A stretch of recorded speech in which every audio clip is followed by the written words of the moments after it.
The following program is rated TV MAL. It contains strong language and is intended only for mature audiences.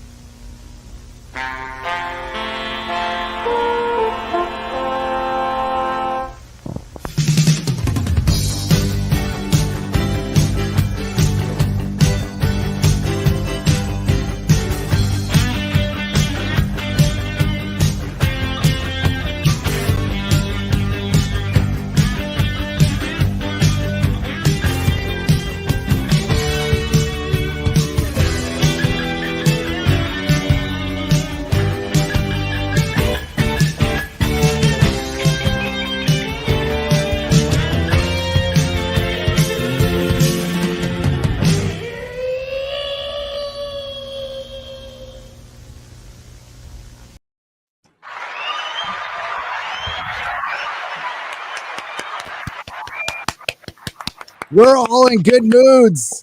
We're all. Hello. MauLer is. Yeah, all right.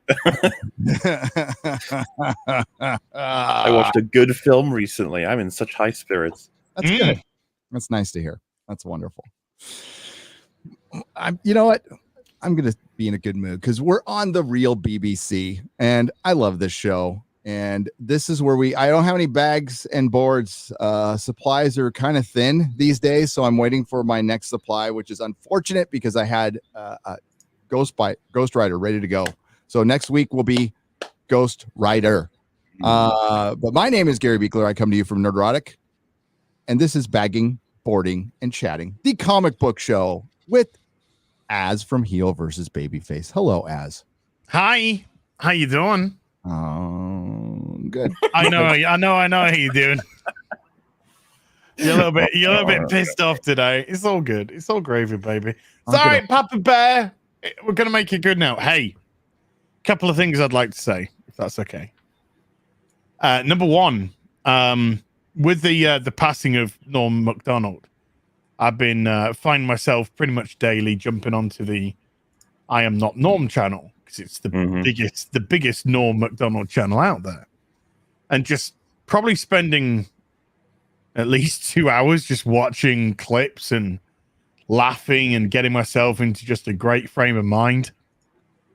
Well, how shocked was I today when the video that they put up featured a certain Heel versus Babyface on Friday Night Tights with his Norm Macdonald tribute joke. So that was just crazy to see. I Am Not Norm channel. Oh man, just blown away by that. Humble beyond belief. But you know, just watching that kind of stuff to the second thing, it does put you in a very positive frame of mind. It does kind of make you want to, you know, do something a little bit better. And today I legitimately on Twitter reached out to Darkside Phil. The guy, if you don't know, folks, totally got exposed this week. All his lies and everything, they got exposed.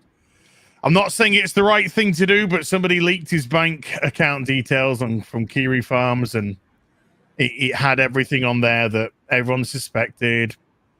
Thousands of dollars a month going into WWE champion video game.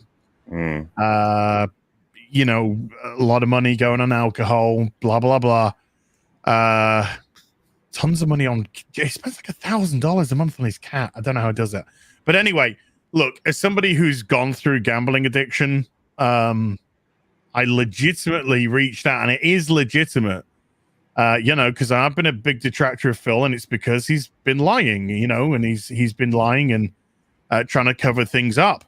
So I reached out and said, look, you know, as somebody who's gone through gambling addiction, I'm offering to help legitimately in complete privacy,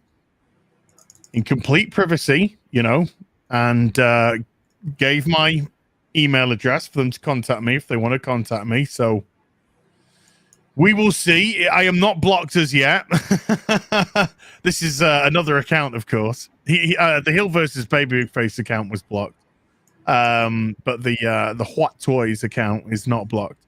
So we'll see. We'll see if he does it. But you know, for all the bad that's happened with him and all the bad that he's done, it's time to show a bit of empathy to somebody. You know, I fully understand the detractors. Trust me, I fully understand it. But you know, I'm just trying to offer a little bit of empathy for the man and see if he can you know, admit and get better. I'm here to help if he legitimately wants, all in complete confidence. So we'll see. And it is a legitimate reach out. No, because my word's my bond. So if I if I get all fucky, then that just looks bad on me. But I want to see what happens. So that's all I gotta say about that. No, that's good. Yeah. It's good. I think it's cool that you reached out, and hopefully he gets the help he needs. I mean, now that it's clear that he's got, I mean, it's just like alcoholism and addiction. Same thing, dude. It is, and that's. I mean, he's just getting. It's all he's going to do now is embarrass himself. You know, it's all out there. So you got to hit bottom. I mean, he had help. I had help to hit bottom. You know, I mean, sharing people's bank records. It's not a good thing, but fucking lame. Sorry, that's I don't care if you're a detractor or not. That shit is punk ass bitch. But like, yeah, I hope he gets the help he needs. I have nothing but sympathy for the guy now. I mean, like, yeah, he's been lying to everybody, and you know, let's see, like you said, if he comes clean and turns, you know, goes into a program. God, that's gambling addiction. I can identify with the addictive personality part of it. I don't know, like you would have to stay away from a lot of things that are just right at your grasp. That's why I was always grateful that I was more of a drug addict than I was an alcohol addict, because like booze is just so fucking easy to get. The stuff I liked, not easy to get. So it was easier to quit. But yeah, actually, as somebody who suffers from something very similar, I hope he gets the help he needs, man. And that was cool that you did that. Well, I was at rock bottom with gambling, so yeah, you know, I know what it's like, and I know what it's like to be in denial, and I know what it breeds, and it just breeds negativity, and it just accentuates all your negative qualities. That you lie, you know, to people. You are manipulative to try and get money off them to borrow, and when you start borrowing and you can't give back, then you get yourself into so much. You know, I'm not going to go into the story again, but I lost my whole comic collection because of it. Yeah, you know, my first comic collection, I lost it all. It's a beautiful, huge collection of comics, all gone, all taken away. You know, in an effort to pay debts that I'd accrued because I'd allowed myself to just funnel all my money into gambling. And Jesus Christ, I still sometimes wake up and you just get, for a few seconds, you just get that feeling of how it used to feel when you were waking up to you know, to despair. And it's not really good. So look, I know it's bad what's happened, but it's out in the open. Phil, you got to stop now, and you gotta say to yourself, do I want to make a change? Do I want to make a legitimate change for me and my wife and my family? So it's out there, Phil, if you want it, and it's legitimate and it's confident. It would be confidential, so we'll see. People love a redemption story. They do. They'd love to see it. That'd be awesome. Yeah. Dude, I have those dreams where I'm either still in prison or I went out and like got high. I wake up just whoa, like in a cold sweat. Yeah, there's just few seconds, and you're just like, wow. Sucks. Hi, MauLer. Hello, how you doing? How you guys? I've just been doing stuff, you know? doing my thing. No, it's always super interesting to listen to a lot of the stuff like that, and I think that's really great of you. As I wouldn't hold out too much hope. DSP isn't exactly the kind of person I would expect to jump on that opportunity, but I mean, it'd be great if he did. And yeah, you know, I've just had a normal past week since the last real BBC. Just been chilling out, doing work, watching some stuff with some friends. I even the reason I mentioned it a little bit earlier before we were live was I think it was Drinker's open bar that it was either you or Count Dankula or both of you recommending Train to Busan. I was like, all right, fine. That's the last time I'm going to listen to someone recommend that without watching it. And I grabbed Fringy and we were like, let's watch it. And just as the minutes rolled by, I was getting more and more impressed with all the writing in that film. And it's really cool to have values when it comes to storytelling completely reflected in, like, you develop them mainly from your own sort of Western media, and then you go and watch something that's foreign and it has all of those parts that you consider important. It's like, who cares if it's not in the same language? Who cares if they have different cultural things and blah, blah, blah. But like the fundamentals, people who are characterized consistently and go, like, I was really impressed. The protagonist in Train to Busan, this wouldn't be a spoiler for anybody who's looking to see it or should see it because of recommendations. It starts out when the first sort of, it's a zombie film on a train. That's the premise. Mm-hmm. When it starts out, our hero, our protagonist, he's trying to lock doors to prevent zombies from getting in. And there's two people, one of them is pregnant, running toward the door looking for help. And he tries to lock the door on them to prevent them from getting through. And like, you're watching, you're like, fuck, man, that was harsh as shit. And you're expecting, like, normally your protagonist is very heroic. They'll be like, no, we must keep the door open until the innocents get in. But like they get in, they lock the door, the zombies don't get in, and then they just look at him and he's like, you know, just awkwardly standing there like, you just fucking locked this out. And he's just like, there were other people that we had to keep safe. So, you know, it's like really awkward. And you know, it was like, it felt very real. It was just like, what a choice to have to make.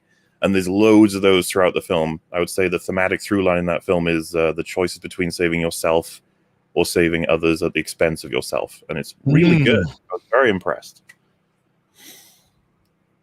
But hi. I have to watch it. I'm going to have to watch it. In the American remake, the person be wearing a MAGA hat and then just slam the door on them. They've been saying in tweets like, oh, it's gonna be faithful, we're gonna do great, we have a lot of responsibility to make sure it's NR6. Just don't make it. Just don't. Why didn't you as a studio? Why didn't you as a network buy the license, whatever, and show it on your exactly. network? Exactly. Why don't you do that? An argument with like people like, yeah, but some people don't like having to watch it with subtitles or dubs, and it's like, you never watched a foreign movie in your lives. Come on. What won the Oscar for best movie 2020? I don't know. Wasn't it Parasite? Oh yeah. 2019, I thought. 2019. Yeah. Okay. Wow, time flies. It does. It does. The Emmy ratings went up like a whole 16%, I think it was. Yeah, it wasn't much. It was almost nobody watched instead of nobody watched. Yeah, it went from like 6 point something million to 7 point something million. And they're like, oh my goodness. And it's like, that's what an episode of the Sheequalizer gets a week. Oh, they're still doing that? They're still going? Well, I mean, that's first season's finised. I think it was only 10 episodes for that. But it's been renewed for a second season. I saw like a compilation of the Oscars, the latest Oscars. Holy shit, what happened? Like, not that I ever thought the Oscars were any good, but like, whoa, they have the production on the Oscars now is embarrassing. Like, they're all crammed in like a really small room, and they've even put like the different they put a best picture before best actor. Did you know about this? They saved best actor because they thought Chadwick Boseman was going to win and he didn't. Yeah, that Anthony Hopkins won. And that's not me laughing at Chadwick Boseman. That's just me laughing at the political aspect of it.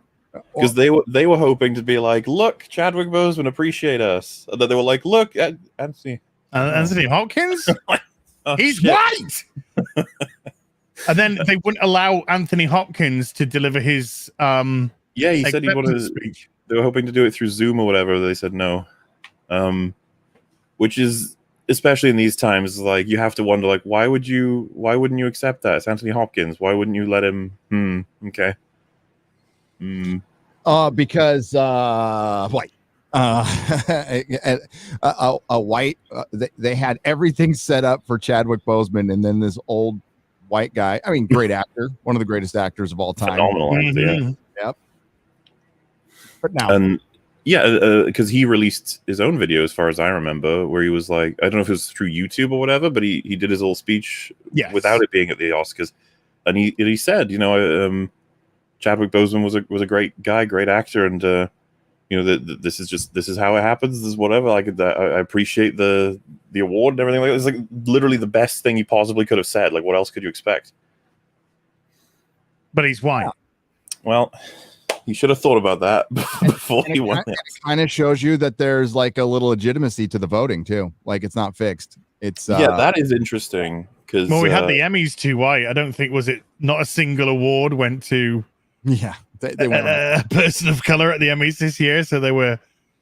Oof. And it's quite funny because even some of the because they're all activist websites, they were all going, well, this person of color.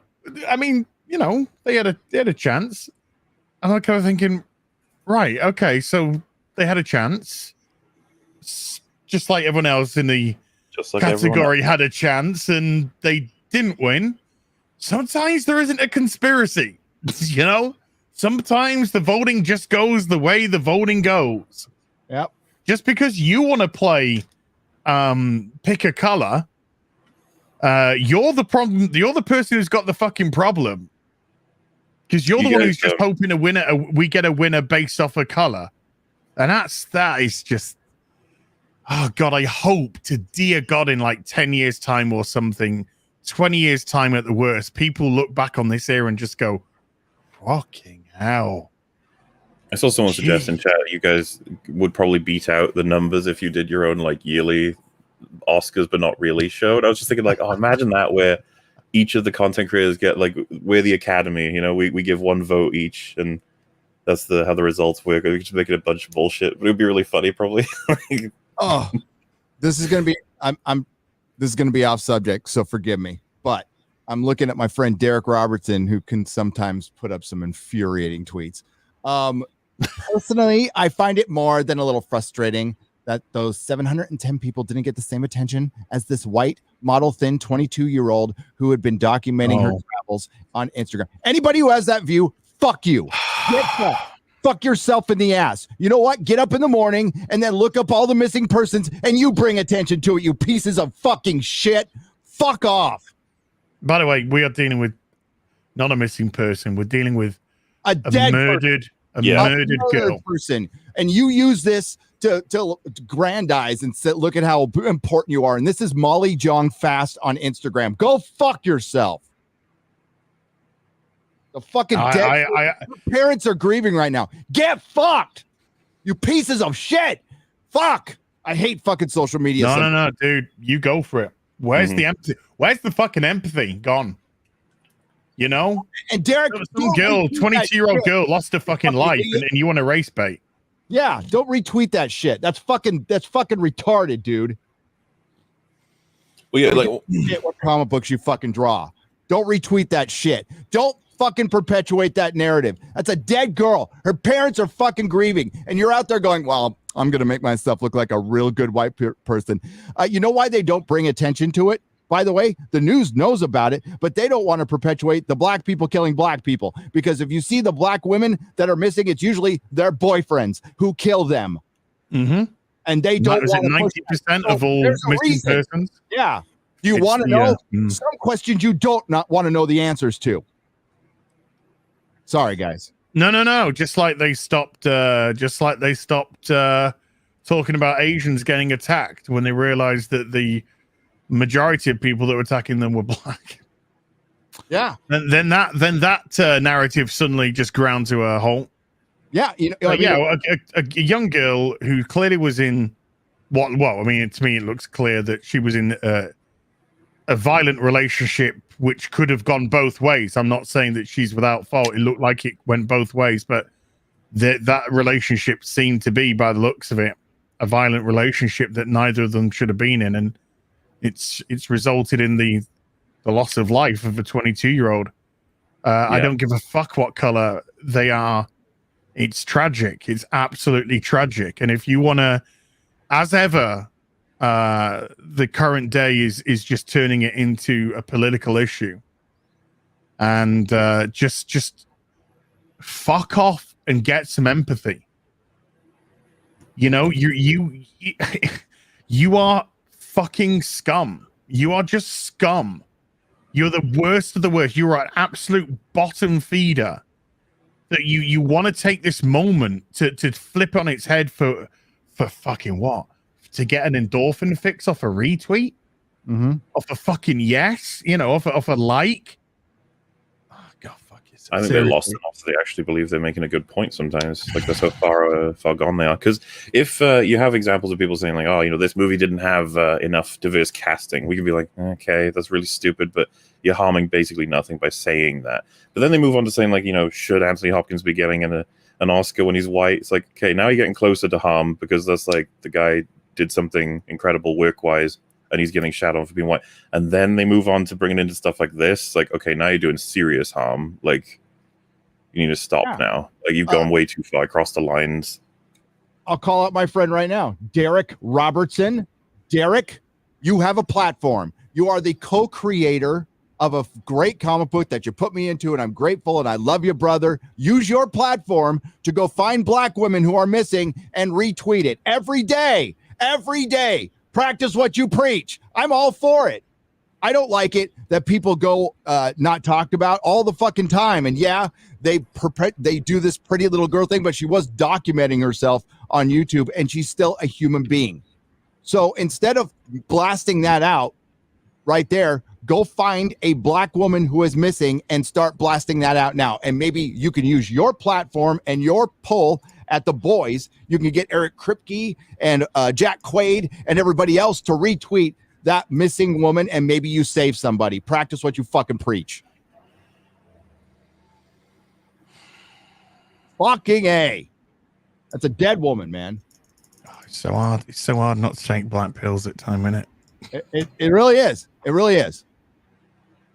Oh, they're fucking people, man. They get so caught up in their little politics and their narrative. It's like, you know what? Just step out, fucking be a human being, okay? I know it's a little hard right now because everybody's so firmly on their fucking sides. Yeah. And it's working out great for us, isn't it? Things are going great. Fuck. All right. Let's talk about comic books. Let's do it. Comics. Longbow Hunters Part 2. Oh, yeah.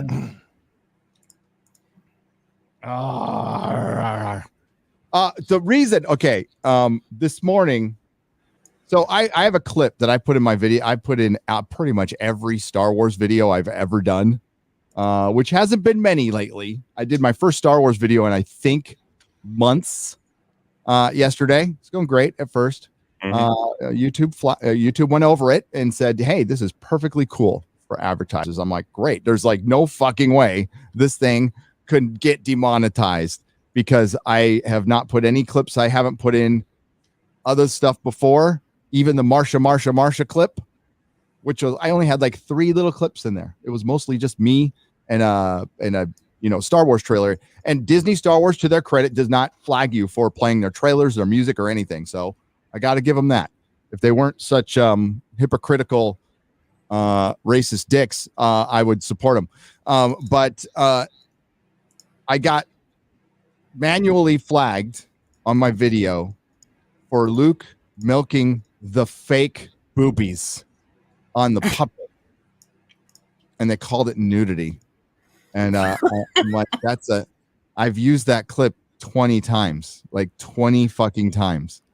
And I don't give a fuck what YouTube says. The minute that thing gets limited ads, it just fucking dies. It just fucking dies. And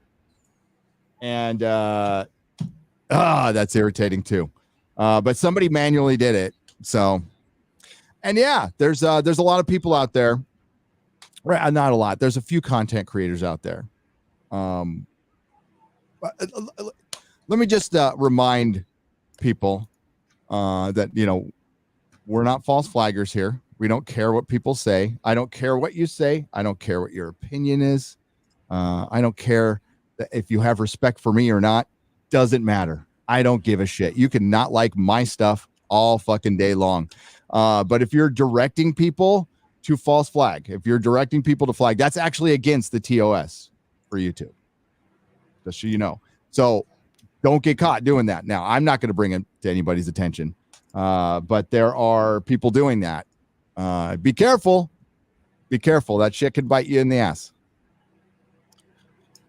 Oh, here, let me get to. Especially when you admit to it on stream. I know, yeah. Don't especially when you fucking admit to it and blast it all over Twitter and stuff. It's just not smart. And with such a smug attitude too. I know, right? Yeah, like I said to the guys, maybe someday we'll let somebody on Friday Night Tights. So many people were like talking about getting, we'll get in there. Okay, maybe someday we'll do it. That'll be fun. Mikey Gussler for $50. Thank you, Mikey. Oh my God, look at this. Hey, Gary, I followed up my email about those potential guests and Friday Night Tights, and I wanted to let you know that they are big into anime, Star Wars, Star Trek, fantasy, etc. They admitted on their live streams. Please make contact with them. I will do it, but like Mikey, actually, that has to be directed towards X-Ray Girl, so I'll forward her the emails, and we'll see what we can do. I appreciate you staying on me about it. Thanks, buddy. Athenon for $100. Wow. Damn. And thanks again to Mike. Wow. We love Mikey Gussler. Hail BBC. Great to see you all, and especially getting that British representation from the long man. I know. I know. God, it's about time. It's getting real American in here. Really makes my day. You are all the best. Love you too, Az. Aw. That's nice. George!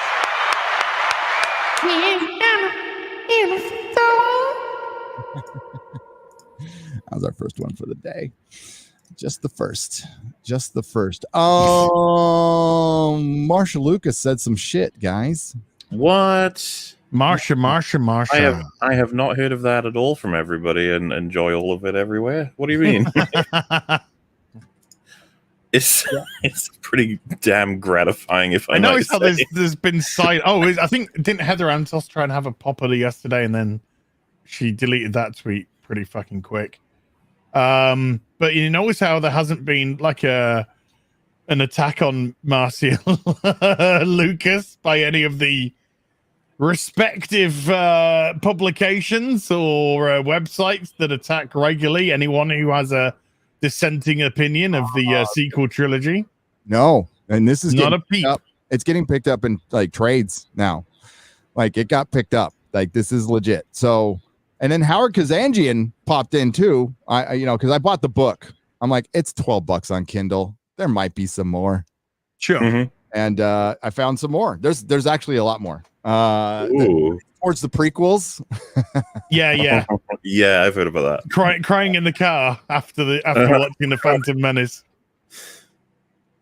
Oh, yeah. Bless her heart. No, there's people going after her for like basically being old. They're going after her looks.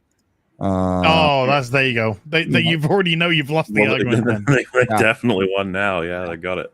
I can't wait till you if you make it to 60, we'll see how pretty you are. We'll see how fucking pretty you are. No, I think it was wonderful what she said. I'm going to pull it up on my Kindle. Not that everybody hasn't read it to you 1,000 times already. I understand that. She was nice to Kat. She was nice. She didn't attack them as individuals. She attacked their work.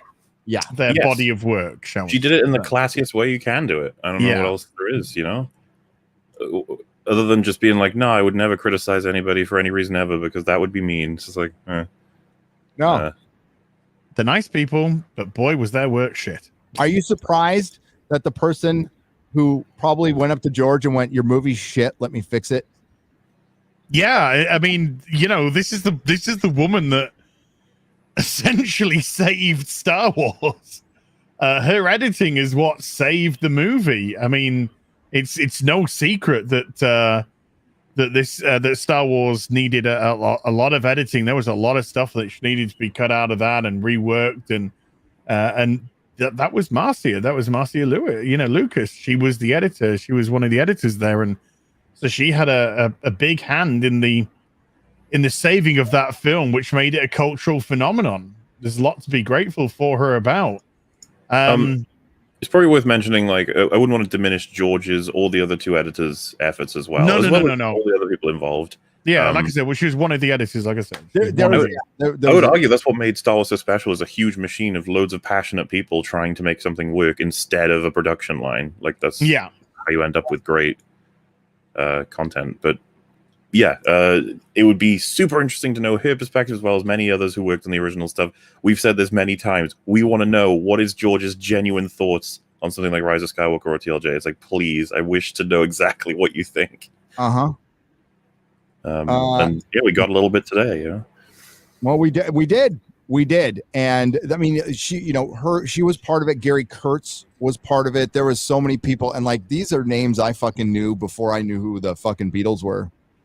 To be honest, like, I knew names on Star Wars before I knew who the fucking Beatles were.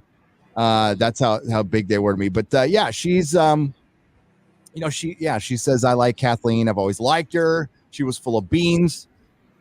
I don't know how that's a compliment, but okay.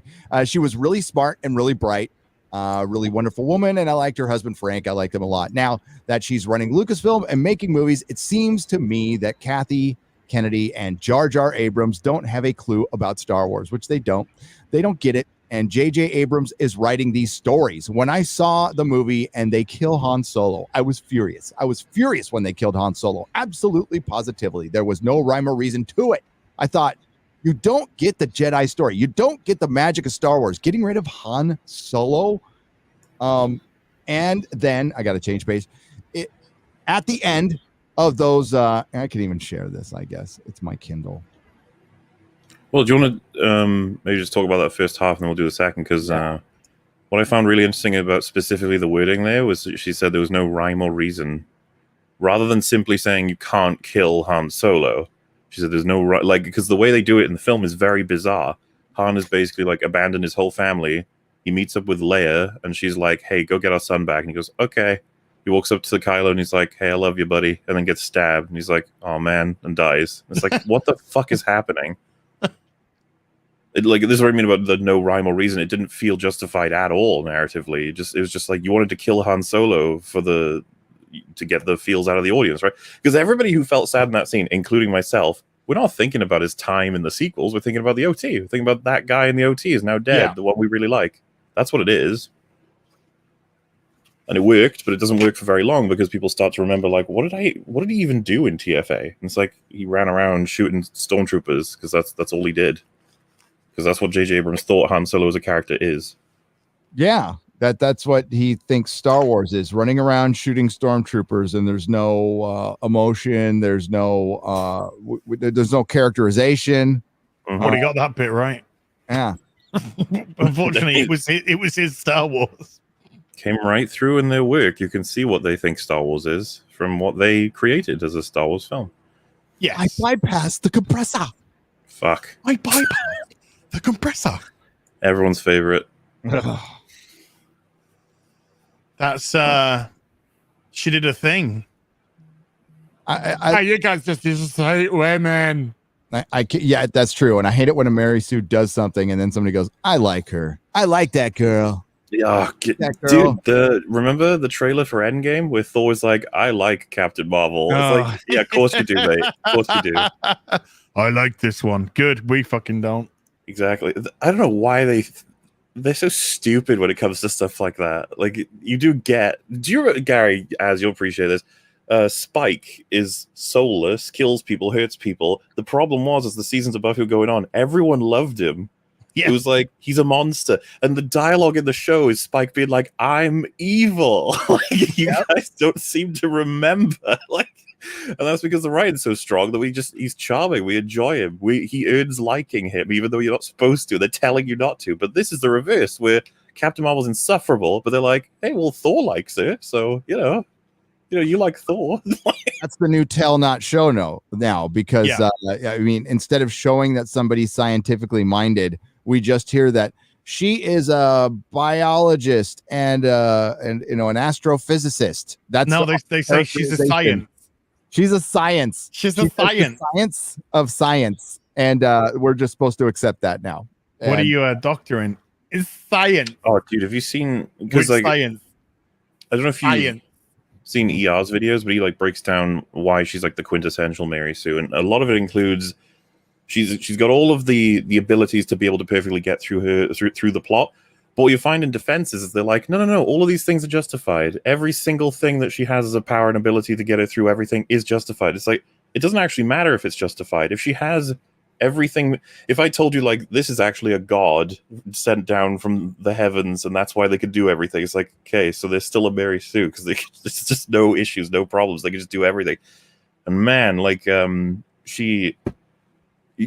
whole scavenging Star Destroyers, that event, if you will, in her younger life, that is what's used to justify basically every single thing she does in the entire trilogy. Like why she's able to sneak around all of these different Empire things, why she can control them all, why she's an amazing pilot, why she's an amazing engineer, why she like controls and dominates everything. It's like, yeah, well, she snuck around a Star Destroyer searching for loot. So, it makes sense. And you're just sitting there like, I don't think you understand. Like, it doesn't even matter if it makes sense at this point, which it doesn't, but it's not at all interesting if she just solves every problem. Remember she spontaneously learned how to do Jedi mind tricks? Yeah. Well, that's pretty interesting. She had Kylo use it on her, and then she's like, I'll have some of that. Yeah. Well, that's the thing. You can correct that scene to have some clunky-ass dialogue of him explaining, like, lol, I can beat you with this because you don't know what a Jedi mind trick. But he doesn't even say it. He just puts his hand up and just goes, nah, and she goes, nah. And then somehow from that, she learns that she can make stormtroopers do whatever she wants. Well, she wins that exchange with Kylo Ren, doesn't she? Yeah, absolutely, yeah, because she's better than him. And she won. Didn't she win every single sword fight with Kylo Ren as well? She keeps fucking dominating Kylo Ren throughout the whole trilogy. So what is the point of a Kylo Ren in this whole thing? They gave you the structure in the fucking OT. Darth Vader and Luke's interactions is perfectly done. So, not to say that you should just copy that, but like, why are you having him lose everything? He just seems he loses the Force fight with her, then he loses his sword duel with her, then in TLJ he loses another Force fight with her. If you remember, he gets knocked out and she doesn't from the explosion. Then you have the next sword fight in Rise of Skywalker and in their little weird dream sequence in the deserty it's amazing. And then right at the end he's like, I'm a good guy now. People still say, like, try to defend he had a great arc, as if anyone knows what the fucking arc was. He had a great arc. What was it? It was. I was already bad when the movie started, and in the first second when I stopped that laser bolt, it was awesome. And then this girl beat me down for 3 movies. So I finally said, "Fuck it." And I joined her and gave her and died. Remember he got tossed down a hole? And then I did a shrug like Han Solo did 20 years before I was fucking born. Oh, yeah. And then you have people on Twitter being like, just like his dad. Oh, this is so good. It's like, fuck off. Jesus, it's so bad. Son, I want to tell you about a time when I shrugged my shoulders. I want you to stick with it. I want you to stay with you for the rest of your life. It's important. I'm going to leave you now. I'm going to come back in 15 years to get stabbed. Bye. Ugh. Worthless. And as more time goes on, I reckon that less people will remember what they even liked about it, of the people who liked it. And it'll just seep They didn't like it. They just wanted to fuck Adam Driver. That's what I'm saying. Like the people who actually don't even know what they were fucking defending, they're gonna run out of. So the more this comes up, the less they will be able to push back because they'll be like, no, the sequel, TLJ was the good one. Yeah, the other two were. Were they all bad? No, they're all good too. They're figuring out. While we're just sitting here like, no, they're all shit. Watch the videos.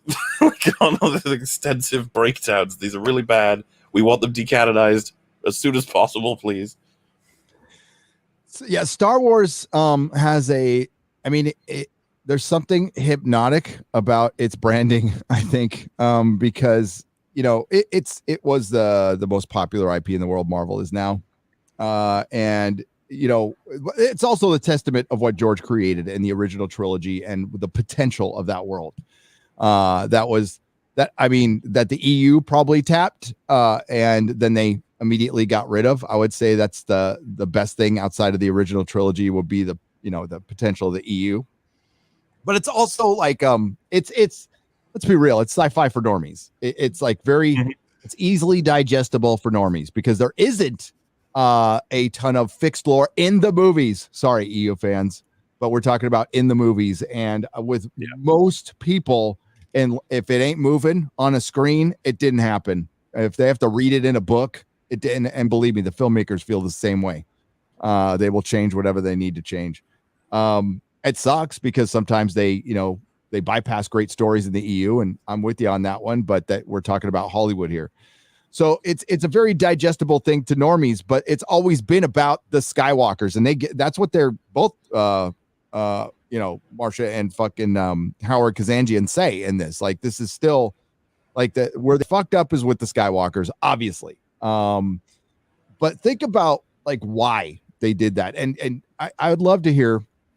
I know there's defenders out there that can formulate a good sounding argument for The Last Jedi and The Force Awakens and stuff. But they're hollow stories that they deliberately went out to deconstruct everybody's favorite hero.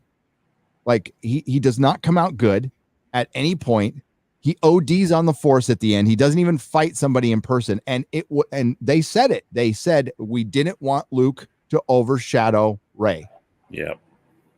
Look how that turned out. Yeah. So they were freely willing to sacrifice billions to build up Rey. And I guess they were confident enough in their abilities to build Rey up to be the next Luke Skywalker. And that's the problem when you're good at bullshit. Sometimes you're really good at bullshitting yourself. Yeah. Do you remember that's worked out really well for him. Yeah, turned out great. Look at everyone loves Rey. She's and wasn't it I can't remember if this is 100% how it went, but wasn't there plans to bring in the 3 OT characters earlier? But was it Michael Arndt who convinced JJ to push them back? Yeah.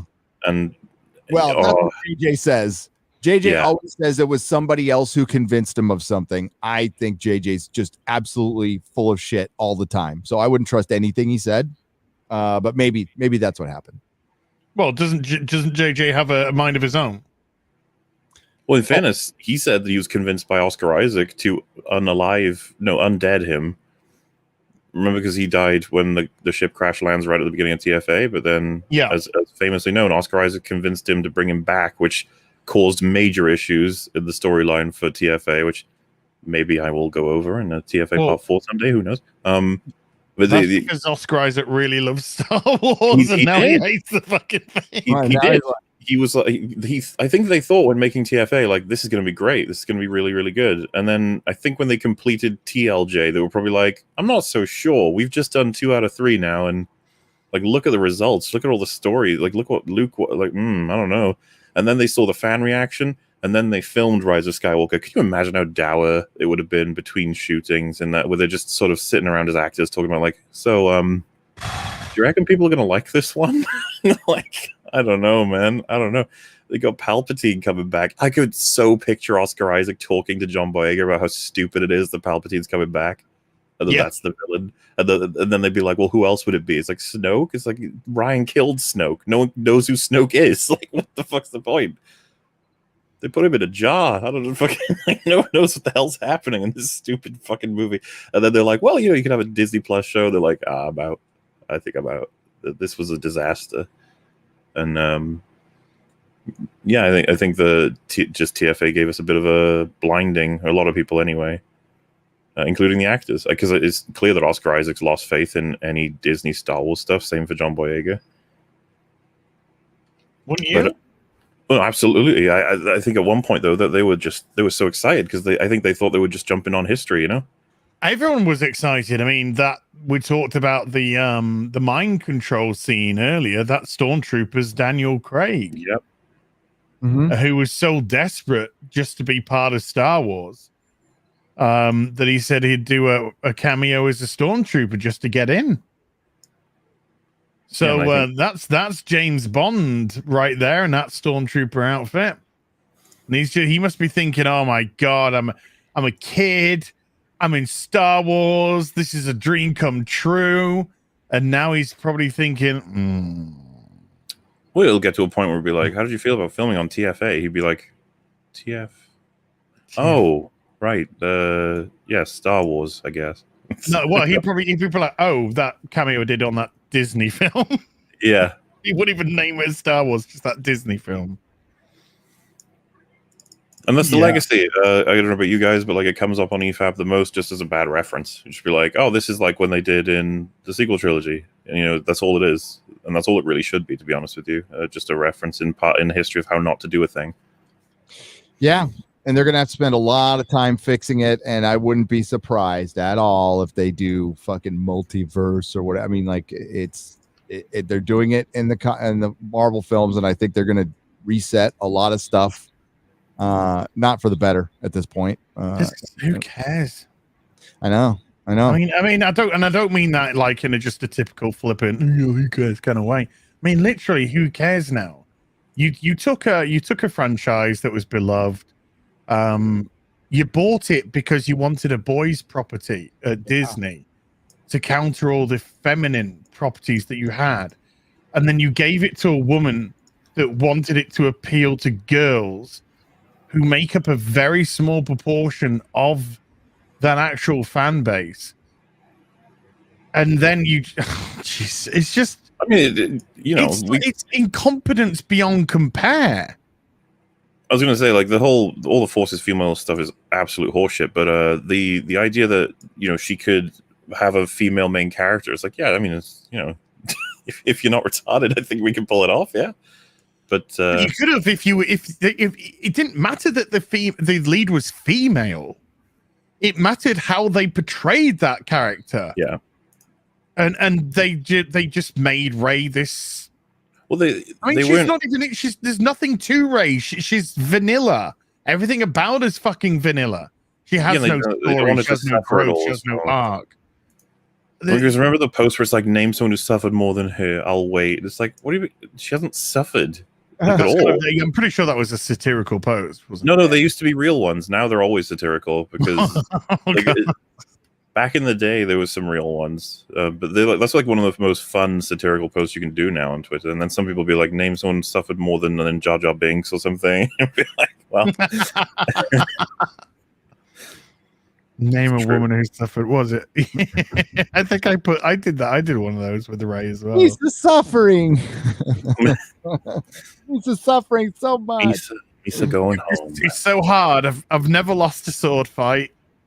Yep. No. I mastered the ability of the Force and beat all the Force wielders that I came up against. Nah problem. Like, Remember when they almost had her kill Chewie? What the fuck? No, because I didn't watch the film, but I did. What I don't know. I do know what you're referring to. Yeah, and it was so she could scream, and I think they do some scenes so they can have her scream in the trailer, so we can have we need a screaming scene. Ooh, what's that? What happened? Who died? Yeah, what was the event? No, she just fucked up. Oh, it's so bad. She's just like, Chewie's up there. They're like, what? She's like, yeah, I'm pretty sure. It's like, okay, you can just. Rey could feel him through the Force because they have such a strong connection, you see. Except bestest friends. Yeah. Oh, dude. It just when I was talking about when I was doing the video, right? And I'm like, this is funny. This shit's funny. And Howard Kazanjian, and we'll continue to read it. I think he's really poignant what he says. And then I'm like, I don't care. Like they could bring everybody back right now and say we're sorry, and I'd find it hard to care at all at this point. It's just the brand is kind of lame now. It's Sure, the Mandalorian's out there, and a lot of people like it. I'm not going to deny that at all. But they managed to fuck that up too. Let's not forget, there's no Cara Dune, and it's not no Carrie Fisher. Yeah. Listen, if it was such a popular hot show, why would you take an extra year with it? And why would you let your star go do another show? The Last of Us, which will be some content. I mean, I still think they're hoping to transfer all the goodwill from Mandalorian to all their other shows. They never had a plan with Mandalorian. They didn't know what they were doing with it. Yeah, but if The Last of Us is a success, then good luck getting him back for the Mandalorian season 4. They need him. If they have a good impressionist, they won't need him. They don't. I don't think they do. Yeah, they just get the guy who voiced Robert Downey Jr. in the last What If. I'm sure he can do it. Anybody could do it. But all he does is, I'm sorry. Okay. Where's the baby? Hey, buddy. I bypassed the compressor. Tangerine. Or you know what? Episode 1, they could just show him he gets killed, and then someone else walks on screen. They're like, "I am the Mandalorian now. New actor." Okay. No, because it's gonna be fucking a woman. No, I think that's what a lot of people think, that the Mandalorian's gonna be Bo-Katan, right? It's gonna be Katie Sackhoff, because at first they thought Grace Randolph was saying it was gonna be Boba Fett, and she was kind of right on her rumor, by the way. So I got to back my girl Grace. We're tight, me and Grace. She said that the Boba Fett might be the Mandalorian season 3, and it kind of is. It's filling the spot. And he's Mandalorian-ish. He's got the armor, and he talks like this under his. They've just stopped pretending. Show. It was kind of that the whole time. It was like, remember Mandalorians? They're cool. We're not doing Boba Fett. We're doing a whole new character. Look at this character. He's a great. You can check out Boba Fett though. There he is. Look, he's cool. Oh, you really? Fuck it. Let's do Boba Fett. What's the point anymore? Just do Boba Fett. Let's get him back. Get him in. Done. It's like, man, because season 2 is the cameo road show, and I think they got the results they wanted. So they did. They were able to set up it was Iron Man 2. It was essentially the Iron Man 2 of Mandalorian. So the Mandalorian season 1 was Iron Man 1. It was a success. So they sacrificed the sequel to and it worked for them. I mean, not like the story, that there's no real story, because the biggest moment is like this tacked on thing with Luke Skywalker at the end, and it makes you forget about like all the other cameos that were in there. It was crazy with cameos. And now we have 7 more shows, or 20, or I don't know. And they're all going to be 2 or 3 years away. And now there's a big plan that's going to culminate in them fighting. Why am I blanking his name? Blue guy. Thrawn. They are going to fuck up Thrawn. They are going to fuck up Thrawn, and the EU and the Disney trilogy will still exist at the end, I believe. I hope I'm wrong. I mean, I would take a Katie Sackhoff show, because she's great. Katie Sackhoff. I just don't trust the writing. And Gina Carano in a show together. Yeah. Damn. Fucking sign me up. That would have been good. That would have been great. Oh my god. We could. I mean, whatever. Fuck it. I'm just some character back in my Star Wars, man. It's been a long time since they've written a character in Star Wars content. So, you mean having characters in Star Wars, like be character driven, kind of like Star Wars was the first one? Yeah. Yeah. I feel like this entire era, K2SO is the closest we got. Like the robot. Yes. He was less robotic than his human counterpart, Juan Solo. Solo, yeah. Yeah. So, and they gave him I can't even remember a fucking. Seriously, I'm not. Gin Erso, I remember. Gin Erso was very blank as well. Yeah. Very, very fucking.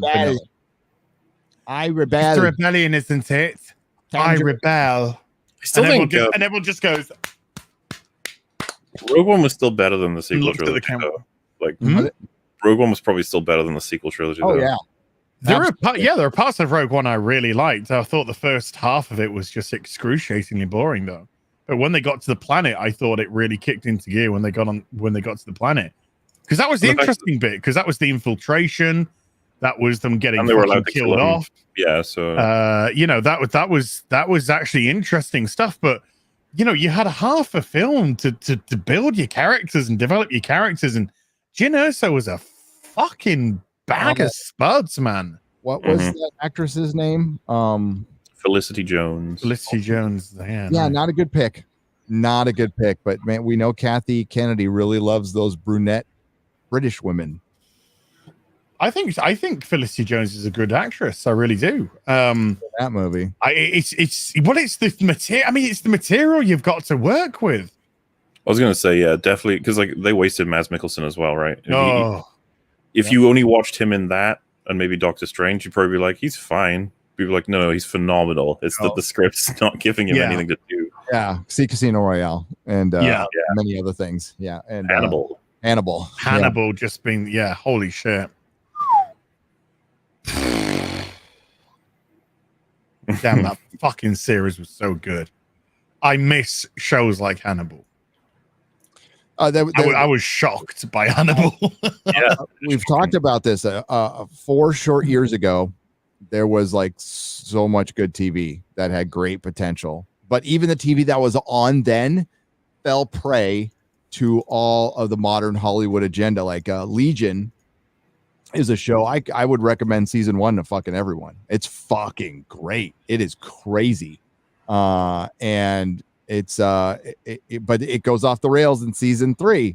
Mr. Robot started out fucking great, went off the rails because it took too long, and then once they actually got the final season done, it was well into modern, like whatever the fuck's going on. And well, we all know what's going on in Hollywood, the reprogramming of Hollywood. It's reprogramming you though. Hack the world. Yep. Same thing happened to Stranger Things.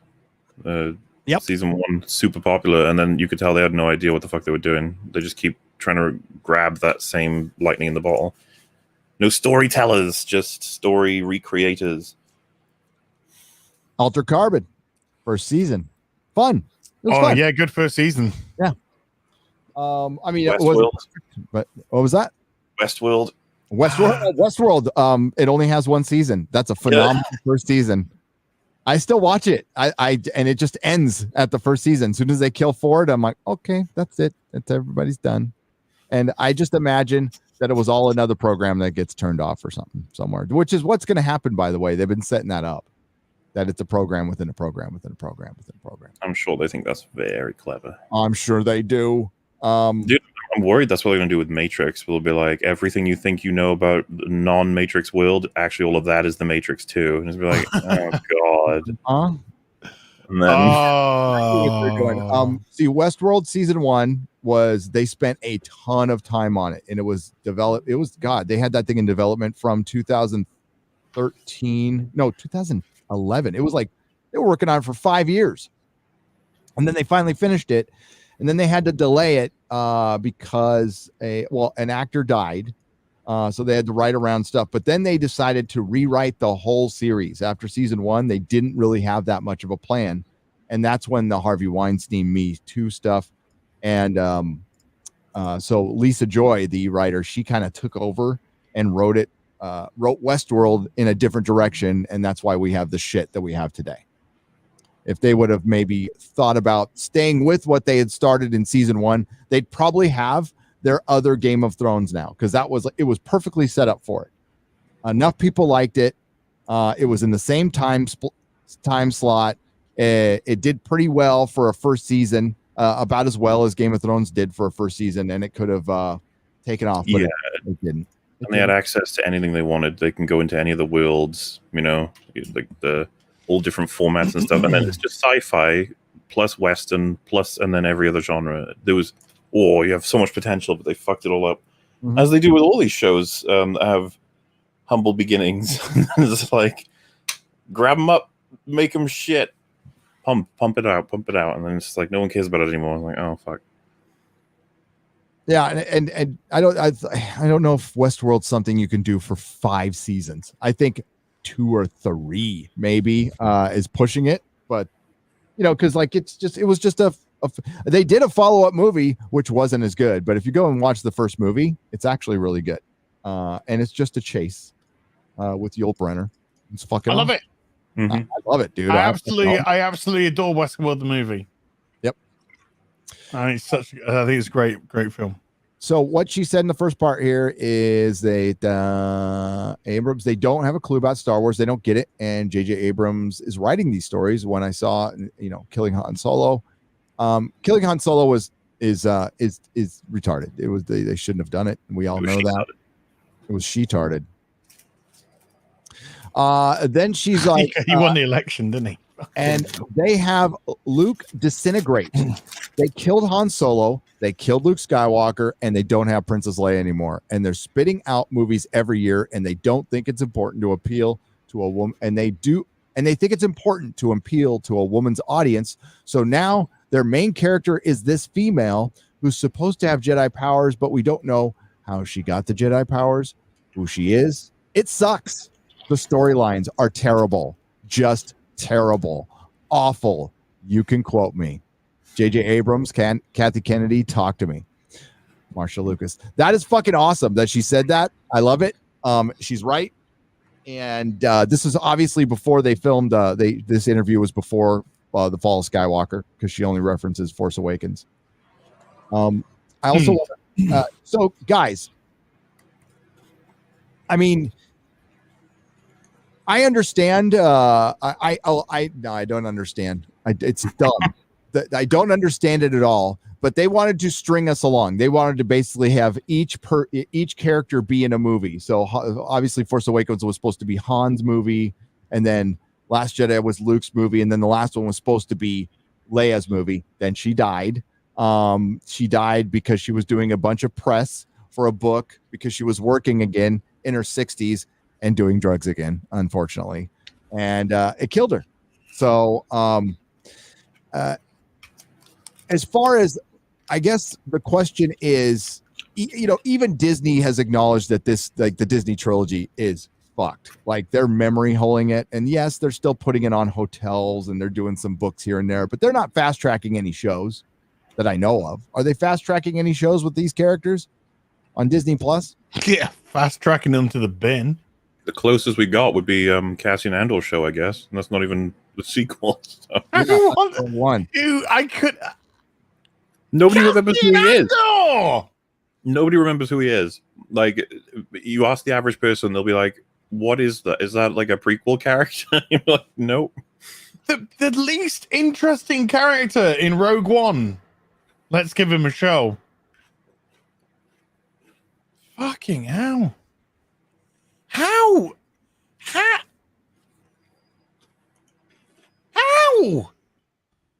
Andor. Cassian Andor. We're gonna just see him moping away. Why did we get a Cassian Andor? Well, we need a Latinx Star Wars show. Mandalorian. We have a Latinx character, Cassian Andor. He's Latinx, even though it's supposed to be from another planet. But that's okay. He's from planet Mexico, and I would love to see that. By the way, Juan Solo. What was somebody saying in the chat somewhere? That's like, I would pay good fucking money to see a Mexican Wakanda, and I would too. I wouldn't hold it past them. They might do it. Holy shit! They already did the fucking Asian Wakanda there all day. We got Asian Wakanda recently in Shang-Chi, so now give it time. Yes, we did. Oh my god, Marvel's so racist. They even had when we were talking about that on the last DFAT, at one point Rags, because he hadn't seen it, he was like, "Why is the forest the way that it is? Why is it eating people and stuff?" We were like, "I don't know." It's like, is this the dragon magic? We were like, "No, it's not connected to the dragon because not it's connected. Different dimension." He's like, "So why is there a forest that does that?" And it's like, I don't know. Like, what? Why does it close at the pace of a whatever fucking Ford Discovery or whatever he's driving in? It's an electric BMW. Remember, okay, they didn't use any guns. They used tasers. Oh my god. Yes, no guns in the Kung Fu movie. Well, what if somebody just turned up to that village with a fucking gun? They would have killed every fucking one of them. Dragon, the beast, everything. The fucking dragon comes out. But the trees weren't even effective at what they did. You know, the forest was like it couldn't stop a car driven by Aquafina. It was an electric car, so it's not like this thing is cooking, right? It's not a Tesla. It's the first question every single person has: why not fly there? Yeah, just fly there, man. Dude. Shang-Chi is an awesome movie, MauLer. Yeah. It's just this great movie. The best fucking headline. I gotta read it. We're gonna go over it later. But fucking John F. Trent, I love you. Shang-Chi remains number 1 at the box office, now 3rd worst grossing MCU film.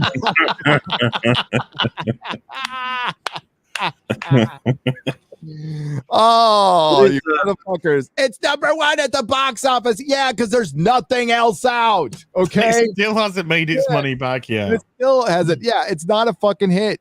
It's God, if imagine the party that Disney's gonna have when it maybe breaks even.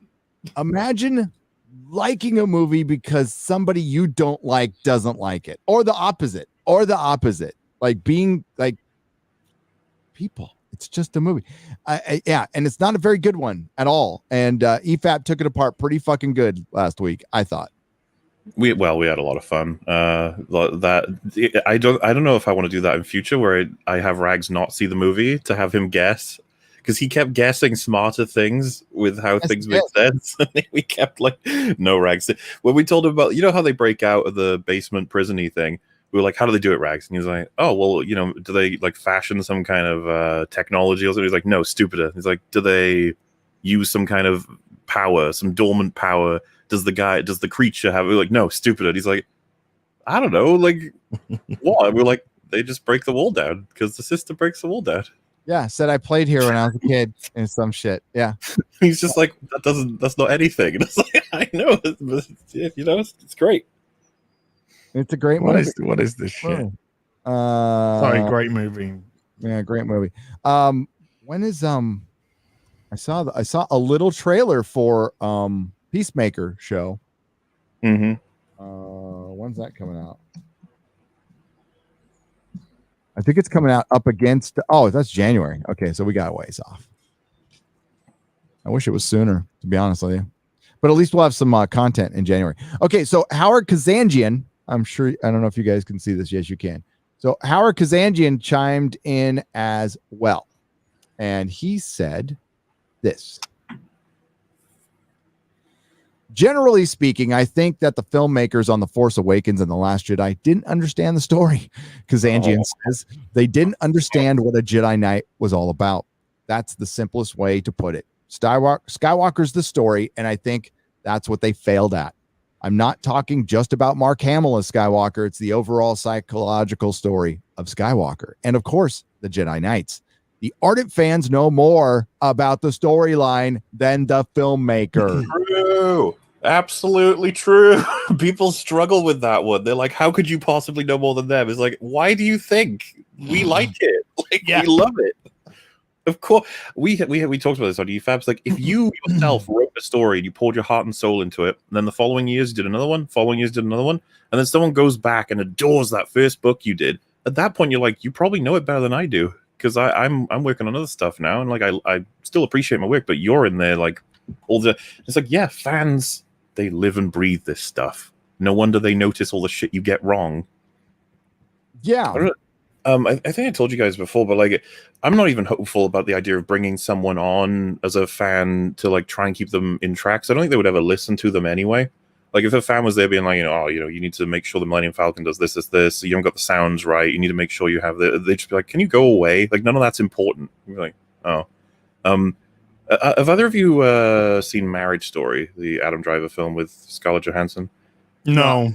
There is a subplot where Scarlett Johansson's an actress in it, and there's this great fucking scene that I'll never forget, and I always want to reference it, is when she's coming out of a set, she's doing some kind of nature film. It's a film related to something to do with nature, and they have an expert on set about nature and how everything works, and he's casually walking past them, and they go, oh, like, who are you? And he's like, yeah, I'm just the guy to make sure everything here is making sense and matches reality and nature stuff. And they go, oh, and does it? And he goes, no. Then just walks off. Perfect. Great. Sounds like Hollywood. I wouldn't be surprised because yeah, they just don't give a fuck. They'll do the hiring of the correct people to the correct places, but no. And man, I like that quote. It's good shit. I don't know when this picture is taken, but that's a lot of Daisy Ridleys on. That is a flock of rays. That's a gaggle of rays. Why aren't these rays on your wall? What the fuck? What's going on? I'm here for Marvel's Katie. Okay. By the way, as I did get you one, MauLer, I got you one. You got your Marvel's Katie's coming. I'm gonna put Marvel's Katie like right next to Gina. She'll be. You know what? I've again, I blame Az for this. I've picked up the zombie Iron Man from. I guess you could call him zombie Iron Man from Far From Home, where he's like an undead Iron Man. I like the idea of having him sort of crouching over and ready to kill Marvel's Katie. I could probably set that up. Oh my God, Shad on EFAP was fucking great. He was losing his mind when he learned that when he was talking about the amount of weight, upper body strength you need to have a battle arrow, and it's like something that a grown ass man needs time to train at. Yep. And he said, well, maybe a woman could do it if it was like a 30-pound resistant or some shit. I don't know anything about shooting arrows, but yeah, it's ridiculous that she learned that in a fucking day. And yeah, I know it's a superhero movie, but like, give her some powers, imbue her with some of the dragon's magic. They had that right there. That's all you need to do is everybody's imbued. Said Shang-Chi's mom was imbued with the magic while she's there. Just imbue everybody with the fucking same powers. And you also had the chance to have the mentor guide her specifically, but you just killed him. I'm sure you heard that part. I'm still so furious they did that. It's such a fucking lame thing to do, storytelling wise. You have more time pass. Have them there for 6 months. Not a day. You could say you can make it hard for the Mandarin to find the little village, and it was and it was like a gang fight. It was 30 on 30. For the world, by the way, for the entire world. Yep. And they wouldn't even fight by the gate. They let people go there. They didn't even seem to care. They didn't have one guy at the gate. One guy at the fucking gate. It's like if you would have put somebody with like, I don't know, a big fucking gun by the gate, the Mandarin couldn't have done anything. Well, it's fine because Shang-Chi will show up and just steal all of his rings off him somehow. Don't worry about it. That'll happen for some reason. It's a great movie, though. It is a great movie. Hey, guys, just if you don't like Shang-Chi, you're racist. Obviously, you don't. Well, clearly I like it because I bet in favor of it. And how's that going right now? I'm still on track to potentially lose this, aren't I? No, you're gonna win. You're gonna win. It needs to make like I think another 50 million to hit the to make what money. was it? Was it 380? I've got to get to a 380. And I think it's on about 320, 330 globally. Let's have a look. I'm the true fan. Oh no, it's out of the top 3 now. Whoops. Because some of the stuff's been released. What we on with 320? It's on 320 after 3 weekends. If Doom would have moved up, it would have disappeared. This movie. Well, of August 1st, we got or October 1st, we have Venom Carnage. I'm kind of excited about that. When the fuck is No Time to Die coming out? No one knows that. No one knows. I still have no idea what date it's been released on. No Time to Die release date. They are dialing October 8th, so it's the week after Venom. And if it's October the 8th for you and it's coming out a week before us, for us, October 20th. It'll be next weekend. Oh, is it? Dude, I gotta release date 30th of September for the UK. Yeah, this month ago. I've got to release like 3 more videos, dude. I know exactly how you feel, man. Oh my fucking god! I've just been playing The Witcher. I don't know what the hell I've been working on another video that you're not going to see for a month at least, but God review, maybe.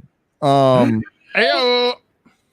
I've been working on that a lot because there hasn't been, and then I'm going to do a video on this. We're going to talk about it here too, but I'm going to do a video on the Kelly Sue DeConnick thing because we're going to talk about that. Both interviews are old. Okay. even the follow-up interviews from 2019, but it's worth talking about because it's nice seeing people eat crow, especially somebody who says, if you don't like my politics, don't buy my book. And a lot of people didn't, Careful what you wish for. Yeah. But I went back and checked, and it's been about, I got to get the exact date, but it's been about a year since Az and I said, maybe a little over a year since we said we are no longer buying new Marvel and DC comic book. And I wanted to do kind of a video about that and really explain, like, I gave up like a life passion. Have a confession to make. Oh no. You didn't go back. I have pre-ordered a DC book.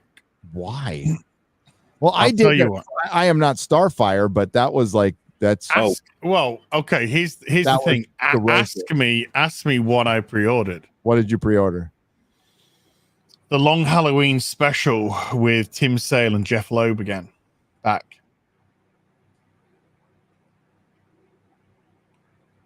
Yeah, I'm not buying it. I'm sticking with mine. Yep.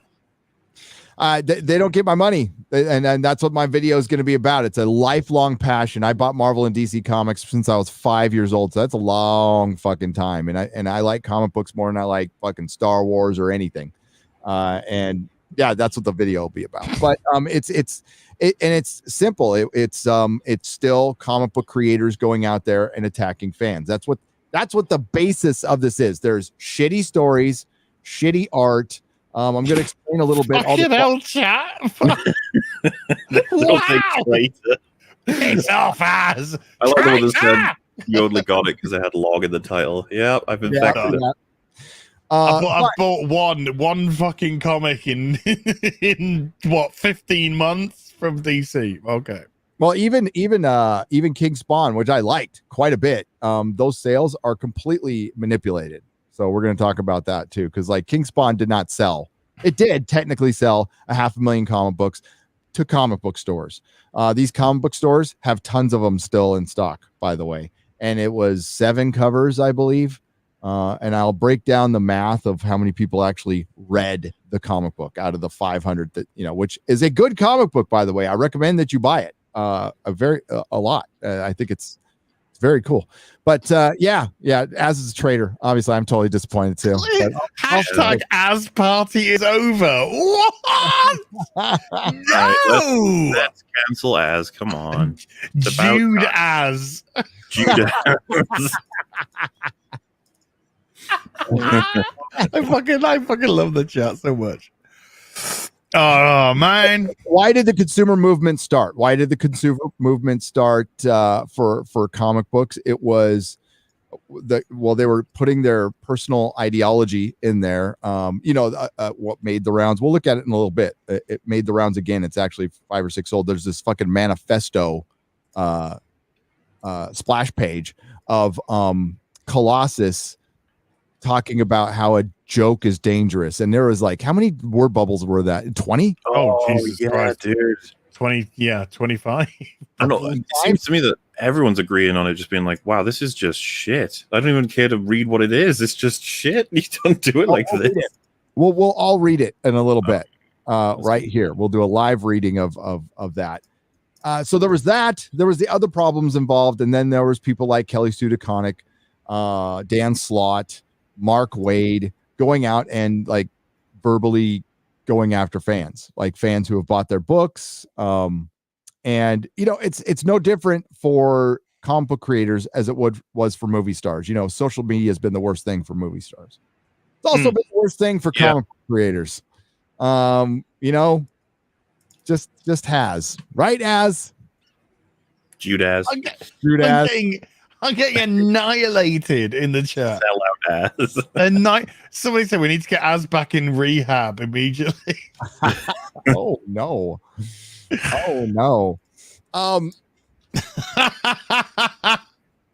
Look, guys, he's doing it. Came into rehab, but I said no. How do I read this name? It's not even a mini series. I think it's a one shot. That's already too far. I think I know. Too far. I think it is anyway. Cross the line. It's okay. It's fine. No, it's evil. Fuck you. Fuck off, MauLer. Staring the pot. No, dude, I am very well versed in the comic industry, and I know that what you've done is just sacrilegious. Hey, I tell you what, I'll try and get the chat back. Zoe Quinn. Look at this. Look what's coming tomorrow on Hot Toys. Oh. Look what's coming tomorrow on Hot Toys. Ah, look. It's Riker. Oh man. It's Professor X. It's Professor X and he can walk and he's cosplaying Riker for Halloween.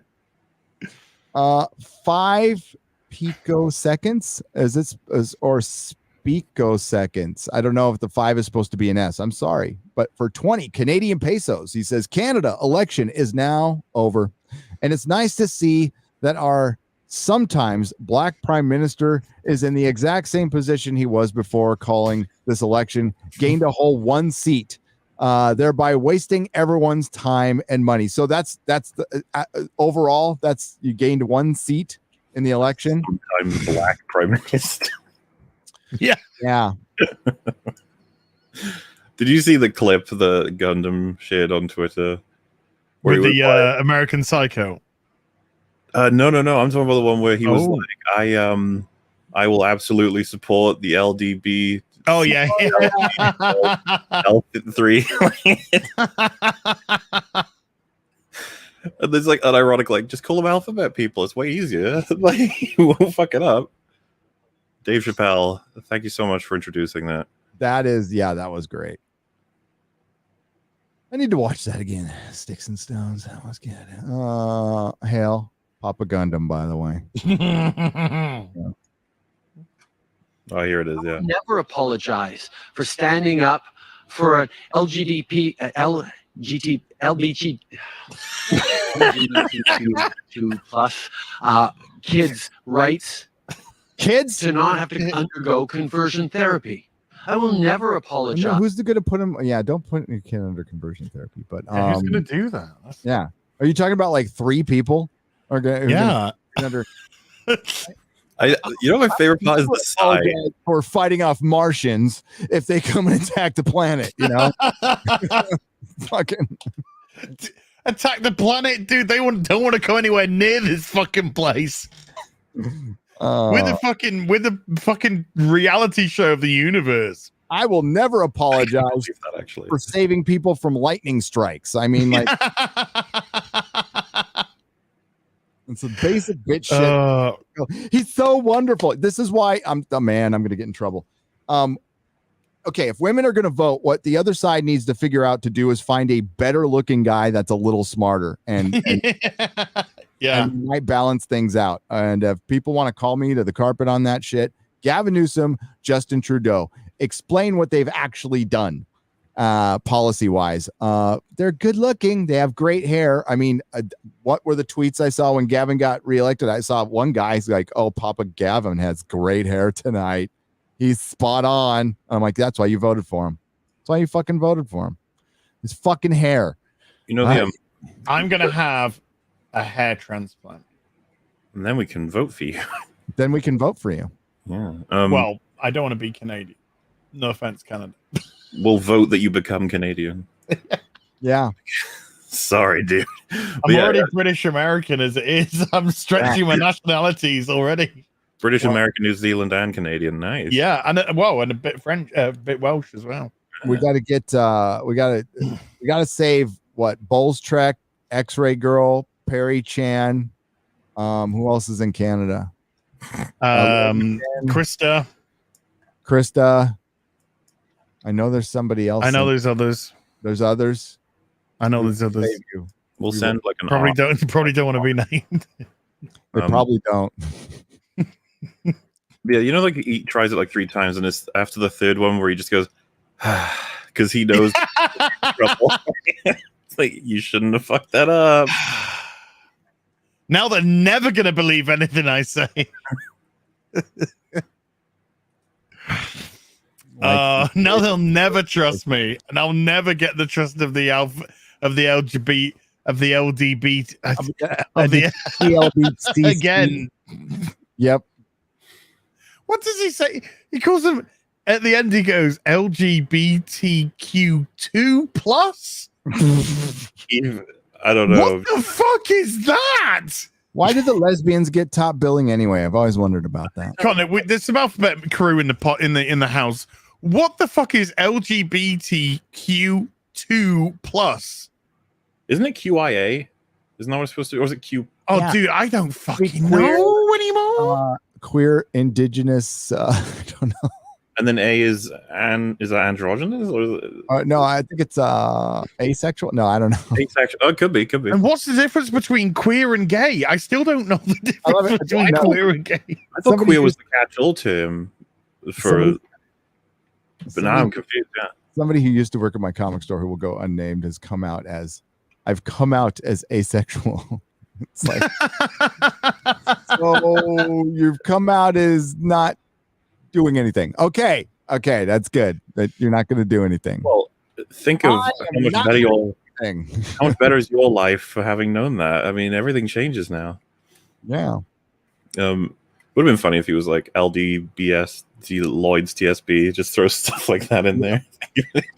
Colt, it's really long. Colt Seaman for $25.69. Oh. Large. Just had to do that. It's been a while since I've been to a live stream, since I've been sick. Oh no. But I am sick, but I'm back just to say hello. And always give me that good hot dog. Hot dog. And MauLer, give Rags a sloppy kiss from me. Yeah, no problem. Every night. Hey, wasn't it great when Christopher Glory just wanted to scream George? He just really wanted to do it. Yep. That was brilliant. We forgot to get Alex Jones to do it. Next time. Next time we'll get Alex to do it. Christopher McQuarrie rather than Gore. Did you say Christopher McQuarrie, the director? That's what I thought you said there instead of Chris Gore. I said Christopher Gore. Oh, okay. Okay. I instead of Chris, I said Christopher Gore. I'm hearing things in my old age. It's all right. Swap ages with you any day. He was great. By the way, last FNT, good stuff. Like that was good stuff. Chef's kiss. Chef's kiss. Byron Luke for $20 says, "Hail, the big British channel just got back from my trip. Concert was absolutely packed and amazing. As your brutal takedown of that troll was beautiful." Any new indie comic recommendation? Any new indie comic recommendations? Apart from the King's Spawn, really. Yeah. I would. Yeah. I'll put in a link. I want to. Did you see the troll takedown, dude? I did. I was laughing.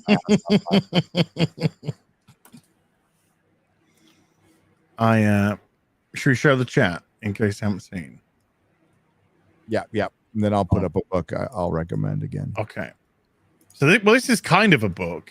It's a story. Apparently, this guy's been doing the rounds around Doctor Who creators apparently, and then I got his eye yesterday. Sorry, my wife was calling me. No, I was laughing because somebody said I blanked out for a second. Have we forgiven Az yet? Oh yes. So this guy starts off with this just comes out of the blue last night. I'm actually just getting ready to go to bed, but then suddenly I get my manager, not me, my manager, gets hot toys. Get a life, Az. So they said, hey, you might want to take over from here. This is for you. So it's like, okay. You sexist pig. Well, I never. Playing video games all day is not a life. I think I beg to differ. Well, number one, I do as well. Number two, The Witcher. I mean, The Witcher. Come on. So I put, because I looked at their profile. I do like to see my enemy, see what I'm up against with my enemy.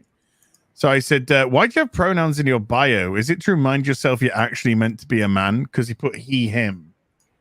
which he subsequently removed, and then messaged me saying, "I've removed my pronouns from my bio." Well, then so he put, "No, it's normal as." So I was like, "Oh, okay." Then I decided to, just throw some questions his way. So what's with the profile pic? Are you auditioning to become a fucking sex offender or something?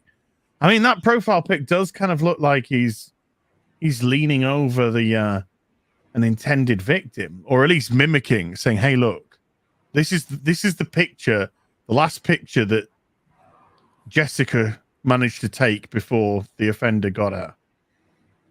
That's what it looks like, really, doesn't it? So he put, "No, it's just my face." I said, Jesus Christ, I'm so sorry.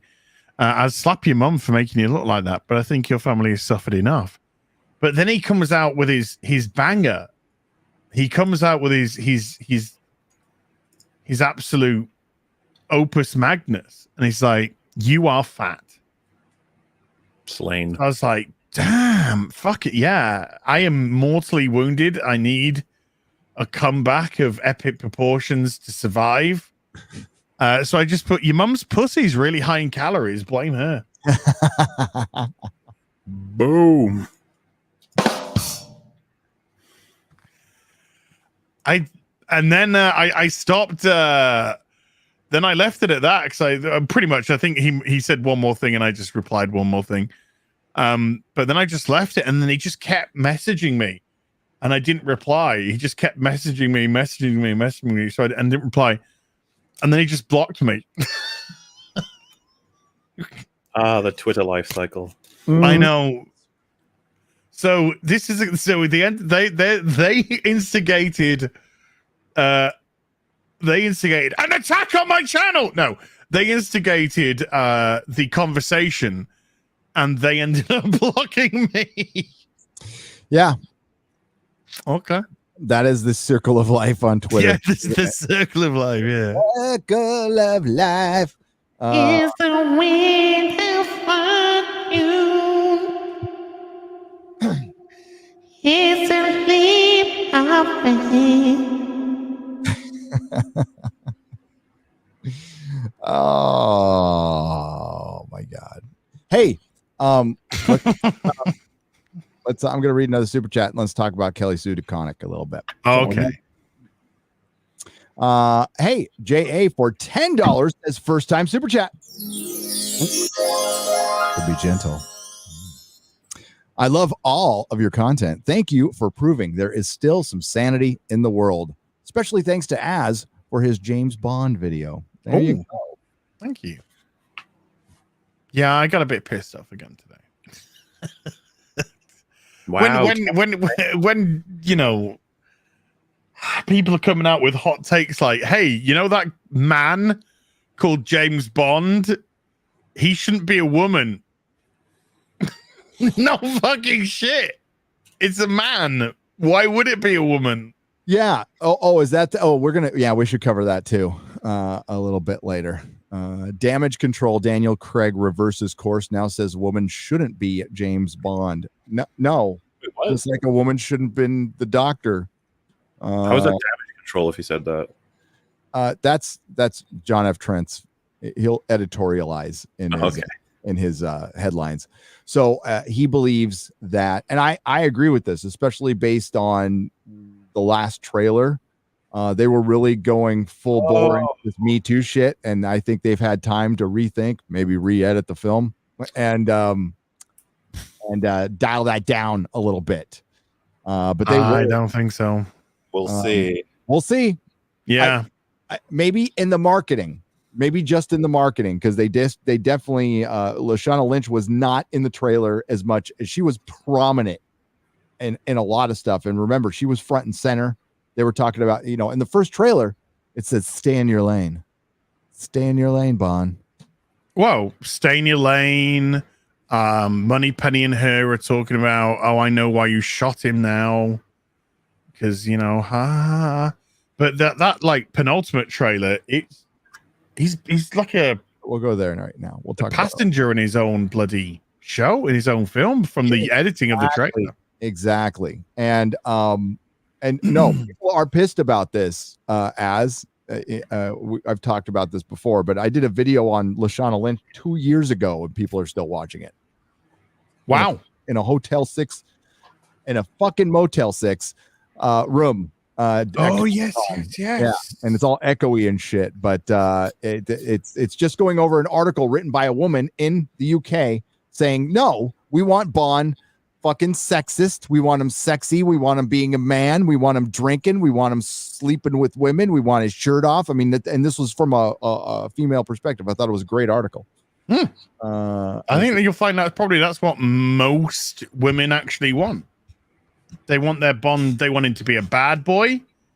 They want him to. They want to live that fantasy of him, whisking them away, or just crushing their fucking pussy. I mean, that's one of them probably. Did Daniel Craig previously say that something different then to this? I think he did. Well, okay. Give me just a moment. Because obviously, because it says he reversed his course. So it's like, I'd be curious to know if.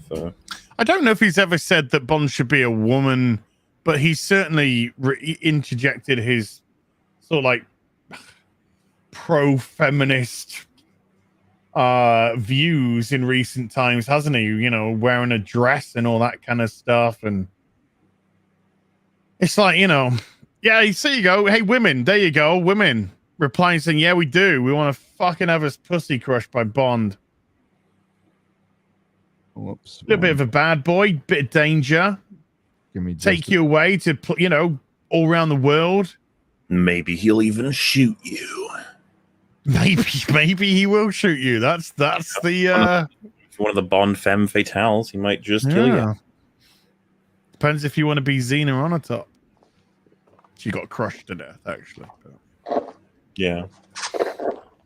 Oh, don't. No, I can't. No, don't. I can't look. Numbers remain stacked against us. I can't. Women are responsible for 2/3 of the work done worldwide, yet earn only 10% of the total income and own 1%. Okay. What? We are making up fucking. How the fuck did you get that statistic? They do out of the 2/3 of the work around the world. How could I don't even know how you would get 10% of the money. How do you quantify who's doing work? It's called bullshit. It's called bullshitomics. Fuck off. Go to your Could you cite your sources, please? Construction site. Who's building a building? Who's building bridges? Go to sanitary. Who's changing the bags in the garbage cans and filling out or taking out the trash. Go look around the world. 2/3 of the women are doing that. I'm very annoyed by that statement. Are you counting being a mom? I mean, like if you're counting being a mom as work, which is legit work, maybe. But that's that. Yeah, I don't know where but no, there. Shall we continue? Percent of the property. I can't look. I seriously can't look. No. Here we go. Of the work done worldwide. I got to hear that again. To be one.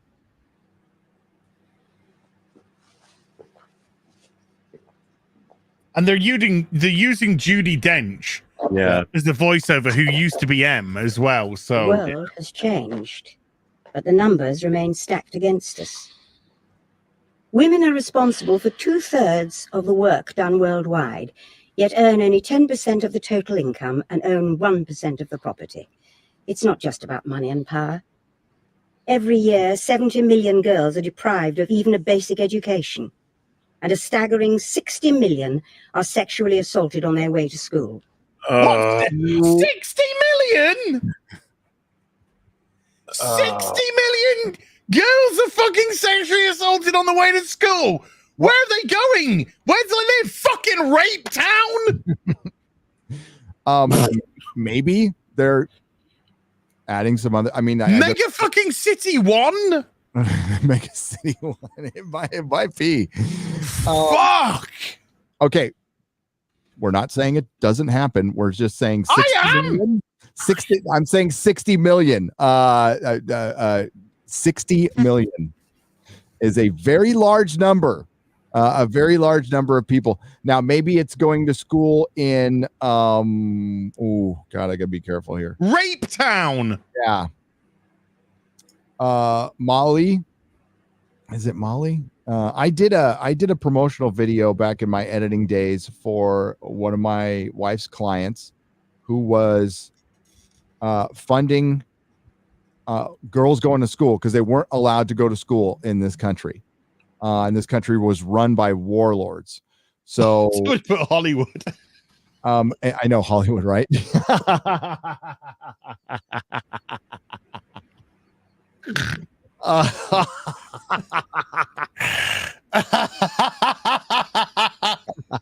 Where do they live? Hollywood? You got us.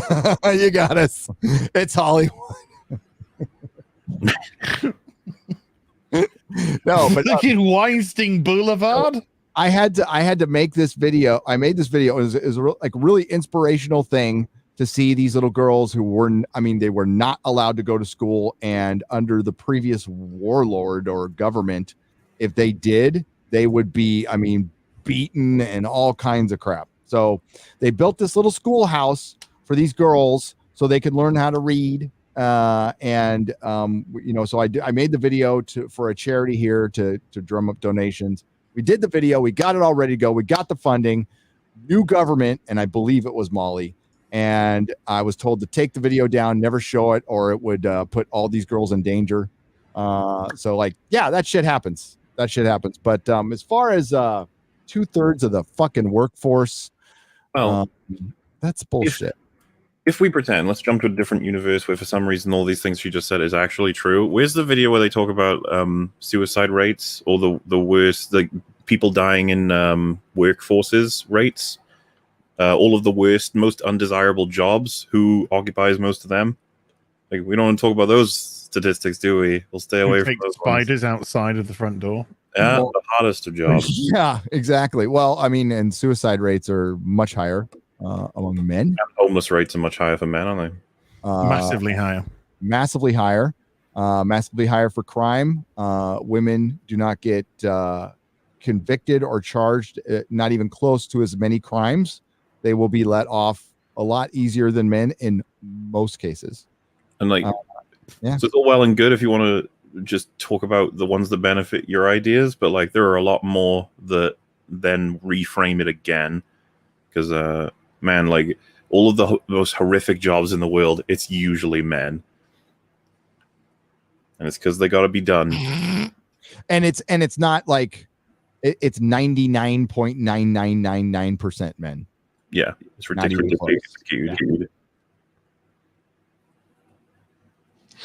We're afraid to walk the streets at night, yet some of us are even more afraid to return to our own homes. At least 1 in 4 are victims of domestic violence. And every week, 2 women in the UK are killed by a current or former partner. So, are we equals?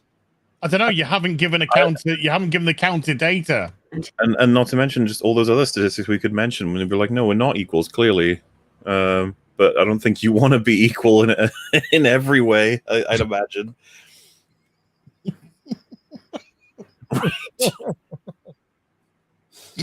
Terrible. Oh, every day. What are you? What does it even mean, by the way? They are afraid to walk down the street, so are we equal? It's if it's really dark and you're not very strong and you're in a dangerous position, you should probably, that fear is a good thing. It'll keep you from getting killed, potentially. The whole point of this was I think Daniel Craig was probably pretty down with the female Bond thing. All right. Pretty sure. He's the one who brought Phoebe Waller-Bridge in, insisted that she come in for No Time to Die. Now, the one good thing about No Time to Die, and it might just be a bad thing, I don't know, but Cary Fukunaga, director, he directed all the episodes of True Detective season 1, which is fucking perfect television, in my opinion, in my humble opinion. I don't know if have you seen it, Az? Have you seen True Detective season 1? I've seen this one scene where this woman gets her big tits out. Alexandria Daddario, isn't it? I don't know. There's just some woman that straddles Woody Harrelson, and then she just gets these unbelievable tits out. And I'm like, I gotta watch this one day. I gotta watch this season one day. I cannot recommend it enough. It is Matthew McConaughey's best performance as an actor. It's visually, it's trippy and fucking cool. Each episode was directed by the same guy, written by the same guy. Too bad they couldn't get along. Unfortunately, and season 2 of True Detective sucked.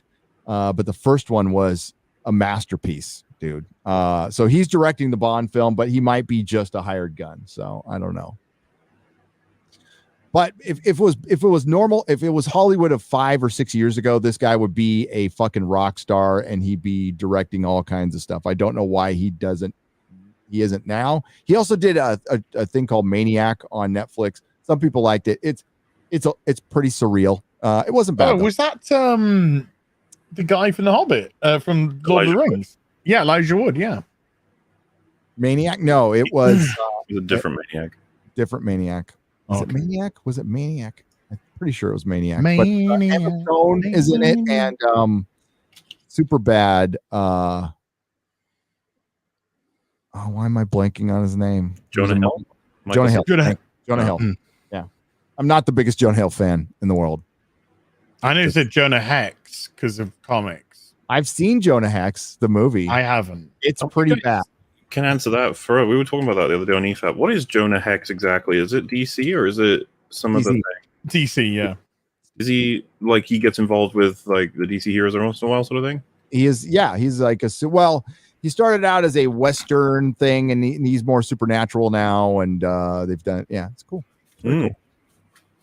I think it's a good character that they have.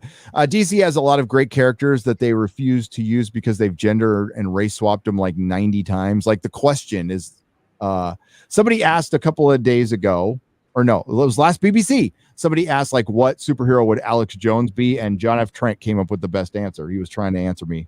And he said The Question. I think that would be like, the Renee Montoya version, or no, not the Renee. See, that's what you got. Is it the Renee Montoya version? That's New 52. I hate the New 52. Speaking Renee Montoya, who's going to be in season 3 of Batwoman. Yay! Oh boy!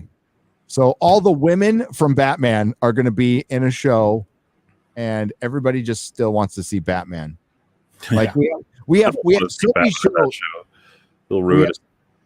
It will. We have so many shows about peripheral Batman, right? We got the Teen Titans now. We got Alfred Pennyworth. We got Gotham. All these shows, but we don't have a fucking Batman show. And I just want a Batman show. I just want a show with Batman in it, not Batman's butler, not the third detective under James Gordon. I want Batman. For fuck's sake. Things are so bad now that I'm like almost starting to look forward to the Batman with Robert Pattinson. Like, I'm like, this might actually be good compared to all this other shit. Speaking with Radio Times, as reported by The Independent, Craig stated, there should simply be better parts for women and actors of color. Yeah, COLOUR. Correct spelling. Correct. Whatever. Color. Color. I can say it. He even questioned, should a woman play James Bond when there should be a part just as good as James Bond for a woman? Wow. Jesus. Who has been saying shit like that for years? Beats me. I don't know. But when Daniel Craig says it, it's fucking revolutionary. No, Daniel Craig, you're a sexist in the 069. There you go. 0069. 0069. There you go. Vaj McGee. Vaj McGee. That's a great name. Well, hey, this woman right here in her nightgown does a double flip in her high heels with 2 fucking guns. Yes. And takes out a dude. So cool. And takes out a dude and lands on her heels. She's awesome. She's fit as fuck, though, so, well, she's going to inspire. I'll allow it for being as fit as fuck. She's going to inspire. Ana de Armas. Hmm? That's who that actress is, isn't it? Ana de Armas. And she's I don't know. She was in the new Blade Runner. Oh, is that her? Yeah, she was the robot girlfriend thing. I forget. There's only one Blade Runner movie. I don't know what you speak of. Craig previously claimed that a woman could be James Bond. Back in 2019, British tabloid The Mirror reported that Craig stated, "I think that everybody should be considered. Also for women or for African Americans, there should be a great parts anyway across the board. There should be different parts. Like we talked about this last week. Just make a 008 and have Idris Elba play 008. And he could be just as badass. And you could have the whole blank canvas to do whatever you want with him. Exactly. None of the baggage of Bond. And you have him team up with Bond, and you can make Bond movies too. And then you would have 2 franchises to make twice as much money. You know, instead of making the Doctor a woman, you could either create a new character or use the Doctor's daughter. There's a million ways. We've already gone over it. Well, Susan, you could bring back and do something with Susan. Yeah, dude. Yeah, we did talk about that, right? Have a whole fucking series with Susan. The actress is still alive. You could bring her back. You could have her for 1 episode, and she dies at the end of that episode, and she regenerates into who the new Susan's gonna be. And then it could be about that Susan. And it'd be a lovely, fond farewell to the original actress. Yes. And you could, 10 seasons of that along with the Doctor, and then you would have twice as much, and you're making twice as much money, and your IP is out there, and the fans are happy. But no, that you deliberately take something away, and then you can't go back on it. Like, this is not something, the next Doctor will probably be male. It'll probably be, and it won't matter. If there was a male Doctor in Chris Chibnall's Doctor, it would still suck. Yeah. Yeah. By the way, what you said about Blade Runner, that's very controversial, but I also agree. Is it controversial? I know, because people like Denis Villeneuve, blah, blah, blah, but Denis Villeneuve. That's my whatever his name is. But it was boring, slogging, people walking up to doorways really slow, and it was a story of robots about robots doing things for robots. And the more interesting story was the one they left behind with the whole robot revolution that I wanted to know more about. And it was pretty. The movie was pretty. Blade Runner was complete. You didn't need a sequel. No, you didn't. And you needed the ambiguous ending.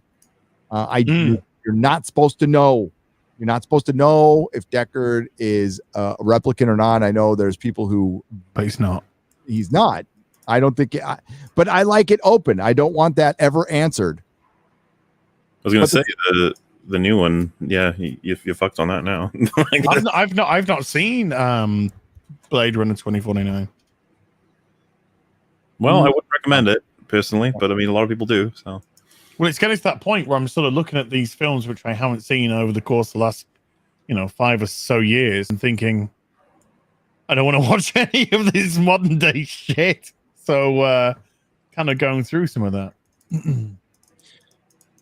Craig's new comments with the Radio Times come 2 weeks before the next James Bond film, No Time to Die, is expected to be released in theaters. The film arrives in theaters in the United States on October 8th. However, the film is expected to hit the UK in cinemas a week earlier on September 30th. Fuck you.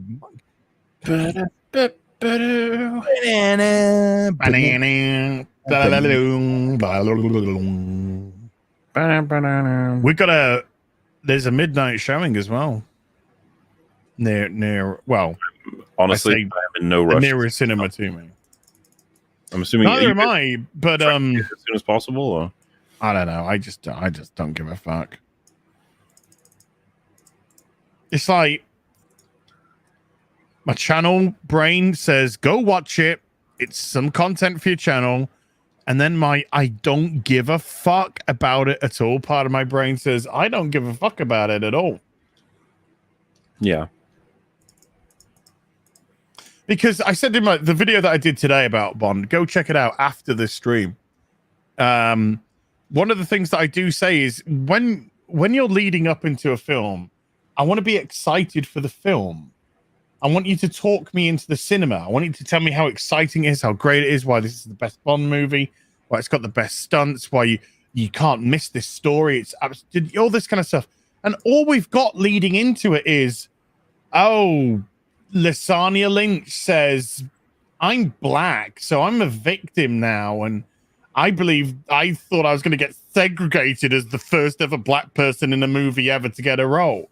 And then you got Bond, Daniel Craig talking about fucking women and fucking whether a woman could be a Bond. And then you've got Barbara Broccoli, who's already said, no women, but, I'm entertaining black dudes for Bond as well. And it's just like, just fuck off. All you're doing is identity politics. All you're doing is put me off this fucking film. If this is all you've got to discuss about the film, I don't give a shit. I don't care. You got this great cast, right? Yeah.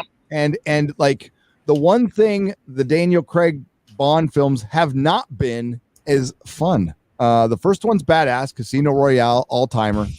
And then after that, it's kind of drab. They're kind of fucking drab. And then this one needed, we need more fun in Hollywood, character driven, fun. But unfortunately, we're watching stuff that was made for a different time. Like our country's not even the same anymore. This is made for a different country 2 years ago. And this thing has been on hold for how long? Sorry, dude. I'm sorry to interrupt. It wasn't made for a country. This was made for a group of ideologues. Oh, I understand that. But it's made for a group of ideologues who live in a country that doesn't exist anymore. No. I just miss fun action movies. Yeah. I served everyone, served men and women. The problem is, like I said, we're getting served up stuff that was made years ago, because of the coof. And even if Hollywood wanted to change, we're not going to see it anytime soon, unless it's on television. And like Batwoman, that's not going to change shit. That's why streams are viewers love streams, because we're constantly adapting brand new, and the audience has direct interaction. But we're seeing properties that are how long has this been? When was this originally supposed to come out, this film? That is a good question. This was in the can in 2019. In the can. So yeah, been a while. Black Widow had the same thing. Mm-hmm. November of 2019. Mm-hmm. So what we're seeing is essentially 2018 footage. Yeah. So, yeah, God, that was a lot. That was 2 months after I was in New York, in September, late August, September. I can't remember now. Remind me, chat. What was I in New York for New York Comic Con with Jeremy? And God, that was a long time. That was 2 years ago, and the coof was just starting to hit. Yeah, so this thing has been it was made in 2018. It is dated, and they must have lost so much money on this already. Just on interest. Its budget's $300 million as well. Oh God, was that before $300 million? $300 million budget on this. Are you guys? What do you think about the box office for this? Well, Yellow Flash said there's some report which says it needs to make $900 million to get its money back. Oh, good luck, I guess. I predicted $700 million to get its money back. I was only $200 million off. Well, that's again, are they figuring in all the interest? Because they would be for $900 million. That'd be insurance, interest, everything. International box office revenue based off the percentage cut. Do you reckon they're releasing it now just because they're just like we can't keep hanging on to it? Essentially, yeah. They tried to sell it. I wonder now if it's not about. Yeah, they tried to sell it. Of course, yes. I wonder now if it's not about the money and more so about just we need to keep Bond as an IP going. Yeah, they tried to sell the IP. They tried to sell the movie. I've done a bunch of videos on this, and I think I'm damn sure this movie's coming out. I don't like it would have to be. It doesn't look like we're going to get locked down like in the next couple weeks. Anyway, I think they're going to wait until closer to Christmas. But I think this one's coming out. I think we're finally going to see a Bond movie. And I don't know. I'm getting Dark Fate vibes. And you reckon it's going to like destroy Bond's legacy, sort of thing? Well, they've destroyed everybody else's. MauLer. Well, this scene here, he's miserable as fucking this scene, isn't he? If you saw the trailers, they're all just shooting the cow, and he's just like that, like, oh, I'm gonna die. I'm just gonna let him kill me. And she's like begging him to get his ass into gear. And why? Because he finds out his girlfriend betrays him. I mean, the one thing about Bond is he got married once and she died, and he never, ever, ever got attached again. Well, he's not supposed to. But it's great. Little references we've had in other Bond films. Like in, is it License to Kill? When Felix is getting married to Della, and there's an exchange between the three of them are together, and Bond sort of excuses himself, and Della was just kind of like, did I say something wrong? And Felix is just like, he was married once. Long time ago, and it's just like, oh. And there's a couple of films where they reference he was married once. Craig's comments with Radio Times come 2 weeks before the next James Bond movie comes out. I read that part. James Bond producer Barbara Broccoli. I was going to say is it broccoli? Broccoli, yeah. Broccoli. Chopping broccoli. I'm chopping. Chubby Broccoli was her father. That was a song. Previously stated that James Bond would never be a female. Back in 2018, Broccoli told The Guardian, Bond is a male. He's a male character. He was written as a male, and I think he'll probably stay. Probably. See, that's not, no. Stay as a male. She added, and that's fine. We don't have to turn male characters into women. Let's just create more female characters and make the story fit those female characters. I mean, however, rumors have persisted that the female 007 will be introduced in No Time to Die. Those rumors from the Daily Mail claimed there is a pivotal scene at the start of the film where M says, "Come in, 007," and in walks Lashana, who is black, beautiful, and a woman. This source added, it's a popcorn drop. It's black, beautiful, and a man. And a man, baby. Bond is still Bond, but he's been replaced as 007 by this stunning woman. Stunning. No regular woman. She's a stunning woman. She got the No Time to Die. On top of those rumors, Lynch did an interview with Harper's Bazaar, who published a headline that declared she was taking on the role of 007. The headline stated, Lashana Lynch on making history as the first black female 007.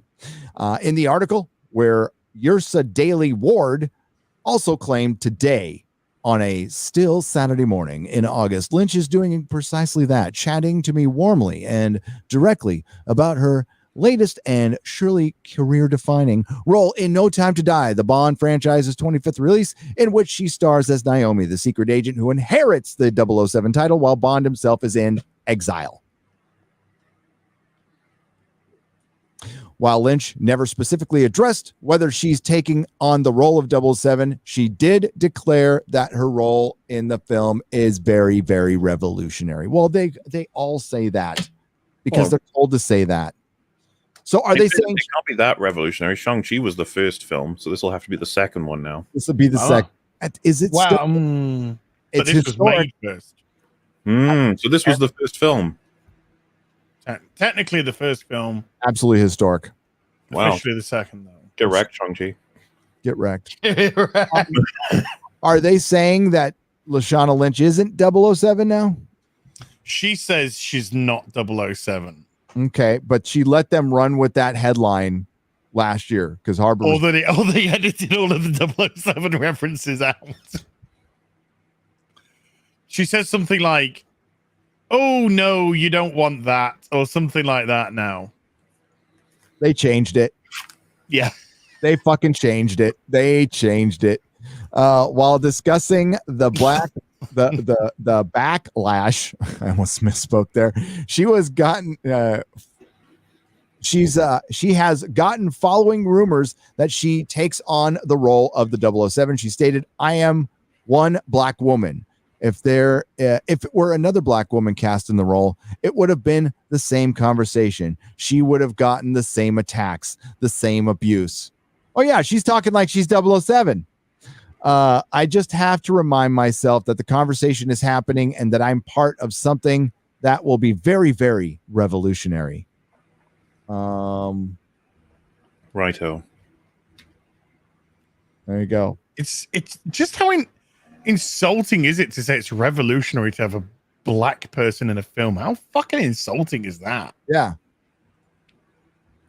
Not only did Lynch claim her role would be revolutionary, but most recently she spoke to The Guardian stating that Bond could be anyone you wanted him to be, even a 2-year-old. What? You can probably see why the video I did about this is doing so well. She said, "We are in a place in a time where the industry is not just giving audiences what it thinks the audience wants. They're actually giving the audience what they want to give the audience."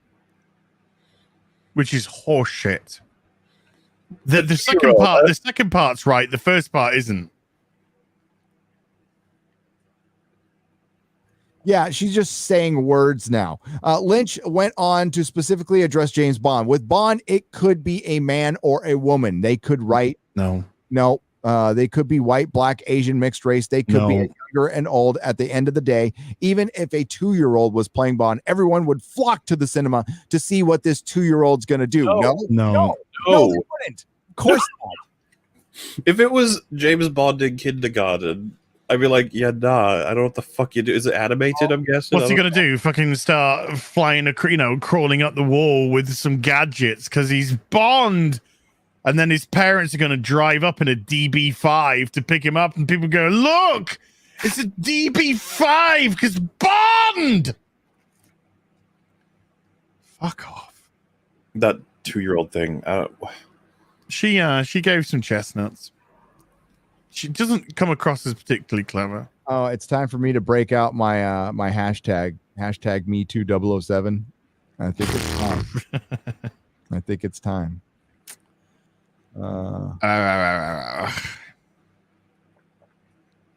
DB5 is beautiful vehicle though. Historic. Oh, Jesus. No Time to Die needs to earn 900 million just to get his. That ain't happening. It's not gonna happen. Time to die, Mr. Bond. Jesus. And you know what they're gonna do? They're gonna go, the white lead is played out. It's time for yes. James Bond and a black woman, lesbian soccer player with one leg. Can you see that to the right there? It says, Ewan McGregor praises Obi-Wan Kenobi series director. It will not disappoint. Oh, that's what we're already fucked then. It's reassuring us it won't disappoint. I cut that out of my video, my whole prediction of fucking Obi-Wan. It's going to be Obi-Wan surrounded by 4 women leading him around. Yes. Showing him how to be a better Jedi and a better man. And then they like all die right before he sees Luke doing something. Oh God, Disney is just fucking.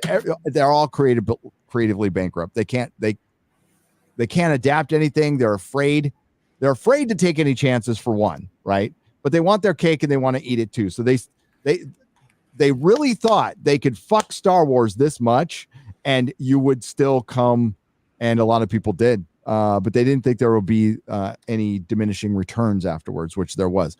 Listen to Lashana Lynch. A 2-year-old could be Bond and people would flock to the cinemas. They don't know what the fuck they're talking about. They don't understand fandom. They don't understand paying customers. They don't understand sales. I don't know if they understand stories. Trevor Slattery is a character in Iron Man 3 and in Shang-Chi. And I messaged you this MauLer. Yeah. I think most actors, including Simu Liu, are Trevor Slattery. I think that was a probably accurate representation of actors in Hollywood. They were inspired by random shit from other movies. They have no idea what they're doing, and they just bob between projects because they say the right stuff. That's about it. Mm-hmm. Oh, did you like what I said there? I went down a rabbit hole of Joe Rogan. There's a bunch of Joe Rogan clips on like behind the scenes of Hollywood, like his take on.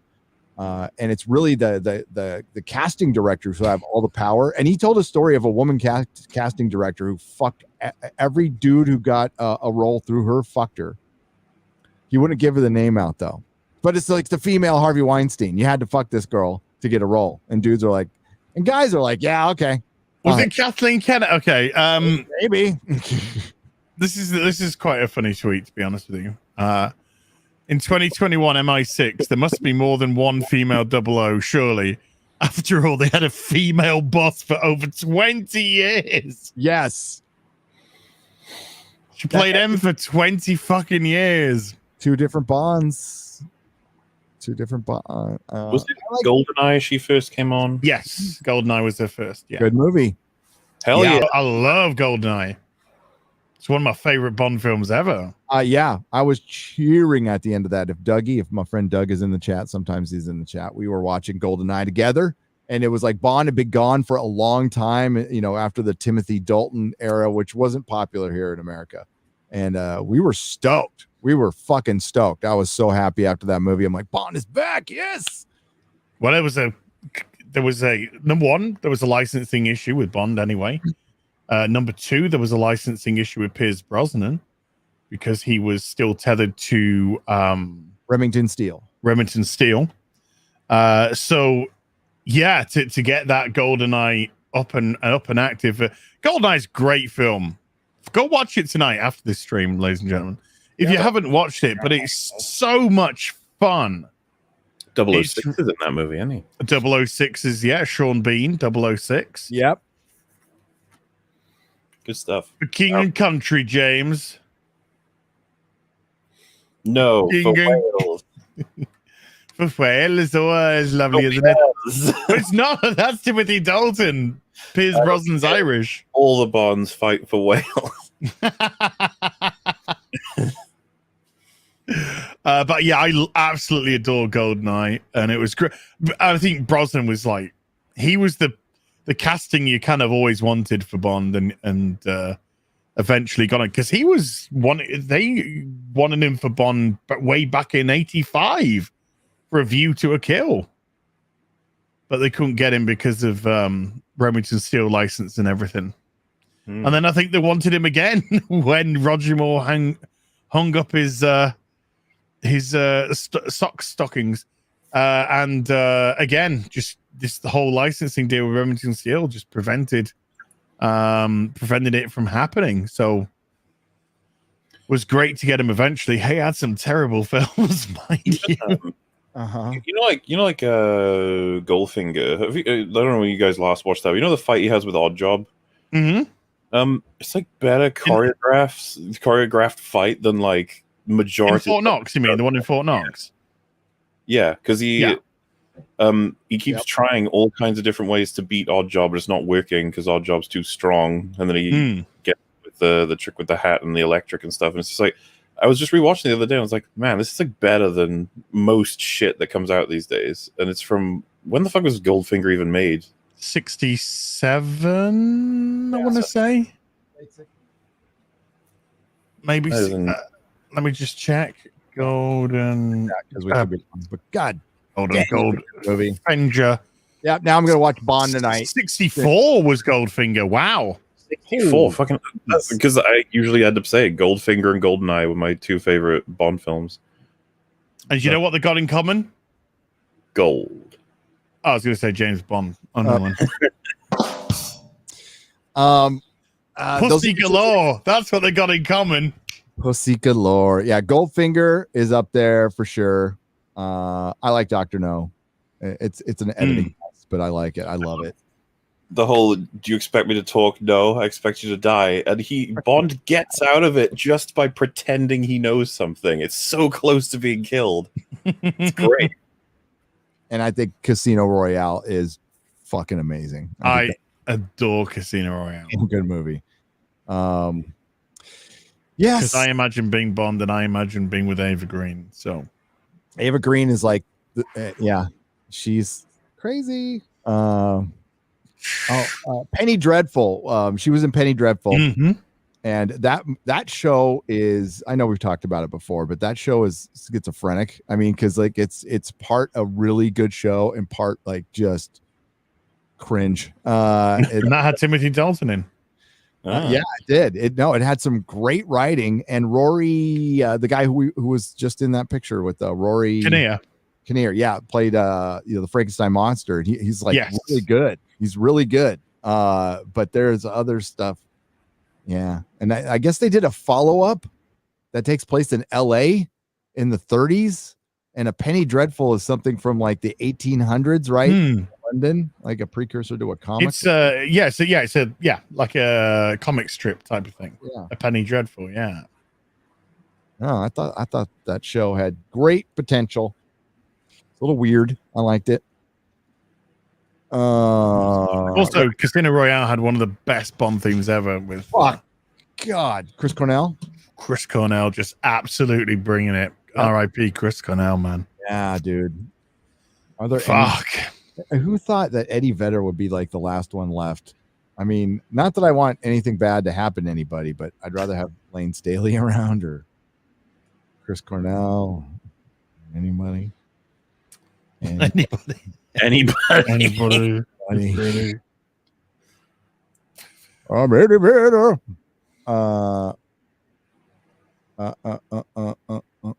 Where is the doc? From Janssen. Me like it. Yeah, she's great. Xenia on the top. Xenia, I can't breathe. And then that was the plan all along. Framke she is chewing scenery in that film, and she's great. Yep. I remember she's great.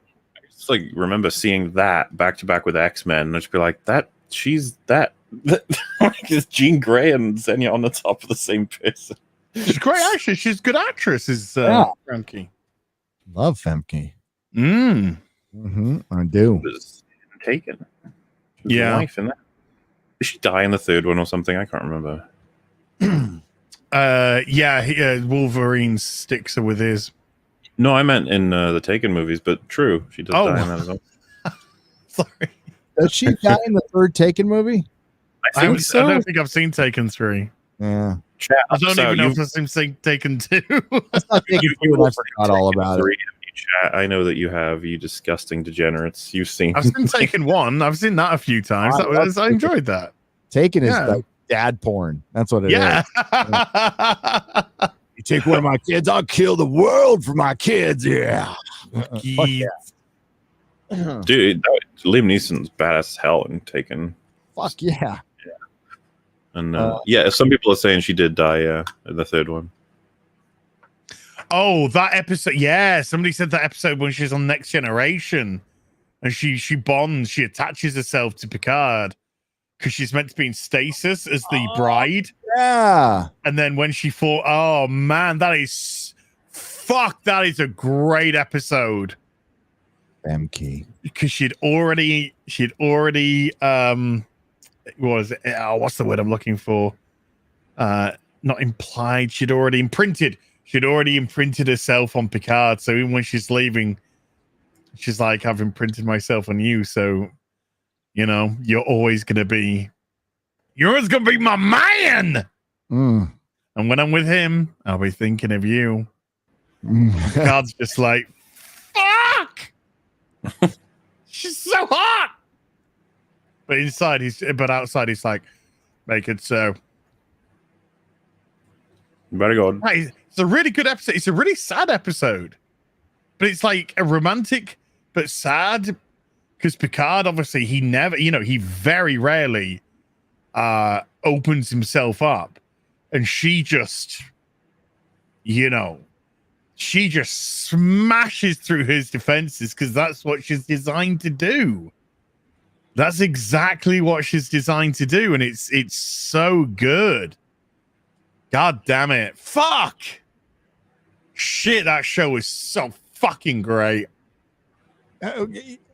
So often now we're thinking about older shows of just anything, and we're like, God, stuff is such shit right now. You guys, you're in luck talking about how much you enjoyed the Star Trek thing. They've been making loads of stuff for it recently. There's loads more things you guys can check out.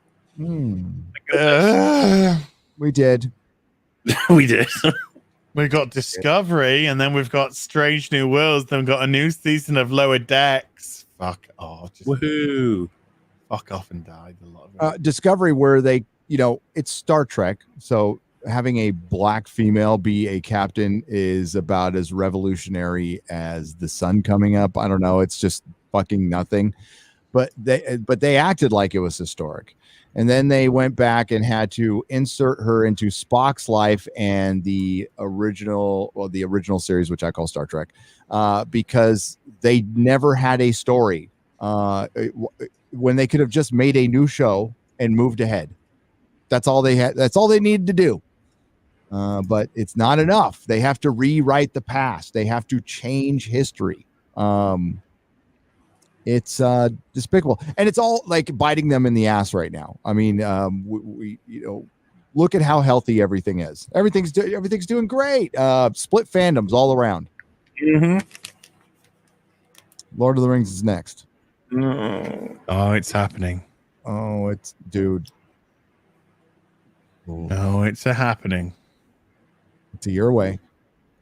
I'll be fine. It's a happening. They're trying to get the original composer, aren't they? To do this. Howard Shore. That's interesting. He'll compose it. I don't know. He had trouble with Peter Jackson. I remember he was composing King Kong, and then they fired him. Damn. King Kong. Wow. Right? Yeah. And then, but he came back for The Hobbit. He did a good job on The Hobbit too. The soundtracks are really fucking good. Yeah. So they fired him on King Kong, but he was back for The Hobbit. Yeah. Oh, here's something interesting. Apparently they have filmed the final bit of Chibnall Whittaker Doctor Who. It's all in the can now. Woohoo. Do you mean well, that means they had to film a regeneration scene.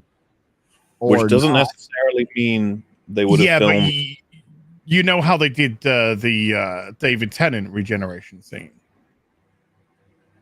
So they did him. And then they did the other half. Yeah. That was Chris Eccleston. Matt Smith was there. They met. There's a picture of them together on set. Okay. So it was Chris. I thought they did it in a closed set. They did Matt on a closed set. Christopher Eccleston. I think he did it by himself. I'm pretty sure. Let's see. Well, now it's going to give me all the 50th anniversary stuff. For 10th regeneration. I'm sworn I saw that picture. Yeah, there it is, right there. This is them together. It was Christopher Eccleston, I'm pretty sure, because that happened so fast. I mean, not to throw it in your face or anything, as I'm not trying to do that, but there it is. That they were together. That's his hair being up right there. Meaning fourth season. So they came in, but I don't know what happened with Eccleston. I know he quit and it was boom like that. And we don't really, we know his side of the story. We don't know BBC's side of the story. We know it was very abrupt. I imagine, I think Eccleston said he had a lot of problems, like personal health problems, like mental health problems and stuff, which you want to be. So anorexia, didn't he? Yeah. Anorexia or bulimia. Or maybe both. Yes, he could read minds. Take that ass. Zoolander. No, I'm not trying to shove it, but I think Az is thinking of Eccleston. It might be a different regeneration. I'm not trying to throw it in his face, but either way, it could be that it's still up in the air for what's happening with the new potential Doctor. They may not have even filmed whoever that may be. They may not even have confirmed who that may be. Well, they haven't got a new showrunner, so. Well, and I was going to say, what we could see is that she begins the regeneration and then it ends. That's what I think, because there's no new showrunner. There is still the potential that it's going to go on hiatus as well. There's multiple factors up in arms right now. Multiple being. Well, Colin Baker, when Colin Baker was fired, he was just fired. Yeah. So Sylvester McCoy wasn't there for that one either. And I don't think it's normal. I mean, I don't know if they had him there for every single, I can't remember every single one, but and I want to say that they normally have that picked out though. So if they filmed the very last scene, is it canceled? Well, like I said, could go on a hiatus. We might not even see a regeneration of her. Yeah. So that's what I was saying. So, that's something which they might just, if they're going to put the series on hiatus, they might not regenerate it there and then. So, if you guys find out who was on hiatus, is that good news to you? Yep, it's as good as it's going to get. Yep. So my guy doesn't work with around Doctor Who anymore. He's done. Those days are over. She just dies. Somebody said. Yeah, go. Oh my God! They finally killed Doctor Who. They just killed Doctor Who. They might as well just do the job on screen now. It's so funny if they have a companion poker with a stick. Is she gonna regenerate? What's going on? It's so bizarre though, because regeneration is it's exciting, but it's a sad time. Oh, it's such a I was, it was sad when Eccleston regenerated, and it was crushing. It was mortifying when Tennant regenerated. My God, I was trying so hard not to. I'm not even like that. Matt Smith was quite an emotional one as well, and Capaldi for me was like, oh dude, see you later. This one, I can't fucking wait. Yeah, this is the one we're like, go on, go. Come on.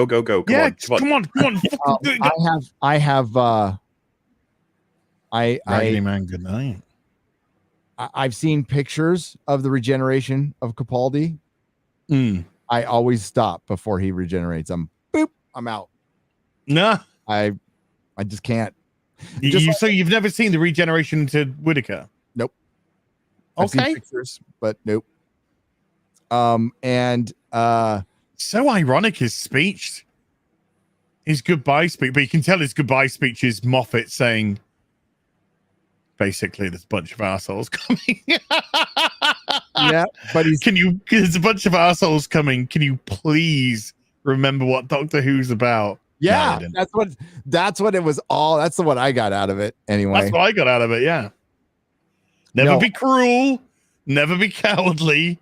Always be kind. Yeah. Be nice, guys. There's something that you might not like, and you just gotta just think about all the good stuff from the show before you see what you're about to see. And no, nice. I tried to be nice. Az tried to be nice. We all tried to be nice. And we were called fucking racist, sexist, homophobe, alt-right Yahtzees to this very day for it. So fuck being nice. No, you know what? We were right. We were right the whole time. Bolstrek was right. Az was right. Dave Cullen was right. We were all fucking right. The female Doctor wasn't going to work. And I know those guys weren't as upfront about it as I was. I never thought the female Doctor would work. It's never going to work. And so far, I'm right. Until I'm proven otherwise, I'm right. And I usually don't say that stuff. You could have made another female character. It would have been just fine to the Doctor Who fandom. You didn't need to do this. And now you fucked up your whole show. Told you so, fuckers. It's like when that person at work no one likes is leaving, and everyone's like, "Yeah, we'll catch you around. See you, mate." It's been fun. And they're like, "Man, I'll really miss you. You know, we had such great times." You're like, "Yeah." And I gave, I said, let's give a female Doctor a chance. Let's see if it works. If it works, then brilliant. We got a whole new aspect to it. And it took me to 2 episodes in. No, this doesn't work at all. Oh fuck, man. I was going over that. Missy's a different character altogether, and Missy was fucking great. Yeah, Michelle she sold it. Like, she absolutely sold it. And unbelievable actress. Am I saying that's not possible? That's possible with the Doctor, but you didn't need to do that. You could have just got Romana or Susan, or Romana and Susan. You could do like a Thelma and Louise of fucking Doctor Who. I don't know. Well, without the death at the end. Well, you could have just done Susan and get a nice, handsome guy in the TARDIS. You're referencing characters from old Who, right? Yeah. Oh, yeah. Sorry, MauLer. Yeah. They don't know about those. They know less about it than I do. So there's no point. Romana is a former companion to the 4th fucking Doctor. I mean, that's the one Doctor everybody should know. And she was a good foil for him, by the way. She was great with him. Put Tom Baker in his fucking place. And in some of the best all-time Tom Baker in his, all of it's good, but this was like the sweet spot of Tom Baker when Douglas Adams was supposedly show running. And it was, I think it would be really popular, especially in the UK. And people would have caught on to it here in America, but they're out now. You lost that American audience. Yeah, I can't speak for any other country, but America's out. They're done. Was it 300,000? That's all. 320 odd thousand. That's it. Watched in America. Yeah. Well, like I said, I can join you guys for this last season because I'm sufficiently. I'm not going to call it invested, engaged to discuss it. I don't want to. It's only 6 episodes. Exactly. So yeah, we'll do it. We'll go live afterwards, and that means Real BBC will be infected every week with Doctor Who. Yay! Yeah, and Batwoman and Picard, and Strange New World, and fucking Hawkeye, and fuck. Did you check out The Last Man? Did anybody take a peek at Why the Last Man? I just can't do it. I can't bring myself to do it. Wait, peek at what? Sorry. Why the Last Man? Why the Last Man? What's that? It's a very popular comic book series that was adapted on Hulu, and it's about all the men are dead except for one. Okay. And at its time when the comic came out, it was fine. It was fine.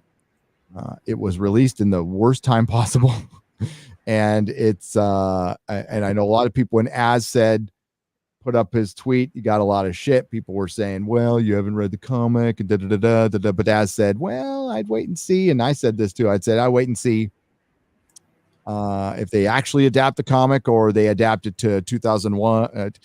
They fucking went Orange Man bad. And so it's fucking terrible. It's fucking terrible. Now one episode is terrible because that's all I watched, but I didn't like it. Hey, WG. What? Go on. I was just gonna say, a show in current day where all the men are dead apart from one, and women run everything. What could possibly go wrong? When you were describing it there, Gary, I was like, oh no, and then I was like, well, no. Well, I mean, it's like an interesting concept, but it can't work now. Like, there's no way they're gonna do that well now. There's one character in the comic books, and I'm going off of reading them a while ago, that she was cool, right? She was cool. She would kind of fuck anything. It was like a fully realized character. right? Whoa. And that's what they had in these books. That they are they are your typical cardboard cutout. It's a trope now. It's a fucking trope, like the female trope of a female being a dude, basically. It's just they did everything 2021. They went full 2021 to 2021. And you never go full 2021. Never. No, it's she-tarded. We will just call it she-tarded from now on. I think that's a good term for it. I think it's a very good term for it. It's really good because I don't think you can get clipped by YouTube for that either. She-tarded. You should be fine. Yep. They seem to be fine with the other version. I was about to say, I think it's Twitch are the ones that don't allow retarded. Twitch, YouTube's fine with it. Fucking, because Metal Commander, you guys probably know him a decent amount. He's like, he streams on Twitch every once in a while, so I'm with him, and I'm like, I have to remember, it's like, oh yeah, we're not allowed to say retarded. Like, fucking retarded. It's so stupid. It's retarded. I can't say retarded. She-tarded. She-tarded. She-tarded. WG for $100. I've learned to abide, Gary, being pizza topping fluid. I can even support Harry Chan using as a meme. Harry Chan. Maybe Perry Chan using as a meme Buddha. I can also deal with dry, iconic Welshman. And what I cannot tolerate is a 2-year-old Jane Bond. Is Fleming in his grave. Keep Bond and carry on. Oh, beautiful. Oh, dude, imagine Ian Fleming listening to someone saying, so here's my pitch, 2-year-old James Bond. Like, I'm sorry? I want to see him like crushing pussy too. So a 2-year-old Bond just nailing it. Or just Ian Fleming like coming back from the dead and he's just like, hey guys, what's going on with my franchise? Well, we got a 2-year-old black lesbian James Bond going on right now. Okay. Look, everything else has been kept the same, Ian. Going back in my coffin. See ya. Yep. More comfy. And by the way, the pineapple pizza talk on Friday Night Times, glorious, just glorious. Even if I was only in chat. I will say though, Gary, when you said plenty of people in California think it's normal to have pineapple on pizza, I was like, that's not helping your argument. That's making it worse for you. Do you know? I tell you what, I like pineapple on pizza, and then we're not starting this whole fucking thing up again. But I like pineapple on pizza. But do you know who can't do pineapple on pizza well? Fucking Domino's. No, probably not. That is awful. You know what? Maybe that's my problem. Maybe that's the only time I've tried it out was probably with Domino's or something. Who knows? When you guys come to America, coming to America. When you come to America, we'll go to pizza. We'll go to pizza time here, and is that the best?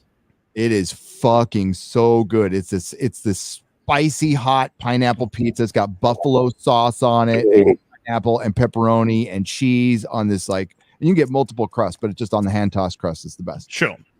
Great. So I have this really big YouTuber. I'm so excited about this, guys. I've been wanting to tell you this. So this really big YouTuber, this important YouTuber is coming to my house to stay. I know. Drunk 3PO. Yeah. He came to your house for a fucking shout out in the stream. Fucking hell. Yeah, he did. The desperation. It is getting desperate for these shout outs now. Well, apparently he's stuck at the border right now. So there maybe I don't know if maybe he should have entered at Texas. It'd have been a little easier to get in. Tell him there's a bridge he can chill out on. Yeah. So I was gonna say. A lot of people have been suggesting tangerine on pizza. You know? No, I couldn't. I saw that. I saw that image where somebody had made apparently that was like it's like a delicacy, well, not delicacy, but that's like a regular topping where they are. Long time ago in Burma, I saw a pizza the size. The pizza, the size of a tangerine. Tangerine. Ian Fleming died when he was 56. Wow. I didn't realize. I thought he had a long life. Fuck. Shit. He looked fucked. How old is he there? 25. That is a good question. 25 years old. He looks like a variant of Jeffrey Rush. Yes. Yes. You're absolutely right. Jeffrey Rush should play Ian Fleming in the new biopic. So, yeah, I don't know when this picture was taken. What did he die of? Probably. Oh, if you want to set slow mode in your chat, we've got issues with a lot of spam accounts coming in. Man, someone's having fun today, making lots of accounts, I guess. All right. Do I need to slow it down? Yeah, it's slow mo 10 seconds. That'll be fine. Okay, that's good. Give me just a moment. Man, they'll only get one post off, and it'll be easier for the mods to manage. Yeah, those account names, gosh, they're so funny. I know. One of the messages was bald. That's fine. It's like, you know, we get called Nazi, white supremacist, yeah, you know, all these like hideous names because racist. Why the racist? Because they didn't like Shang-Chi. You know, we get called all these hideous names every day, all day, every day, and it's water for ducks back. But then you get a spammer come in and he's just like, do you know what's going to really upset us? What's that? Call him bald. Your whole life is over. Throwing everything in your room like, I can't deal with this. He found out my weakness. I can handle racist and white supremacist. And I can handle being called a homosexual that smokes cigarettes. But I just can't handle bald. We've gone over this so many times. It's like kryptonite. Backwards world where, you know, when you cover like a content creator and you go, oh my god, and then you like vaguely make fun of their fucking appearance in any way, shape, or form. That's considered the end of the world compared to calling someone a Nazi. It's like, you do realize one of those is worse than the other, right? Maybe they like, don't. Got him. The character criticisms versus like, you're ugly. For some reason, you're ugly is like way worse in when we cover people. I think it was Rags a Wolf that called Jenny Nicholson that said she looked like an android, and that is like, the people went nuts. They were like, how fucking dare you? And it's like, we also said all of her opinions about Joker was stupid, and like some of them were damaging, but you don't care about that compared to the whole she looks like an android, I guess. Damaging. Well, you know what? I can tell you about this. You guys will find this funny. I hope I haven't told you about this before, but she said she had to go see Joker in a drive-in movie thing. And it was like, huh? Like, why? And then she's like, well, because it's too dangerous to go to the cinema. No, it was what was it? The Littlest Mermaid or whatever next door. That's where they Frozen 2. Yeah, Frozen 2. That's where the fighting was happening. But it gets better because, of course, we were laughing at that she was like, I might have been shagged at the cinema, had to go to the drive-in. And it's like, so people can still kill you at the drive-in. And so someone said, like, yeah, why would the drive-in? And she's like, person with gun would show up and I would drive over them. No. No. No. That's not how it works, dumbass. And there was commentary about like how, you know, yeah, well, it's protection, right? Cars are like armor, and a lot of people have this misconception. Rags, every time this comes up, it's like, cars are not armor. Bullets going through. They're fucking hitting you. That's what's happening. Okay, this happens in Black Widow, by the way. There's a scene where they're being chased in fucking Budapest, and there's a person shooting them from the back. Their windows smash, and then they go, "Whoa!" But nothing happens to the front window. The bullets just stop.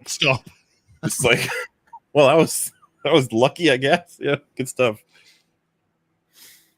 Oh. That was a great film. Hey, sorry, Yellow Flash. I'm going to have to say this, dude. I was watching a Yellow Flash video today, and he mentions Black Widow, and he said, it was great up until the third act. And I'm just like, what? What? Yellow Flash, what film were you watching? Sorry, you do know that the third act was like an hour and a half into the fucking movie. What did you watch in that time? I was going to say, I think as you described the first two acts at first as like they were fine, right? No, no. I said the first like 15 minutes is fine. Who was saying the first 2 acts were fine? Was it? It wasn't Gary, right? I can't remember now. I said I was okay with the movie up until this point, and it was like 15 minutes in. But then I said I did come out and say I rethought that decision later on further review after I watched the movie a second time. I'm like, this is dumb. Oh, yeah, my goal was the whole thing was crap. I swear the whole thing was crap. The third act was. I know. I watched the 4.5 hour fucking video. Yep. Which is a video that I would watch again if I felt like it, because it's that sort of fun video to watch. It's good to that's great doing like puttery work around the house. You know, you listen to MauLer in the background. That's good. Plain. Ian Fleming died at 56. He his 12-year-old son's birthday party, he had a meal and then had a heart attack, and his last recorded words were an apology to the ambulance driver. I am sorry to trouble you, chaps. I don't know how you get along so fast in the traffic on the roads these days. Wow. Shit. Yeah. And you get Ian Fleming's words, was it? Those were his final words, and this is what James Bond is supposed to look like. Yes. Yeah. According to Ian Fleming, this is the guy. That's James Bond. Yeah. I don't think the next one's going to look like that. That's just my guess. I could be wrong, and I hope I am. I think he's going to have boobs and no darker complexion. Well, or not. We'll see. It might have boobs, but I think it's also going to have a penis. So who knows what we're going to get? Hey, fun for the whole lot. Hey, we got a super. We're going to get Sidney Poitier as James Bond. Well, that would have been at least a good actor. Jeez. George Molo for $99.99. George.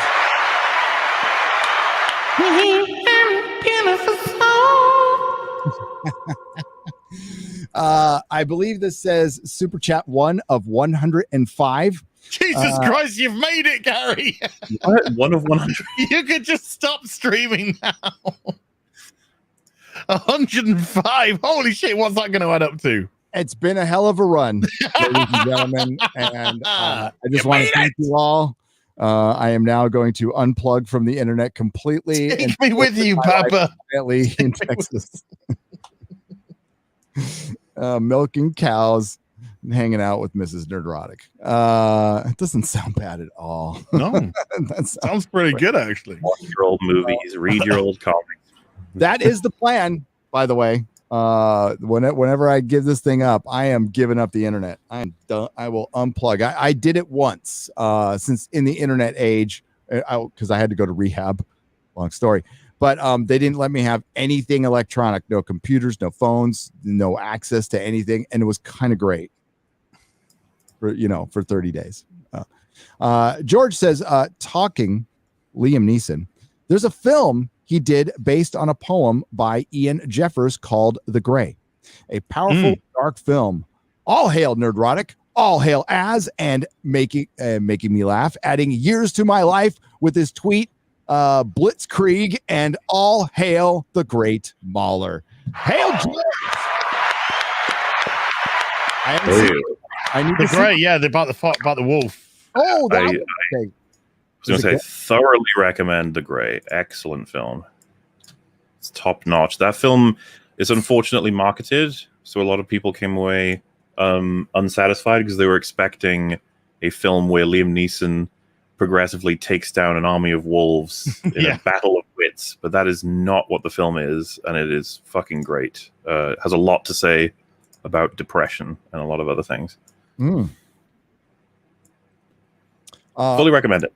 Now I'm going to see it. Far Out Cast for 11111. What about those zeros? That's not very binary for you. Come on. Said Az. It's non-binary. Az ain't bald. He's a solar panel powered love machine. You betcha. Old, he's experienced. Damn straight. MauLer is not an AI program. He's real. Yes, I am real. Oh my god! Oh, do that again. Hang on. Wait till the applause starts. Do that again. I am very much real.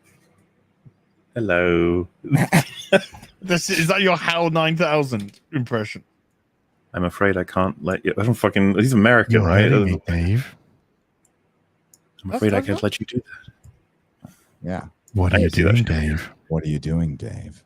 Stop it, Dave. As was at the meetup. You're hurting me, Dave. MauLer was actually at the meetup. I had my USB drive there. My MauLer AI. I was saying to Gary, I should stealth come to a meetup where I'm actually just walking around interacting as a fan, and Gary's the only person who knows exactly who I am. Yeah, no one would know. And then I run off, put the mask on, come back out, and then people are like, wait a minute. Wait a minute. That man looks like that long man. I'd have to use a different accent too, because the bass in my voice might give me away. So I'd have to be like, everyone. My name's Cletus. I'm a big fan of the show.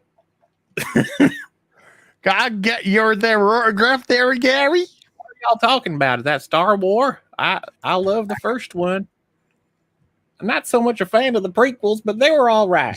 They were all. They're okay. They're a lot better now. Thanks to the Disney Trilogy. Mm-hmm. I'm a big fan of the sequels, but I appreciate you guys' input. That's why The kindest critic on YouTube. I find community is more important than disagreeing.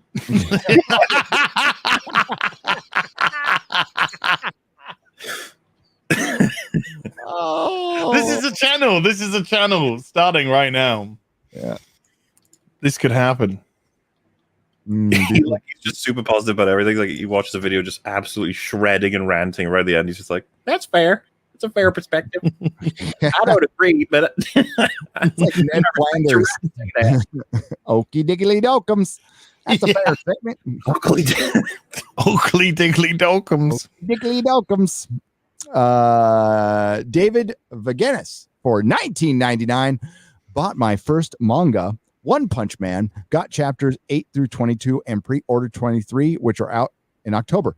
I'll get chapters 1 through 7 later, since that's season 1 of the anime, which I've watched a lot of. Amazing art and characters. Thanks, boys. Yeah, I'm gonna have to do a proper review of that soon. We have things to get. I have to finish Babylon 5, which I'm gonna do. I'm already well into my Buffy thing. Yeah. Hey, what about the new Buffy comic? No. No.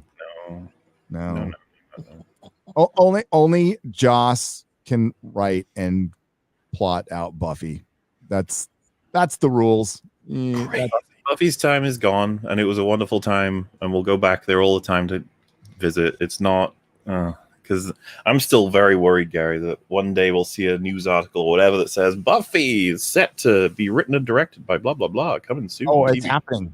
It belongs to Disney now. It's completely gonna happen. They can do like an iCarly but Buffy series, and it'll be just a dumb sitcom on fucking Disney Plus or something with lesbians. Well, Disney have announced Disney Plus Day. Disney Plus Day? Disney Plus Day. Actually, here, I'll link it. I have this lined up for a while. They just announced Disney Plus Day, November the 12th, I think. Yeah.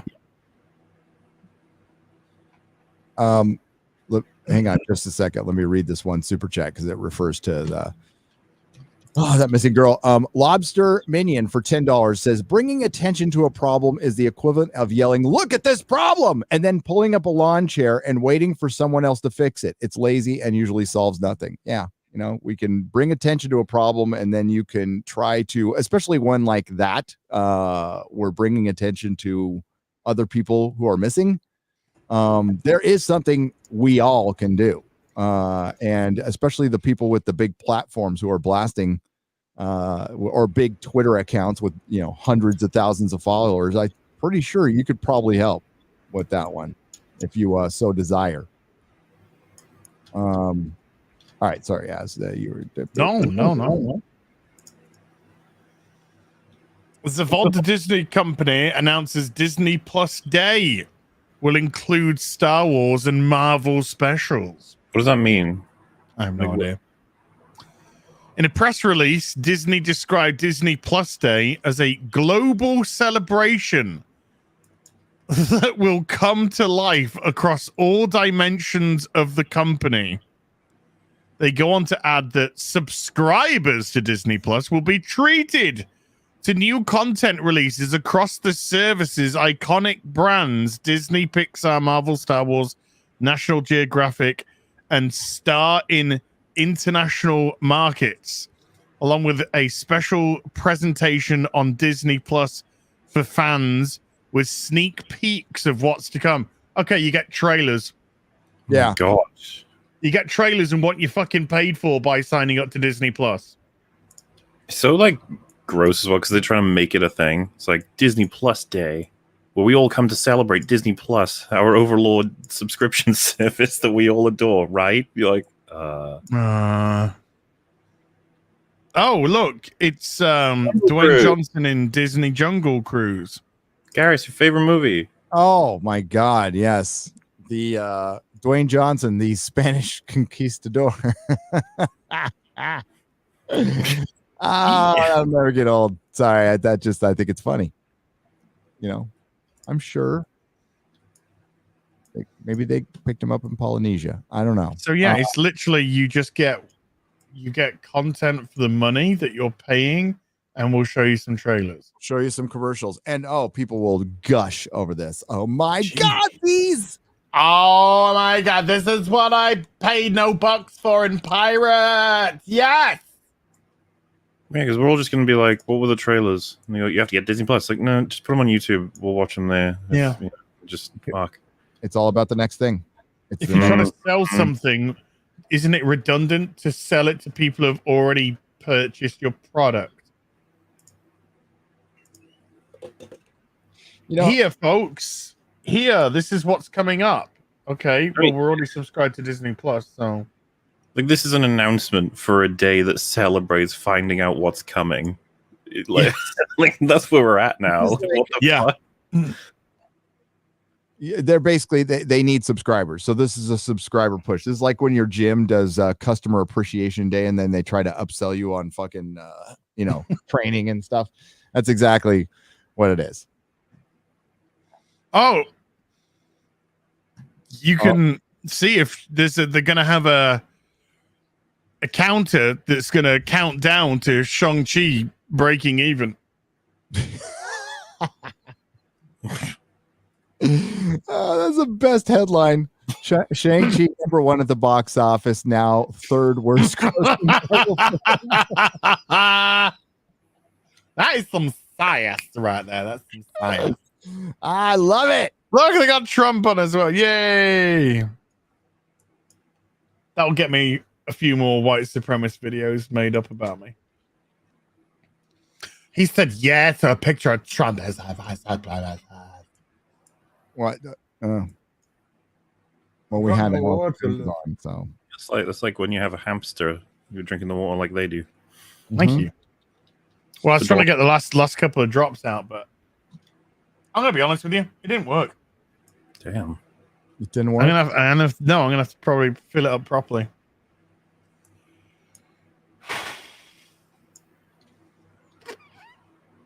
Just having a moment of silence there for media. Let's have a look. A series of original shorts titled Olaf Presents will also arrive on the platform.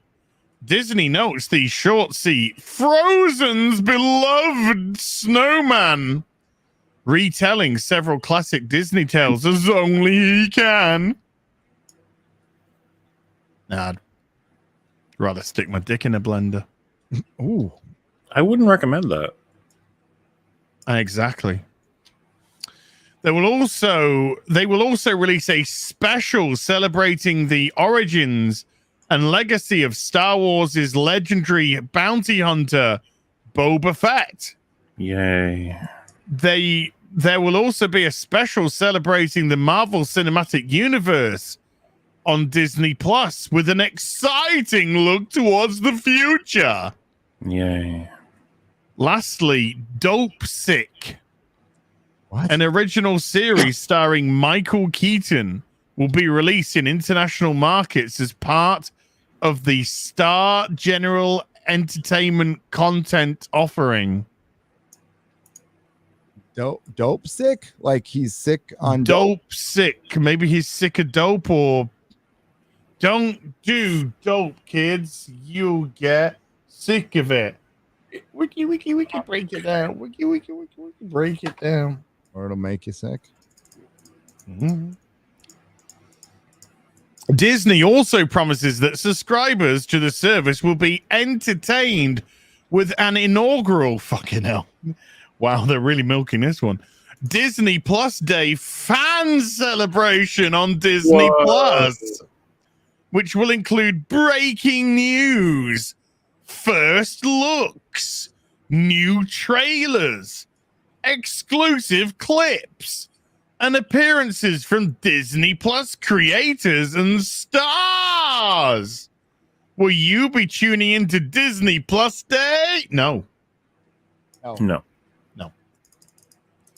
To you, it's Disney Plus Day. To me, it's just Tuesday. You gotta say Tuesday. It's just Tuesday. It's just Tuesday. To me, it was just a Tuesday. The day of that sounded really exciting. Hey, do you wanna come to our marketing day? Yeah. Do you wanna come to our marketing day, people? Huh? Marketing day at Disney. Do you want to come? I'm not gonna come. I'm not gonna come. Do not come. Do not come. I'm gonna come.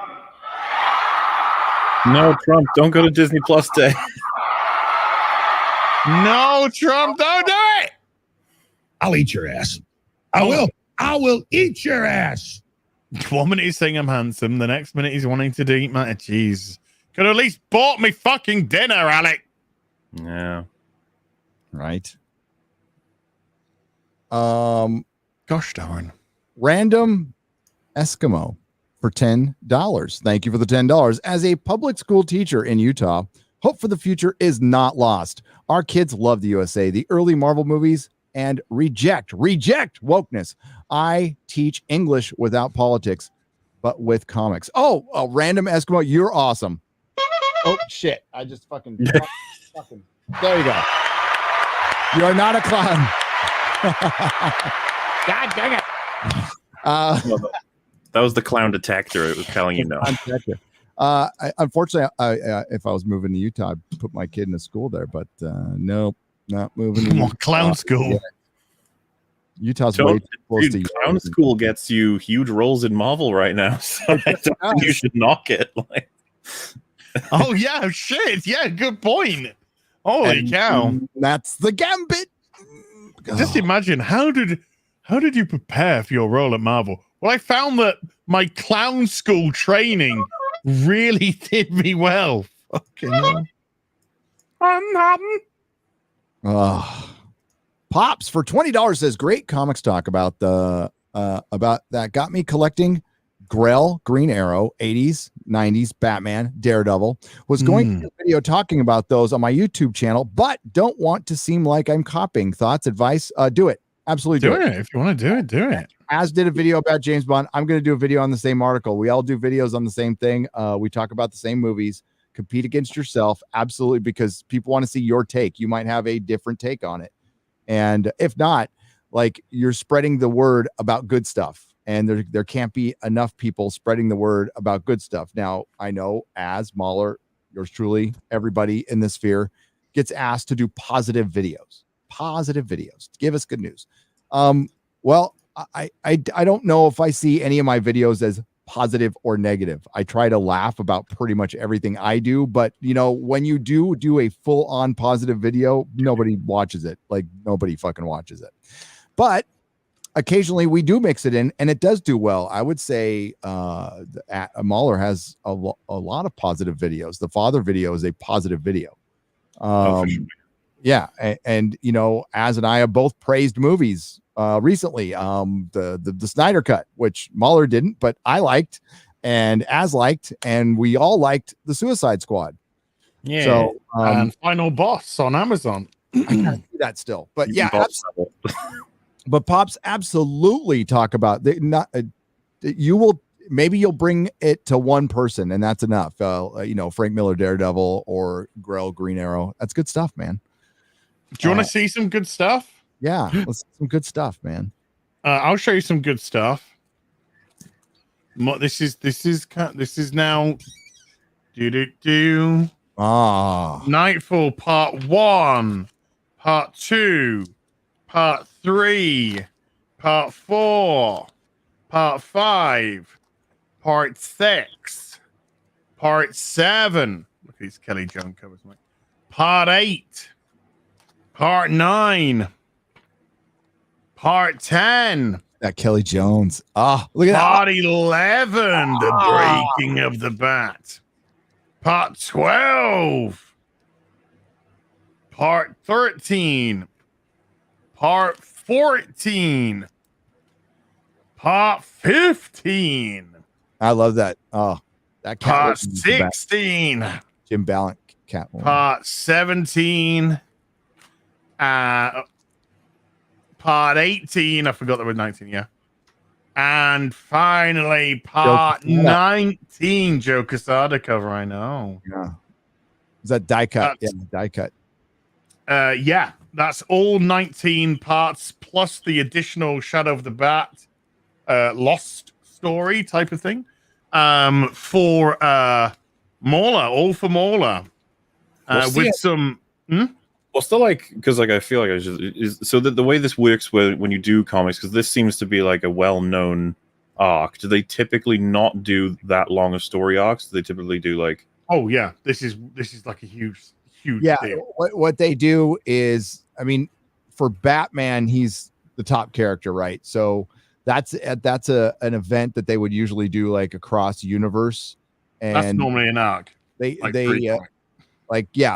Normally an arc is 3 to 4, enough for a trade. Before that, it used to be 1 or 2. Before that, it was just one-off issues. Nowadays, like Batman will have an arc maybe once a year, maybe a little longer.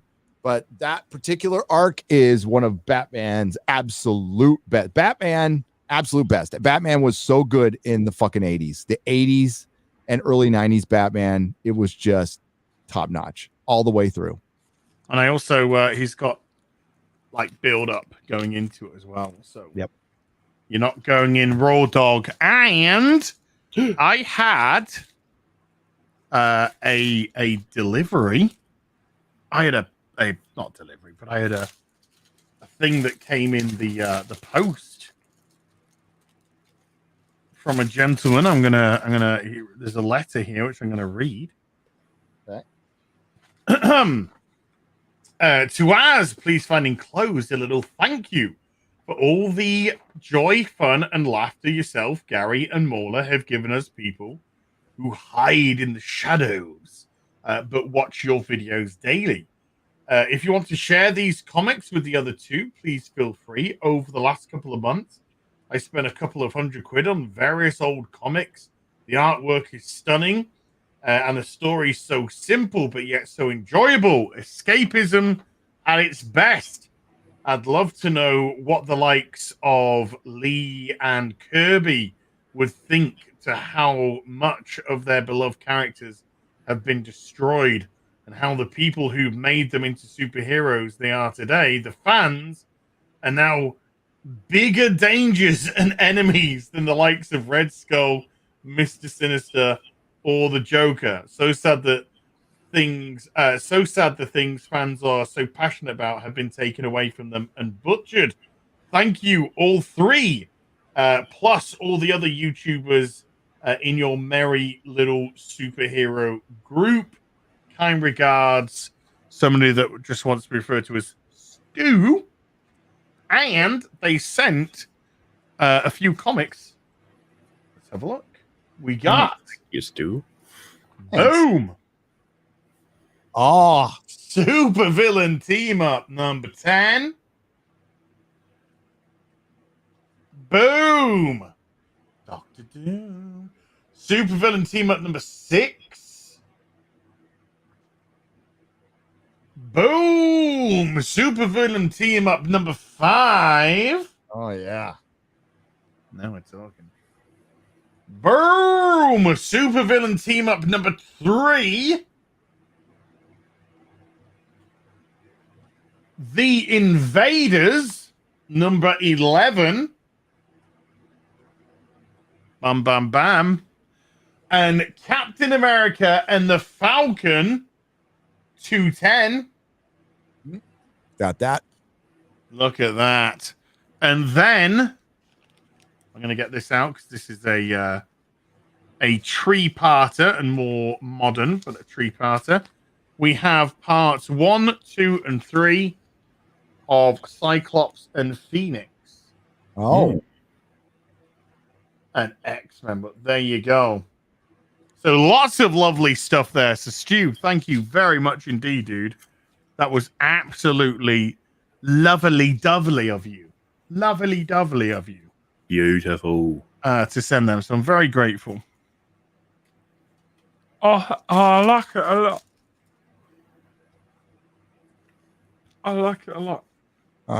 It's fucking rad. I just love comics. I love buying comics. As I love receiving comics. Yep. I love holding them in my hand. I love like reading one story and then the next story and then the next story comes out and then I can read that one. And sometimes it takes a month, sometimes it takes 2. It's cool. I like it. One thing I have near me is my Who's Who. I always have this. These are fucking cool. These are kind of affordable. So you can get the binder and they're like superhero manuals.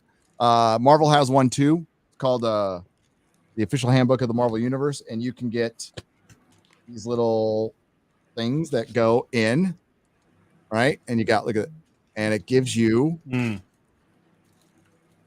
all the specs, everything you need to know off of every hero, villain, Heat Wave.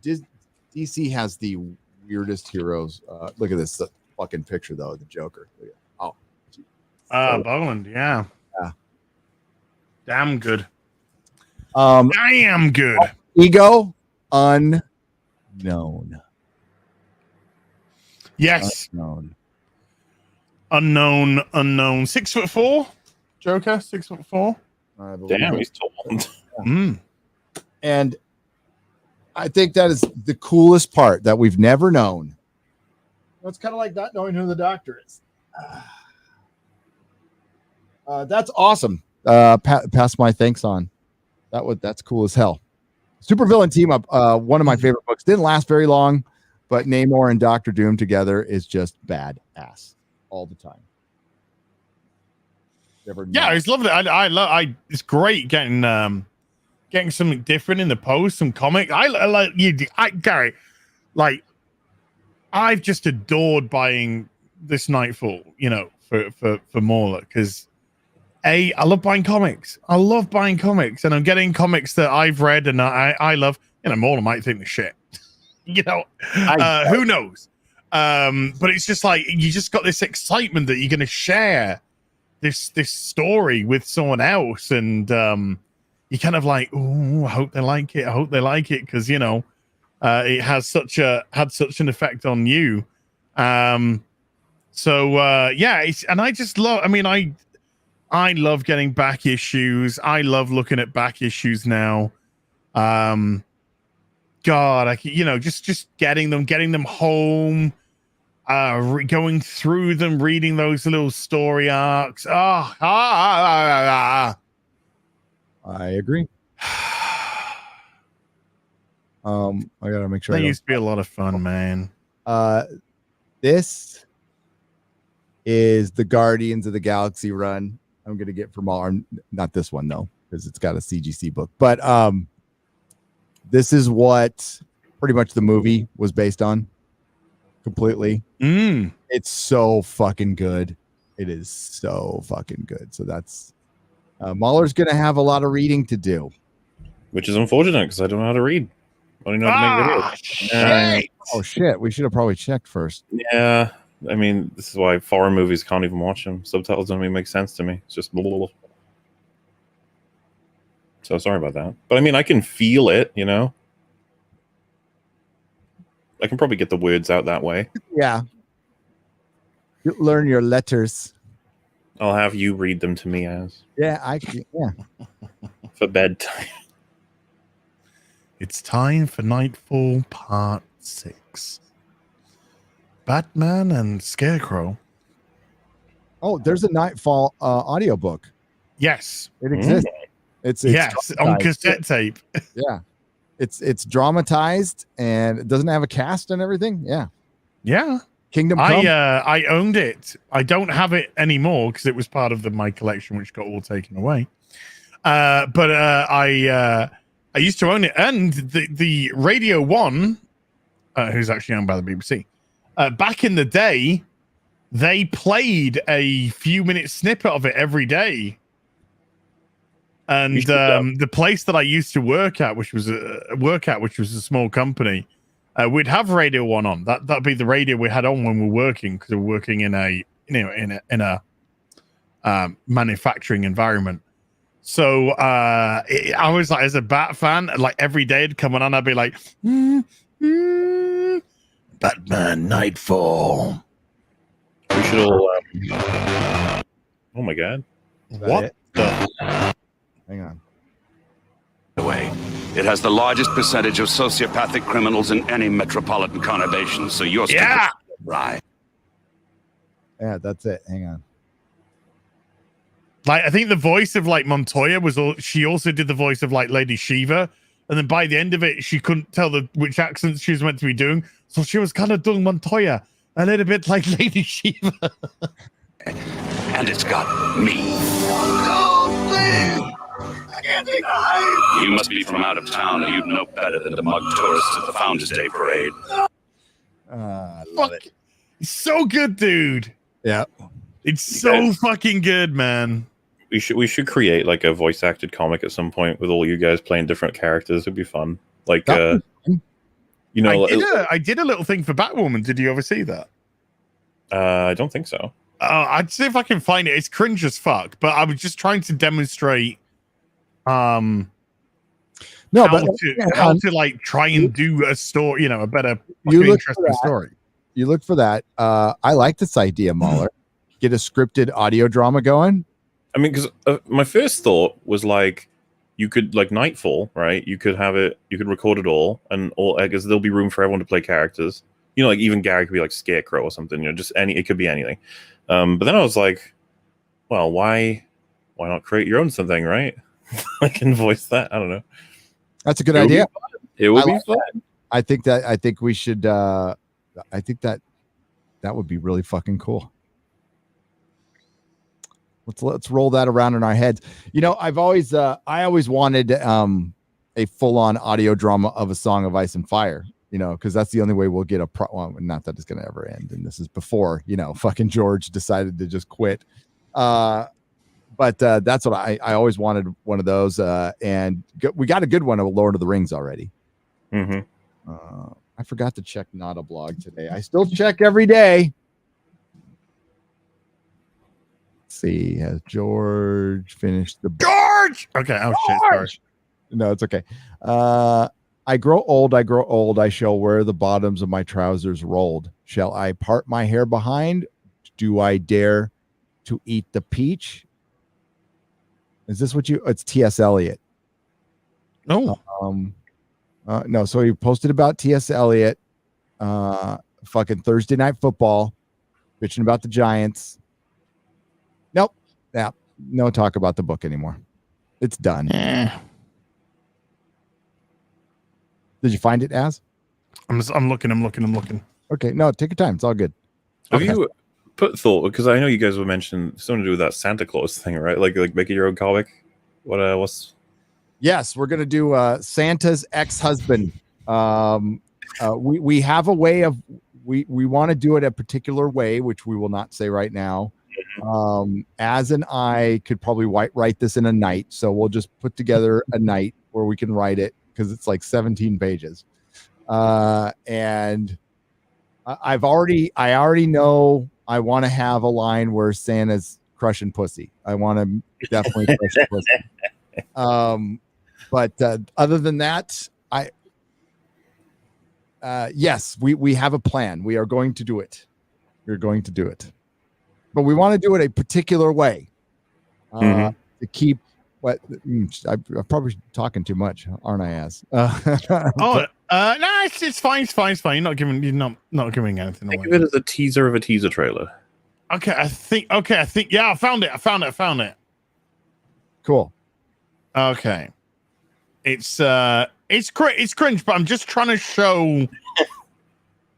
Just trying to show how I would do a thing. Okay. I don't know how I don't know how much of it leads in, but let me just share this. I might turn my screen off because I'm going to be embarrassed if I.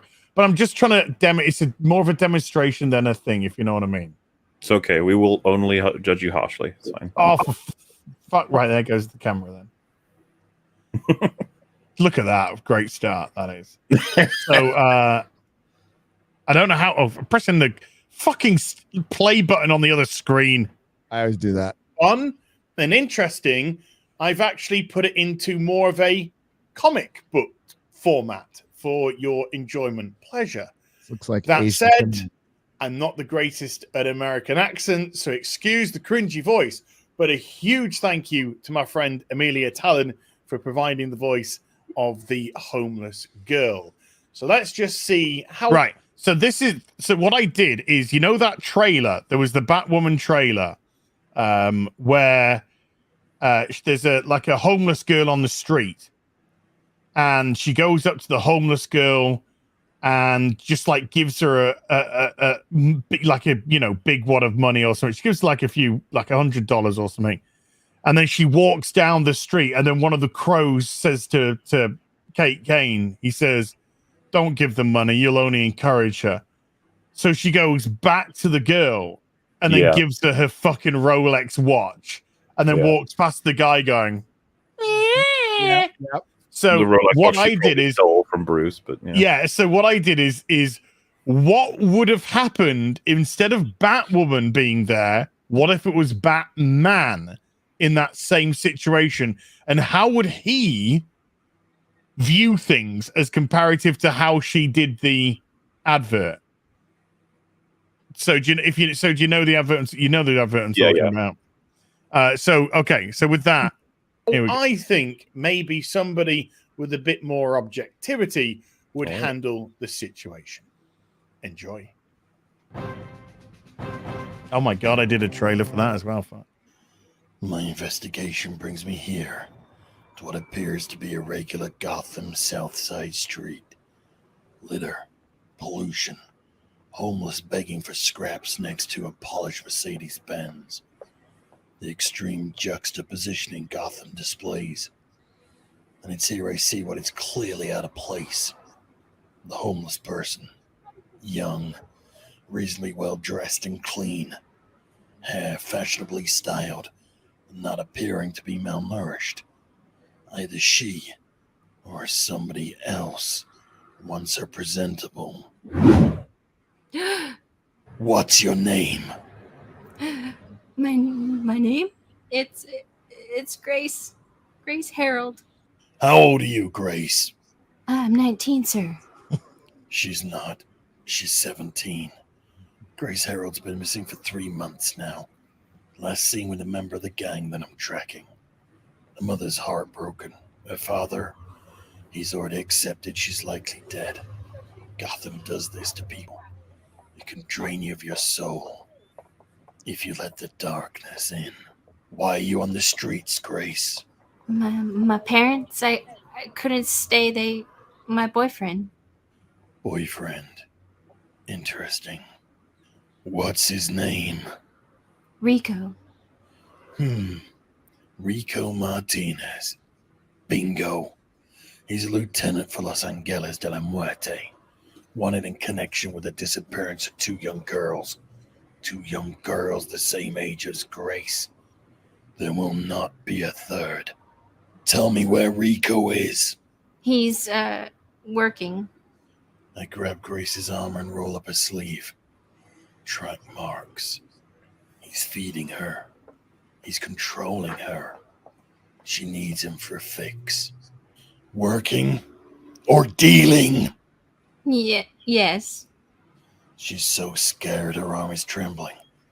If I push too hard, she might break. You need to leave, Grace. Get help. I can't. He won't let me. He needs me. Dependency had set in. If I leave her here, the next scumbag that comes along will just pick her up, use her. She'll be dead in a few months at best. I tag a sign with a transponder, alerting Alfred to this location. Tell me where he is, Grace. Sometimes he gets mad if I don't listen. Grace, tell me where he is, and I promise you, you'll never see him again. He'll be at 7th and Opal. He won't be alone. Car will arrive at this location shortly, Grace. Get in, and he'll take you to safety. To someone who can help you get off this filth. Thank you. I'm sorry. Alfred will know what to do when he sees her. He'll take her to Dr. Leslie Tompkins. She'll contact her parents, and her father and mother will realize that Gotham can return souls as well as take them. But now it's my turn. My turn to be the knight, the shadow of the old fear stalking them, the demon in the corner of their eye, the Batman. Rico Martinez, you're mine. So that's right there we got. So instead of just being a smug fucking bitch, instead of just being a smug fucking bitch and being like, just give somebody who's clean and dressed well and stylish hair and doesn't look like they got any problems and just give them shit. No, Batman doesn't do that. He thinks about stuff. He works stuff out. Yeah. It's just everything that's wrong with Batwoman. There's way more thought that was in there. I like all the ideas in that. It's just the production elements. We could boost them, you know? we could just give them a bit of a tweak here and there. But yeah, no, I think that's really not neat. A great editor, you know. It's I like little whoosh sounds when Batman was flying across. I even did a grappling hook sound too. You did. It was good. It's good. It's an excellent start. And I like the idea that we could eventually play with trying to tell some stories after all this time of criticizing them, you know, and trying to. Because a lot of people will like claim that, like, you shouldn't be criticizing until you tell one, because what do you know, that sort of thing. Yeah. It would be funny if eventually we put like a big ton of effort into it. Because I don't know if you guys know, I don't know if we've talked about this before, but Red Letter Media, of course, they've made a couple of movies, but they're all like comedy. And I was always like, man, I'd really like them to give an honest try at making a drama, because of how much they talk about dramatic writing, and I think they could do it. And I also think that, you know, give us some time, some effort, we might be able to pull something off as well. Because let's be honest, they're hiring fucking anybody in Hollywood right now. So as long as they say the right stuff, so yeah, maybe. Somebody said the EFAT community wanting you animate that instead. They say that would be much better. Also, think I like the idea of getting us all to play different characters, because we all have such different voices that it'll just give a lot of life to a script. But acting can be a bit of a bitch sometimes. So, It's funny because I think right up until you hit record on a microphone knowing you're playing a character, it seems like, yeah, I could do that. And then right up till you press, you're like, oh. I don't know anymore. Because funnily enough, I've got a voice acting job coming up within the next month. Oh, nice. Every once in a while I get commissioned for it. That's right. So that's where I started. It wasn't video reviews. And yeah, the most common thing I'm hired for is an American voice, not British or English or anything else. Yeah. I thought you would have been hired as a gentleman. I was thinking, I'm more than happy to be hired as villains most of the time. That's what I want my typecast to be, you know? A nice villain. Yes. That's something we should do. We should all make an origin comic for a superhero we make up, or villain. What would you guys' powers be? An origin or a tangerine gin? Tangerine. Like, mine would be a guy who falls in toxic waste and becomes really long. Yeah. He's like trying to crawl. Mine would be eating detractors pussy and getting fat, I guess. Based off yesterday's rubbing. What do you reckon, Gary? What'd your power be? My power, my superpower. Power. I had to pick one. I wouldn't, but you're welcome to do whatever you Why want. pick one? We can have them all. I definitely want to read minds, but I want to be like. I think the best power is like Wolverine's, like super durable, like healing. Like, I mean, of course you have to have strength along with that, but just being able to take a fucking beating and get back up. Yeah. That'd be horrible. But he can take it. He can also deliver it as. Yeah, but I mean, how many beatings do you really want to take in life? Well, if you're going to be fucking a superhero, you're going to be taking some beatings. You're going to go out and fight. So you better be able I to. suppose, you're going to be you can be out fighting the be a justice. superhero. I would like, the ability to eat ice cream and not gain weight. That would be good. I'd like that. Can I just be like Oracle and sit by a computer all day? No, I like teleportation's a good one, but flight and just super strength. They're basic bitch, but they're good. They're good. I did write a superhero comic a long time ago. Might be X-ray vision. There you go. We all know why. And you can never prove it. Prove it in a court of law. You'll never know when ass is watching. You'll never feel safe again. Yeah. It doesn't matter how much you cover up. It's never enough. And you're like, is this a superhero? You're like, yes.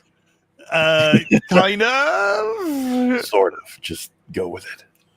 Well, no, you said superhero or supervillain. Well, do you want to be the supervillain who just looks at people with X-ray vision? The peeping Tom. The peeping ass. We got a new villain in town. They're called the Peeping Tom. They'll tell you exactly how big your dick really is. That would be a great starting villain for any heroes. Like, he's watching women undress. We got to stop it. Like, that sounds like a really good parody. Like, you work really hard to stop the Peeping Tom, but meanwhile, there's this huge battle in the city between gods, and you're like, the Peeping Tom, I've got to stop. Yeah, but the Peeping Tom. I gotta stop the peeping Tom. Yeah. My area, yeah. Vision has very awesome powers. Vision has, he can fly. He's super strength. He can get hard as diamond. He can like phase through walls. He's got little beams that comes out of his. It's fucking awesome. Are you saying you'd want them powers? I'd want them powers. Or But Peeping Tom could go up to some guy. Is this in a restaurant? Is this your first date? Yeah, it is. Just like pretend to be a waiter. Yeah, it's our first date. Just go to the guy. It's wearing a padded bra, dude. Yeah. It's not. It's nothing like that at all. Make the Peeping Tom be able to peep into anything. Like he can peep into her bank account. He can peep. Yes. Yeah. I just love the idea. Yeah. I've looked at her purse. She's not brought a single scrap of money or credit card with her. She's got a condom in her purse. You might be getting lucky tonight. Generate these scenarios, like they're talking with their friends at the restaurant or whatever. They spot him over the window. They see the Peeping Tom in action. He's like, "Gotta stop him! Call the police! I gotta stop the Peeping Tom. What is he peeping? What does he know?" She got some 10-packs in a bag, mate. It's not gonna happen tonight. Why'd you have to go there? Oh, you had to one up me, did you? Well, look where we are now. Dude, you're gonna get blue balls by the end of the night. Not on my channel. There's now we're down to 6% female audience. God. That would have to be a rule where like you maybe have between 1 and 3 powers, otherwise you'll end up like a Mary Sue. We can't have that, Gary. A Gary Sue. Gary Sue is the name of a superhero, and he can just he's omnipotent. He can do anything. And everybody loves him. Yay! Mary Sue and Gary Sue, and they like rule the world as like these just horrific gods. Don't give a fuck about what happens other than randomly fuck with people. What happens is, so their powers, they hypnotize everybody into thinking they're awesome. All right. So so everybody treats them like Belle or whatever her name is in Twilight. You know, you're gonna be the final villain of the whole show. That's gonna be it. It's a Gary Sue DeConnick. Oh shit. I got some stickers. If you don't like my superpowers, don't join my crew. And don't look me in the eyes. Apart from peeping Tom, my eyes are up here. Hey, as you said you were looking for that Superman statue, I found you that Superman statue. Remind me to tell you later. Oh, dude, I was doing a shopping thing today. Well, I was doing a that's why I messaged MauLer. Well, that's why I poked you on Discord earlier, MauLer. Oh yeah, because I was just like window shopping online. Pegged or poked? Poked. I haven't pegged MauLer as of this day. Unfortunately. Sorry, dude. Patriarchy. But I pegged the patriarchy and the matriarchy. So I was doing some window shopping at Sideshow, and there is this 1 in 3 Geralt of Rivia statue, and I'm just like, fair face to make, yeah. So I needed somebody to talk me down. Well, so I told MauLer was asleep. You didn't talk to me because I'd have gone. I know exactly. I was like, I can't talk to Gary and I can't talk to fucking Robert Meyer Burnett because they're both gonna go do it. I would probably have told you to do it. I'd have sent by 2. So they're not at alone. least you could present a case that I could listen to. Gary, just go fucking buy it. I still like the idea of your superhero just being called the Peeping Tom, by the way. It's so funny. That is a good idea. I think there's something to work with there. Yes. A redemption arc. Like you've just been peeping around, but then you start using your powers for good. Yeah. Oh, see, it's already beginning to happen. Yeah. Like starts off as like, little perv. The Peeping Tom gets glaucoma or something. Like he's going to start losing his eyesight. And if he loses his eyesight, power. So he's only got a limited time left to to make up for all the horrible things. Dude, that is so this is happening. And just on his deathbed, because if you get because you die when you go blind, I guess. It's some woman walks in with a huge rack and he's like, shit. That's his final word, then he dies. Then he goes, and like Peeping Tom, he'll like expand his abilities and he can see if there's a god or not, all kinds of crazy shit across dimensions. But then there's Kelly Sue DeConnick. Yeah, that's a way to kill a boner. Right there. That is the face of Matt Fraction likes her a lot. But she definitely looks like I know, so it's his fucking wife. She looks like somebody from San Francisco. She does. She owns 3 salons and it's called Terry. Yes. And donates regularly to the Gavin Newsom campaign.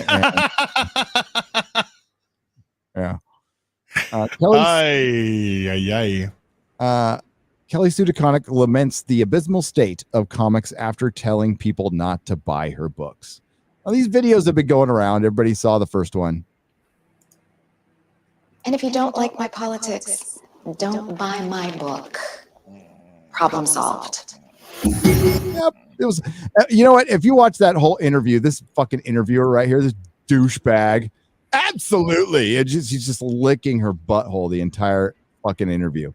Former Captain Marvel writer Kelly Sue DeConnick, God damn it, you got me, John. Repeated the fucking headline. If you recall, DeConnick spoke to Sci-Fi first back in October 2017, where he stated, "And if you don't like my politics, buy my book. Problem solved." Later in the interview, she added, "I'm going to make the book that I'm going to make, and if you don't want to read them, don't read them." Oh, they didn't in droves. They stayed away in droves. In a recently discovered interview from 2019 with YouTube channel Nerd News with Destiny, DeConnick lamented the state of the comic book industry. 3 or 5 books are up, and everything in the mid list is way down. Numbers that used to be numbers that would get you canceled are now like, no, that's a hit, you know. And independent books making back the cost of doing floppies is like names that should be able to do it no sweat are going into the red on singles and not coming out until the trades. And it worries me. And the other thing that worries me is, you know, we're heavily dominated by the superhero genre, and we're heavily dominated by DC and Marvel as the most successful shared universe comics. And I have nothing against DC and Marvel. I have worked for them both. I love them both. I love both universes. I think superheroes are great. So there is no part of me that's like, that is a fucking lie. She's never liked them. That was a complete accident on my part, by the way. To catch me up, exactly who is, because I've heard these comments several times. What is her position exactly? Writer. She's just a writer or some kind of lead writer, or she's a writer. She's married to Matt Fraction, who is a very talented writer who's written some pretty damn good stuff. Kind of an insufferable douchebag in real life, but whatever. That's a lot of writers. He's written a lot of hit books, and she hit him, he hit her, and all of a sudden she started getting writing gigs. So she is most famous for saying this, by the way. First, if you don't like my politics, don't buy my book. That is what she is single most famous for. But she also wrote the version of Captain Marvel that they adapted into a film. She was the first person. So Captain Marvel used to be Miss Marvel, Carol Danvers, a very likable character, kind of a bubbly blonde like Farrah Fawcett. And then they turned her into a dude who was an asshole. And they changed the name to Captain Marvel, and that was supposed to be Captain America's idea, although Captain Marvel belonged to Marvel, the original Captain Marvel, which she is a derivative of. And they amped up her superpowers because they wanted a female Superman in Marvel, because they recognized that they didn't have any female properties to adapt for film. So that they had rights to, like, a lot of the better female characters for Marvel belonged to Fox at the time. Most of them are X-Men and the Fantastic Four. So they wanted to amp up this superhero. So she wrote it. So that's what she's famous for. And listen, I'm going to show the cover of the book later. I sold that book. I was still selling comics when that book came out. So I'm guilty. I'm fucking guilty. But they didn't sell a lot, and I didn't buy a lot. And as a fan of Miss Marvel, I did try to read it. And then I stopped. like, I had your first album. You know, it's like, great, I can love independent comics and I can love superhero comics. That's Matt Fraction right there on the left. But I have a concern that while the industry, not quite as much as it used to be, it is still heavily dominated by those two companies, and those two companies have gradually become part of larger behemoth corporations.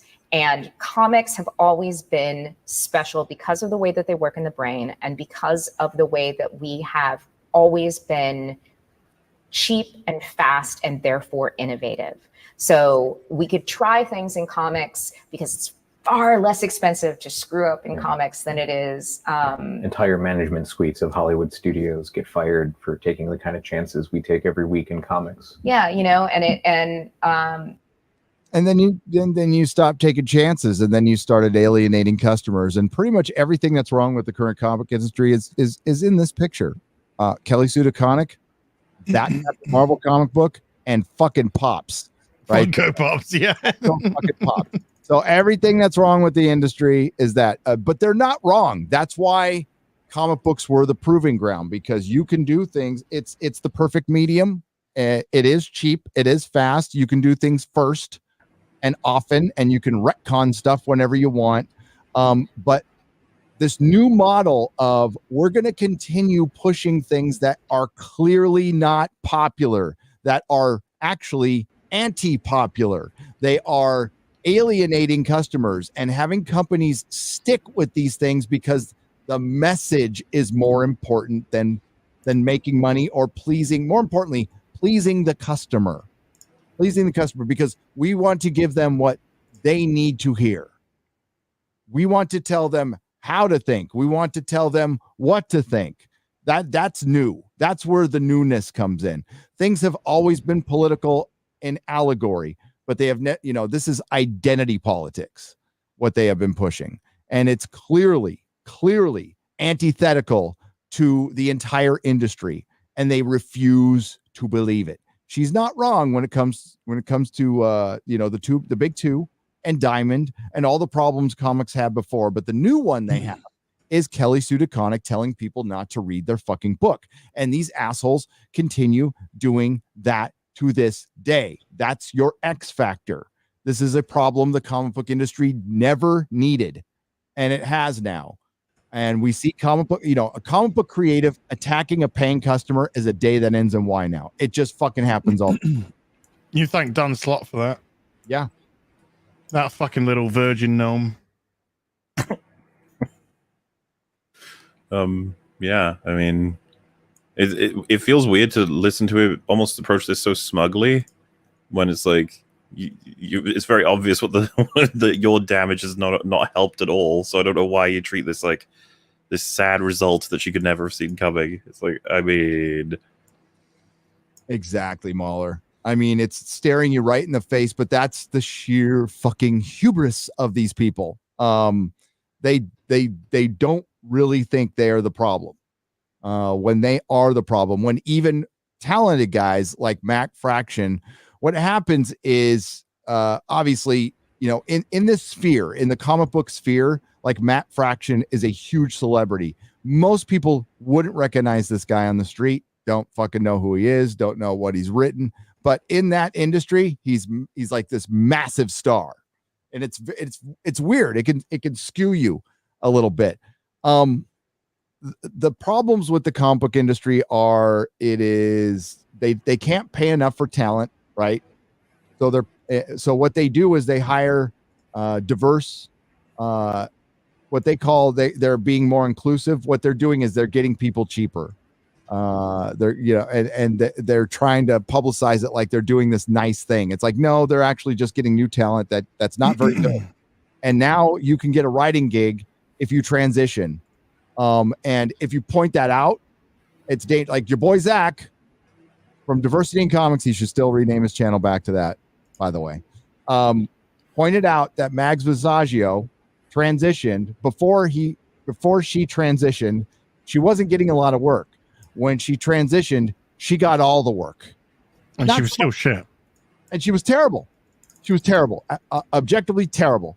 Vita Ayala is not good. There are writers out there continually getting work that just aren't very good. Pointing that out, whoever you points it out, it doesn't make it any less true. It doesn't matter who's pointing it out, and Zach wasn't wrong on that one. Kelly Sue DeConnick, she's an average writer. I'm not going to say she's terrible, but I mean, like, I can't remember much of what I've written, of what she's written, of what I've read. And it's been over a year since I bought a comic book now, so I don't know. I honestly don't know. Same. But hang on. Here's an example. Here's an example. Let's go to my bookmarks. My bookmarks are ridiculous, by the way. It's the Reddit page. There it is, right there. Here we go. Wait, talk about like her awful Aquaman run and shit like that. Yeah, I didn't read her Aquaman one. I wouldn't read her Aquaman run. Aquaman's the kind of character like Peter David has to be writing it for me to read it. Yeah, I need a fucking macho fucking man. Not some soy fucking cock. Okay. Oh, no. This is a comic book page. It's from 2015.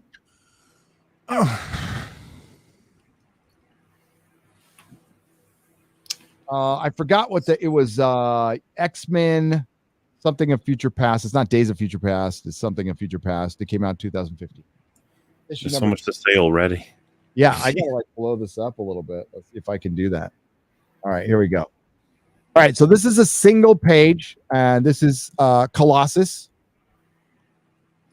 an older Colossus, because this is in a future time and a different. I believe this is like a side story. It's not doesn't take place in 616 Marvel canon. All right, so we're gonna start. It always begins as a joke. Listen to me, both of you. One sees a father or a mother of whom they do not approve, and their brats won't shut up, and their parents are so exhausted that they just let their children scream, all sticky and crying and hitting and wild. And you say to your friends, you should have to pass a test to breed. Do you understand? You should have to get licensed to have kids. It starts as a joke. Then perhaps there is a tragedy. A postmortem mother who wouldn't have gotten help, but her insurance did not cover the therapy. A father who erred because he raised believing men are pathetic if they are caregivers. And I'm trying to follow. Okay, the first tests are drafted, and it's hard to follow because it's fucking a mess. Yeah, and I read this shit all the time, but yes, it starts here and it goes around like that. So, who in the fuck sits and talks to somebody for this fucking long? Without reading something for what? And I'm going to keep going. For one, they're talking about a joke and how jokes can be dangerous. And this is the perfect example of a comic preaching at you. All right. This is the author just fucking preaching in an X-Men book. So a father who erred because he was raised believing men are pathetic if they are caregivers. The first tests are drafted and you think, good. You think those children will be safe now. The test comes out and yes, there's some problems, but nothing that can't be ironed out. Yes. What? Okay, they got really quick to test here. But now anyone with mental illness with a criminal record is barred from becoming a parent. Wait, where the fuck did they get? Whoa. I'll go back. How have we gone from that to there? So he said he tried to give an analogy of a pair of some kids are screaming and somebody says, you should have a license. Or you need a license to breed. And then he goes, it starts as a joke. Fucking should nowadays. Then perhaps there is a tragedy, a post-mortem mother who should have gotten help, but her insurance did not cover the therapy. A father who erred because he was raised believing men are pathetic if they are caregivers. The first tests are drafted. Yeah, he just jumped to test. Yeah, there's a jump right there. Because what is this? A father who is raised to believe being a caregiver is pathetic. What? What does that got to do with having kids? Yeah. Are they trying to imply that the father was told that, so he was a bad father, and then the mother was, this is postpartum? I'm not actually sure what postpartum means. Postpartum isn't that like postnatal depression, or just after the birth of a child, or postpartum depression, which is after the kid. So they're saying that like these two parents ended up being bad, and so because of that tragedy, the first tests get drafted. Yes, he jumped all the way to that for his big. Like, wow, yeah. It seems like a lot of policy was built between those two bubbles. Yeah. By the way, that's a 1, 2, 3, 4, 5, 6, 7, 8, 9 bubbles. We're 9 bubbles in. Got a lot to go. The test comes out, and yes, there's some problems, but nothing that cannot be ironed out. Yes, it's sounding like if you put like gun rights. That's kind of what that's happening right now. But now anyone with mental illness with a criminal record is barred from becoming a gun owner. I'm sorry, a parent. And you think, well, that is sensible. Yes, because you never know anyone like that. So who is to tell you they are not like they are portrayed in the stories? Sick, dangerous criminals. Then words expand. Suddenly, it's anyone with diabetes, anyone with cancer, because they could die and leave their children. Shut up, Colossus! Preachy Colossus at it again. I am only halfway Shut through. up and put the kettle on, for fuck's sake! These kids have had enough. So they don't even know what you're talking about. You're rambling. If I was in the room with them, I would at one point be like, "What the fuck are you talking about?" So how dare they ever try to have children? It is deaf couples, disabled couples, interracial couples. Oh, Jesus Christ. What the gay couples? Well, gay couples can't have kids together. Hello. So yeah, we're talking about breeding here. We're talking about breeding. And I know I can hear it right now. Yeah, that's artificial insemination through somebody else. We're talking about direct breeding, okay? Because don't they know how hard they're making it for their children? Then it's whoever they want. You know what's funny? No. Is the nothing's funny about this actually, but the government he's referring to is the one that he backs. Oh, I'm confused because you can make this argument for everything. This is essentially the slippery slope argument. It's like yes, it is. They prevented insane people, like mentally ill people, from having children, and then it was the gays. You're like, wait, what? But the way this story goes, it's like I went to the shop and I bought a packet of sweets, and then I had one of those sweets and I thought it was yummy, so I shared it. I shared them with my kids, and then my kids became addicted to sugar. And then they just all became fiends, and they then got diabetes. And so the government was just like, oh, we got this diabetes epidemic. So now we're killing black babies. He's just jumping fucking wildly across the spectrum. It's just like, where you're not even making any connective tissue. And then between this. And then we're 3D printing Hitler. Oh,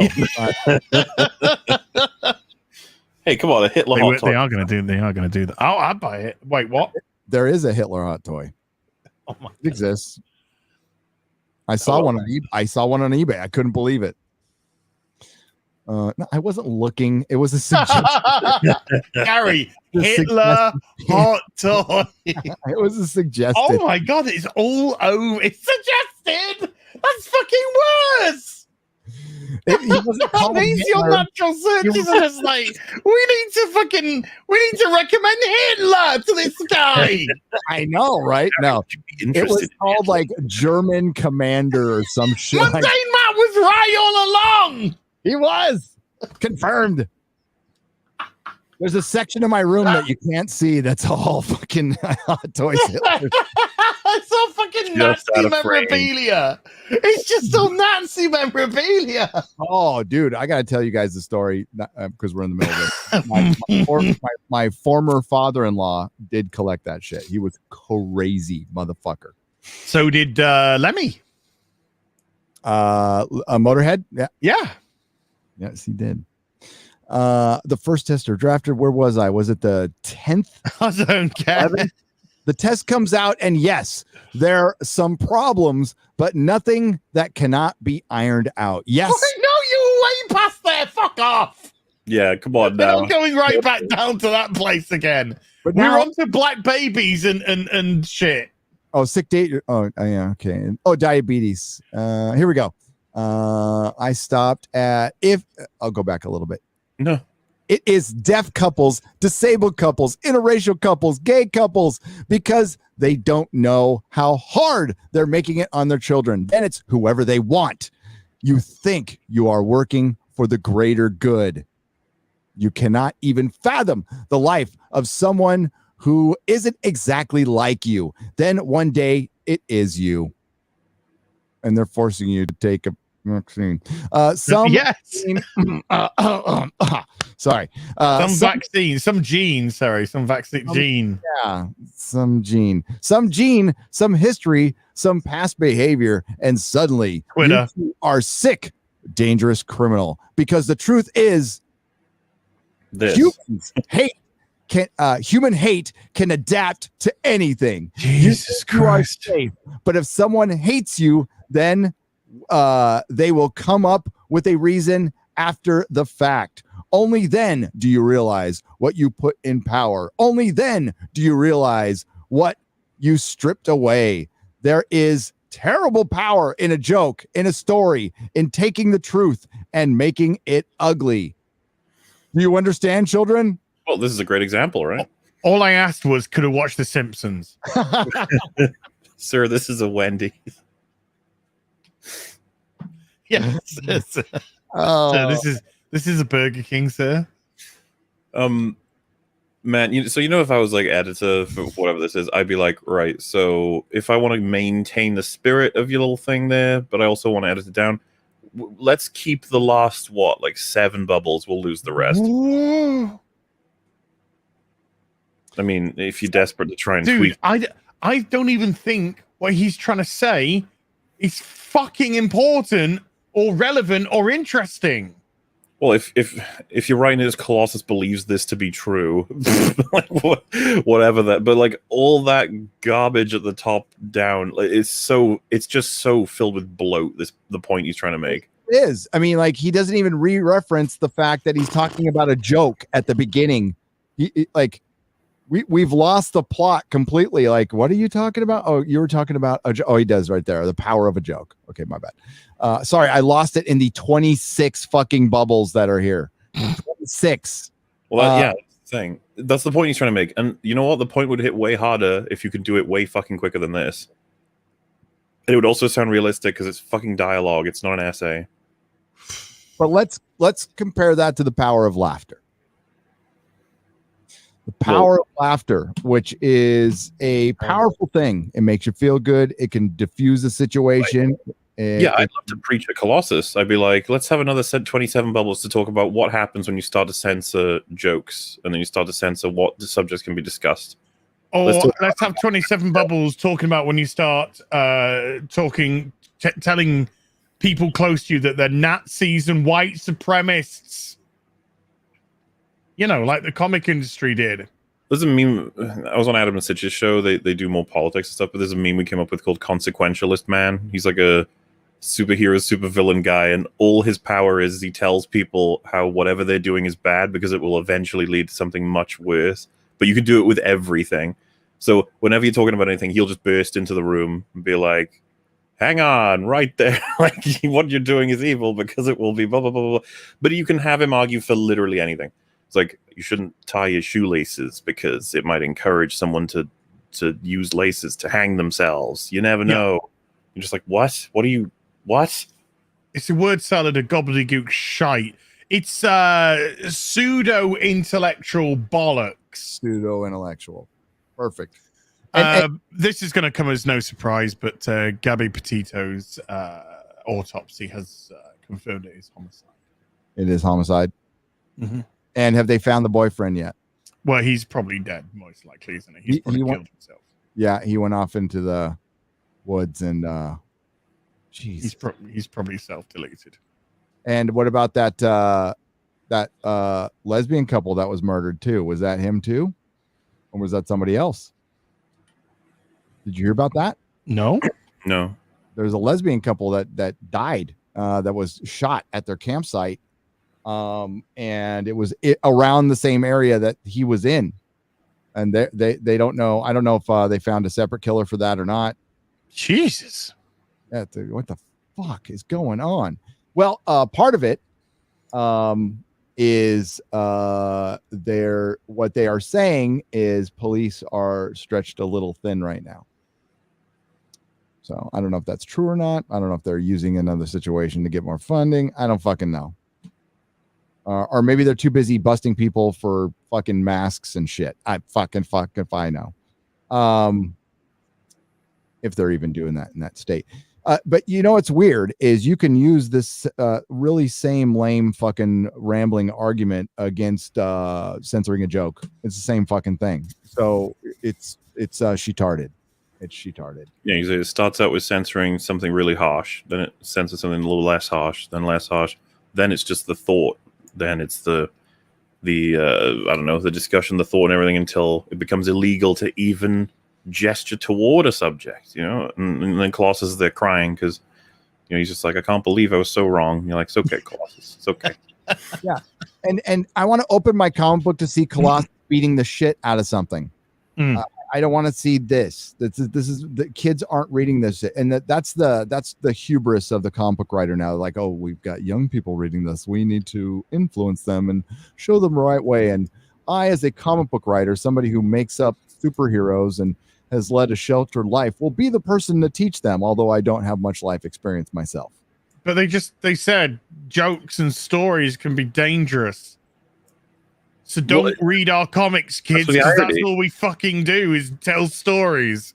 They don't seem to understand at all that it's like self-reporting that speech. It's like, what are you doing? Like, because I think you guys probably agree there are some stories that are written to the point where maybe the writer was like, I'm trying to make a point about, you know, this particular personality trait or this particular policy, but it's wrapped up in such an engaging story that you're like, you know, well, you know, I maybe I see things differently, or you showed results of a particular thing. But when you have a character just blatantly explain all of it, like I said, essay format, like, you should not do X because it leads to Y. Thank you for listening. Bye. You're like, okay, that wasn't the story. Tip your waitress. That was just the writer reaching out of the comic and grabbing me by my collar and being like, listen to me, I'm correct. You're like, fuck off. Oh. I mean, I don't even want to know what the context around that fucking page ended up being. I'm gonna have to look now. I'm gonna have, and I mean, that's what we're fighting. That's why this is such a hard uphill battle that we're gonna lose a lot, because we're fighting other people who actually believe that that's okay. Yes, we need to censor some things. We need to mandate some things. There are some freedoms we need to give up. There are things we need to compromise on. No, not when it comes to free speech, free expression. And believe me, they've already compromised enough on YouTube, and now it's fucking ridiculous. And we have other content creators with it's simply using that to silence people that they simply disagree with. So it's a way to remove competition and be manipulative, and that's what people do. That's what people do. Kind of like Me Too Time's Up. You know, it started out probably pretty legit. You know, Harvey Weinstein was a creep. A lot of women have been abused in Hollywood horribly, but then a lot of women were perfectly fine with the stuff they did, and then later said they weren't to get some work. So that's what we have to deal with. We're always fighting each other on that. Kelly Sue. Here's the comic she wrote. Why is that doing that? And that's when the first link, the chain is forged. With the first link, the chain is forged. The first speech censured. The first thought forbidden. The first freedom denied. chains us all irrevocably. The first time any man's freedom is trodden on, we're all damned. Mm-hmm. That's Picard, right? Mm-hmm. From the drumhead. From the drumhead.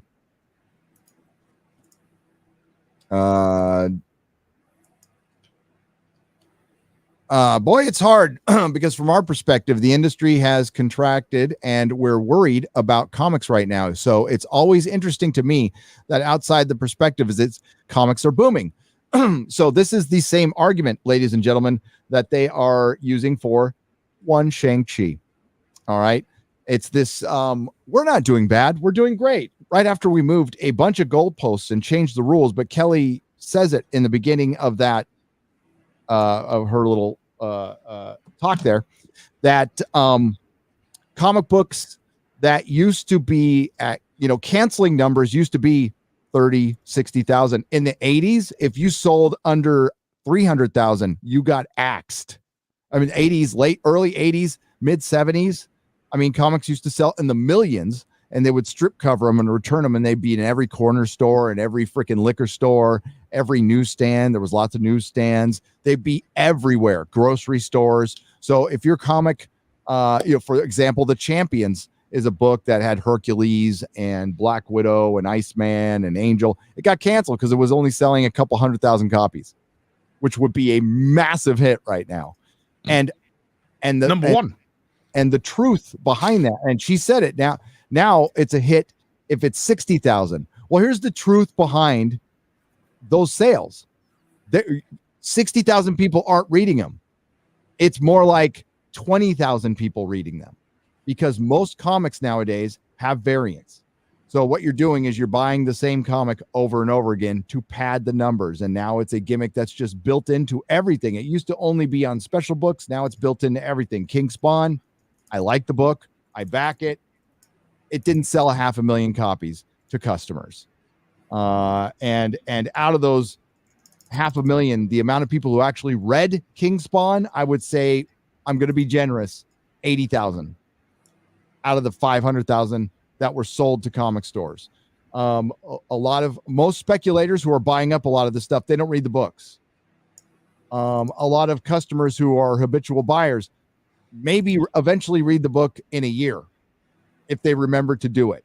But a lot of times, half the time, I estimate, the collector pops it in the box and forgets to read it. Now, something like King Spawn, they'll probably, but like if it's like King Spawn number 75, it doesn't become a priority unless it's some sort of an event. So that was always my biggest worry when I first got the comic shop, and I saw, through my internal numbers and talking to people over about 3 or 4 years, I'm like, oh man, only half the people read the comics that buy the book. Yeah, that's like Steam figures when it's like, of the let's say 100% of people who bought Dark Souls, it's like only 40% lit the first bonfire. It's like what that's like the first 10 minutes. What the fuck? Well, before, when just as Coof was hitting, when we're getting our final figures in, both Detective Comics and Detective Comics shipped, because remember, these are shipping numbers essentially. They're bought in as much as the resellers, the comic shops, your local comic store is footing the bill for Marvel and DC's incompetence. So they're being forced to buy these. They're putting them on their shelves and they're rotting. And Detective Comics shipped 35,000. And Superman shipped 30,000. Those are what the numbers were leading into the coup. And those were shipping numbers. So of the 35,000, how many people read Detective Comics? I'd probably say 20 to 22,000. Others being variant covers and whatnot. Superman, 17.5, maybe to 20 tops. It's crazy to think that. Tom King took over Batman when he was after Scott Snyder had elevated it right up, and then by the end they had to remove him from Batman before his time was done because sales had dropped so much that they were shipping 80-something thousand, 85,000, 90,000, sometimes over 100,000, and Tom King took it all down to like 60-something. Jesus fucking Christ. Jesus fucking Christ, man. Yep. Because Tom cannot write men. All his men always have to have depression issues. He's got some, I don't know what condition it would be. Oedipus complex. I don't fucking know. But, Batman, I was never for him marrying Catwoman. I thought it was just like the worst fucking idea in the world. But if you're going to like commit to it, then commit to it. Don't like, and that fucked a lot of comic stores and fucked over Tom King in the end. But I guess Batman's a little better now with this new writer, according to some that I've heard, trusted voices out there. But I can't buy it. It sucks. This is something I fucking did every week. I loved going, I've replaced it with back issues now. And there's, because I didn't read a lot of DC from, I very little from the 70s and 60s and very early 80s. I'm trying to like go back and read pre-crisis DC, and I'm enjoying the fucking hell out of it, dude. And it's affordable. If people are looking for good stories that are affordable, I always say buy the comic books. You'll end up probably saving money over the trade.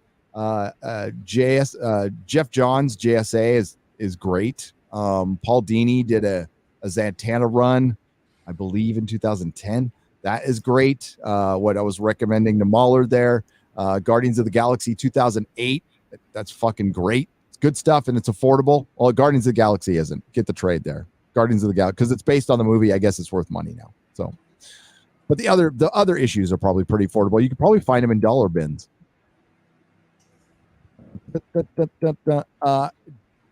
Gingered Sparky for $6.99 Canadian says, hi, Az, out of the hospital, still very ill. Need to see my specialist for a test results. Usually not good news. Say hot dog for me. Hot dog. Hi, Gary and MauLer. Pleasure. Love you three. I smile. Ginger, God, I hope you're okay. Yeah. Yeah. You take care of yourself, please. Yeah. Like, yeah. Email me at gary@nerdrotic.com. Tell me what's going on. I need deets. If you can. Be careful in the hospital. There's a Project Veritas video going around that I believe Instagram nuked that I think everybody needs to see, and you could judge for yourself, decide for yourself. It's going around on Twitter. I believe Adam Krigler tweeted it amongst many others. I believe Eric July has tweeted it. Go check it out. It's fucking, I don't know if you've seen it. It is a federal worker whistleblowing. We'll just say that. And having huge metaphorical balls for going out with what she's doing. Because her career is probably over. Creation by Lens for $50. Thank you. Hey all. I'd rather watch BBC and FNT than the crap on the WB. And Disney come out with. Hell yeah. Thank you very much. We appreciate that. Thank you. And the same goes to Boobies. I would rather watch an Az video, a MauLer video, or a Culture Casino live stream, or a Comics Division live stream, or Foul Ball Productions live stream, Poly Latino Slant. There's a lot of good channels out there that are far more entertaining than the bullshit that they're putting out on streaming services, and it's completely free on YouTube. So there you go. Athenon for $50. Gary, What do you think of the 2006 Annihilation series? Better or worse than Guardians, in your opinion, if you've read it? Great show. Love you, Az. Good Athena on the I mentioned it before, but the 2006 Annihilation series is probably top 3 Marvel crossover ever.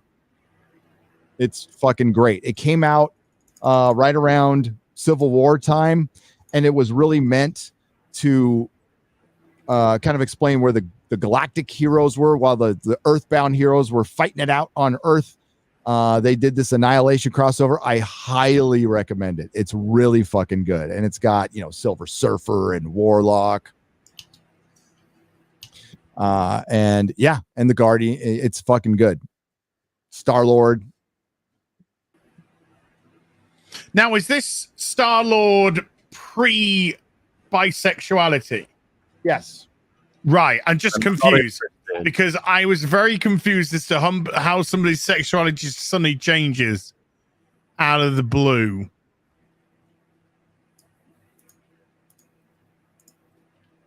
It's pre-bisexual. So okay. It's that's right. So I'm glad I quit reading this shit. Because Star-Lord, Star-Lord goes way back, and he was banging the ladies.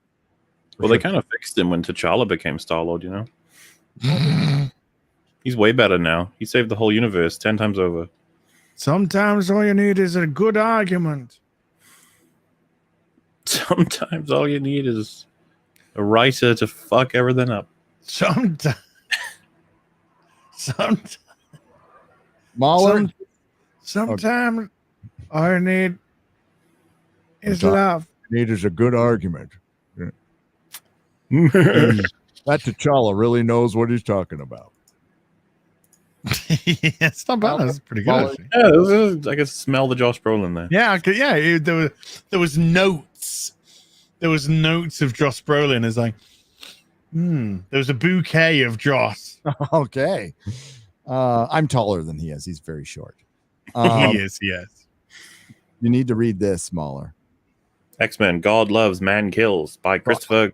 Ooh. So this is your copy. What a great name, man. This is your copy. That I yeah. Okay. Magazine. This is like the movies. This was a graphic novel that came out back in the X-Men 2 is loosely based on this. Does Nightcrawler attack the White House? Well, no, but he almost gets killed, and it starts out with 2 kids getting murdered in a playground. Oh, wow! Yeah, like straight up, like cold blood, shot in the face, murdered. Damn. And then so there's the sister going what, and then there's the boom for her. She dies. That's how you fucking start. Yep. This is in the first 3 pages. They're strung up, and Magneto. Wow. And he's fucking pissed. You've already got me. You've hooked me. I'm in. You've got me. Beauty.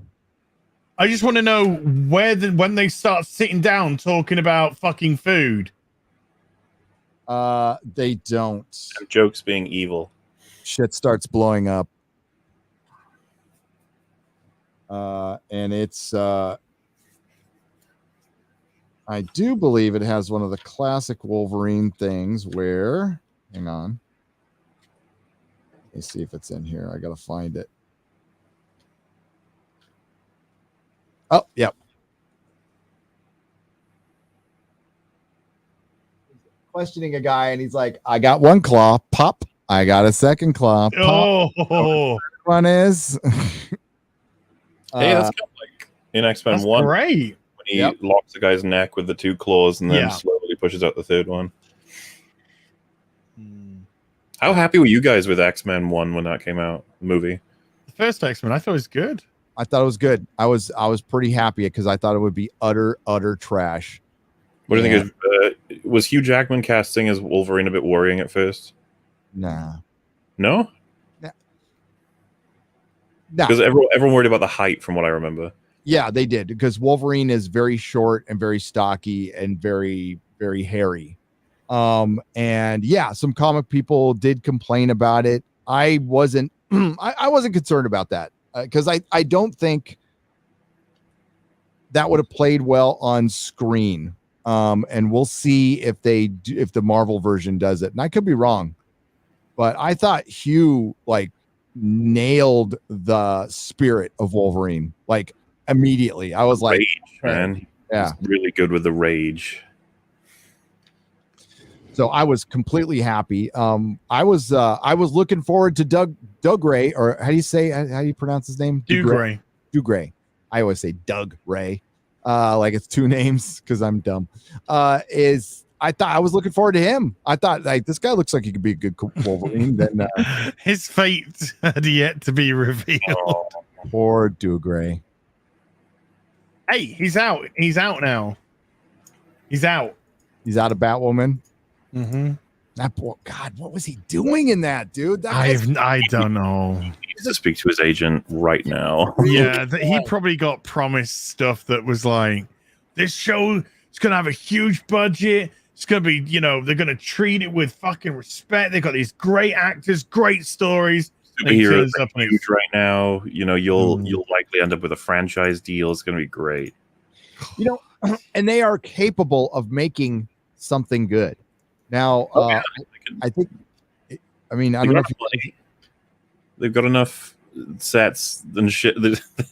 Honestly, it would be really interesting to see like the greatest writer of all time be at the foundation of something like the shittiest CW production, because you'd wonder if they could drive it out, if they could make it that good that everyone start like. If I'm just like, oh, Gary, you should check it out, and then you check it out, and you're like, yeah, let's check it out, and then we start, word of mouth spreads around, and it's like this one season of this shitty CW show about some hero that no one's ever heard of, but it was written by the right person with enough freedom in the writing that it could happen.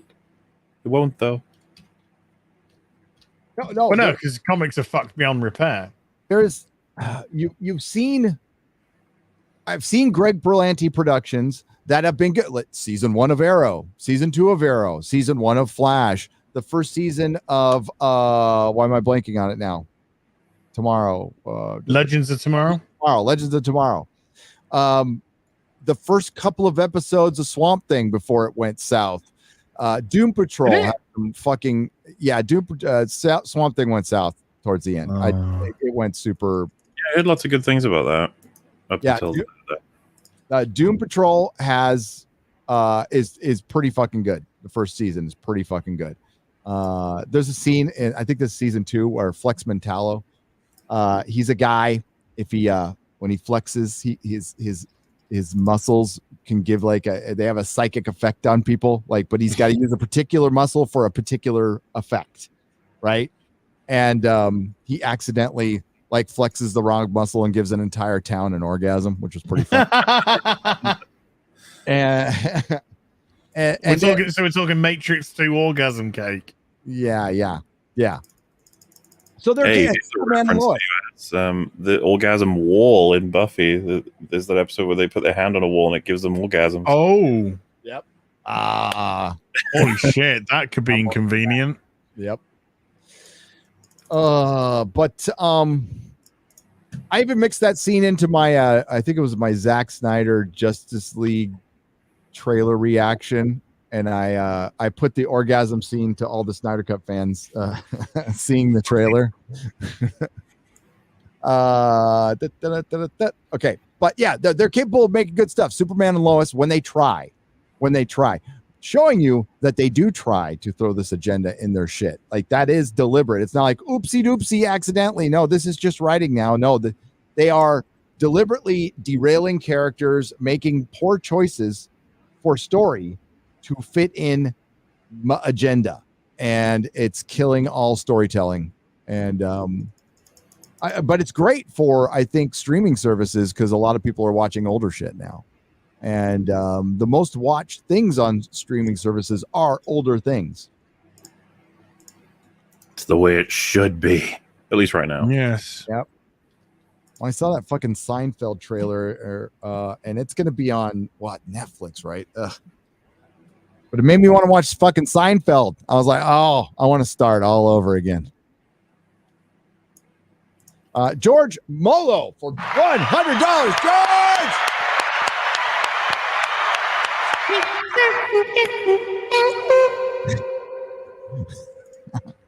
I like how this has evolved into you like squeaking into a microphone. More incoherently.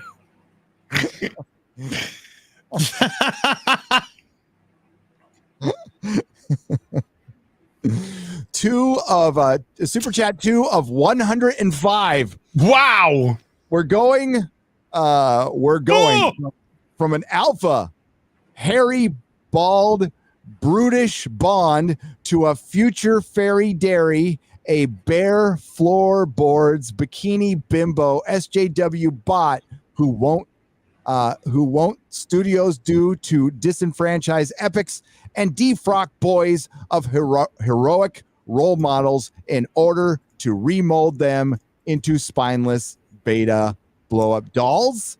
Yes, George, by the way, that's why, I mean, my last video, please watch it after this live stream, where I talk about, Han and Luke were two positive male role models in film. They were masculine, they were heroic, they were the heroes of generations, and they deliberately, what I was just talking about, deconstructed them beyond repair, to push new characters, but also to push an agenda, to push a message. And they were willing to sacrifice like that. That's money. That's big time money they sacrificed to do that. Like, Luke will never be the same. Han will never be the same. For what? For what? So for some petty little message from 2018 that's already forgotten. That's what people were mad about, by the way. No, you hate women. It's true. Well, speaking of women, I've got a little bit of breaking geek news. Yeah. X06, who produced this beautiful thing, and they did the first contact data, and the current pre-order is for Captain Janeway, have just teased their next 1 in 6, and it's going to be 7 of 9. Does it come? Is it pre-lesbian 7 of 9? It is pre-lesbian. Whoa. 7 of 9. It's Unimatrix. 7 of 9. Unimatrix 0. So that is pretty damn cool. Annika Hansen. Excellent. So yeah, somebody suggested this, and I said, somebody suggested, oh, wouldn't it be good to have 7 of 9? I was just like, that is a great suggestion, and here it is. Those look great. I can't fucking look at Patrick Stewart anymore. I can't. I can look at that and see a different Picard completely. There's certain things I'm fine with. Certain things, like I can watch Classic Who. I know you said you've had a trouble. I can watch old Doctor Who and Classic Who up until like Capaldi's 8th season, no problem, and just forget about the fucking rest, or the 50th anniversary. I can watch the MCU now with no problem still. Star Wars, no, can't do it. And like with Star Trek, the first series, the great series with the best captain, James T. Kirk, I can watch that, no problem. All the movies, no problem. By the way, can't wait to see the 4K remasters of those. I should be getting those very, very soon, maybe today. Yellow Flash said it looks great. But man, it's like, hopefully I come around on that, because I love Next Generation, dude. And I love Deep Space Nine's no problem. I can watch that, no problem. Deep Throat 9. Deep Throat 9. And Worf, my favorite character. I can still watch. Worf's great. Worf's really good. Deep Throat 9. Yep. Because they have a very cool kind of like storyline of him not fitting in. New guy. And it's just kind of like he comes in and he's got, he's a lieutenant commander now, and just feel like he's gonna. We're kind of comfortable, and now you're gonna come in, you start gonna bossing us around. I'm just because like I love Q, I fucking love Q, and the thought of him being in Picard. They're gonna make it great, Gary. It's gonna be great. Your favorite character, he's gonna come right in and do his thing, and you're gonna love it. No, you will. You will buy everything. You will watch all of it. No, I will not come. You will. Will not come. What if we have Q show up at the end of the first episode and he slays a bunch of robots? What about that? With a green lightsaber. Would you like that? That yes. If it's okay, if it's a younger actor and he comes in and he slays a bunch of NPC robots and it's his face, but it has to be the bad technology, not the good technology. We're going to Iron Q. The trial never ends. Iron Q. Iron Q. The trial never ends. Got the gear. I am a Jedi. I just want like my father before me. And like they spent all that time on it, and nobody went, hey, there's this guy on YouTube who does deep fake like fucking great. They've hired him now, haven't they? They did. Yeah. And that's good. We're not far off from getting an Indiana Jones movie with a young Indiana Jones fighting Nazis in the 30s, and it'll look like young. Well, he's got the dots on him, and it can. But they'll be able to guest star, Marlon Brando, and John Wayne, and Elvis Presley. Who knows? Whoever sold their 1 for the money, a 2 for the headler. George Molo. He has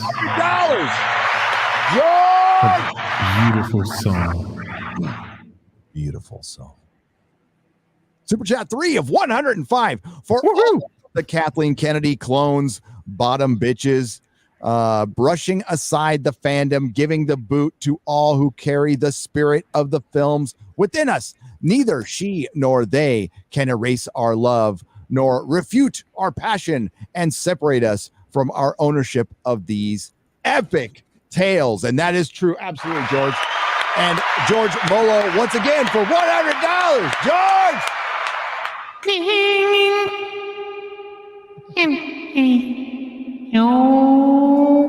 You sound like Grimes.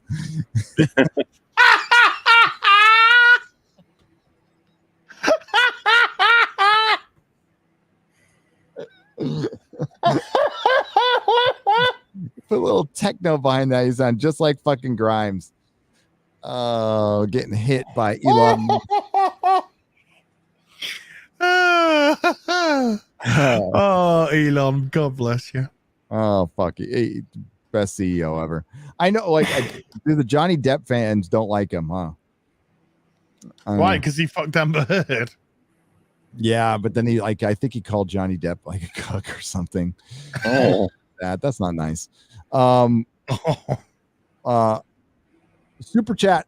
By the way, I side with Johnny Depp, and Amber Turd is horrible. Super chat 4 of 105. Hold fast. Never let go of the dreams that made you.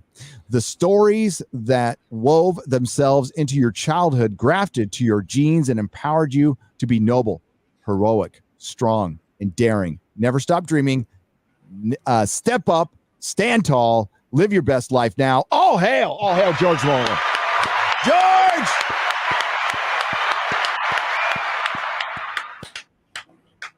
I was supposed to call him last night. I fell asleep.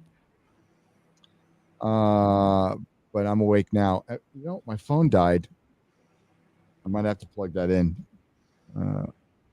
Just in case, I don't. Man, drunk, you know where the house is.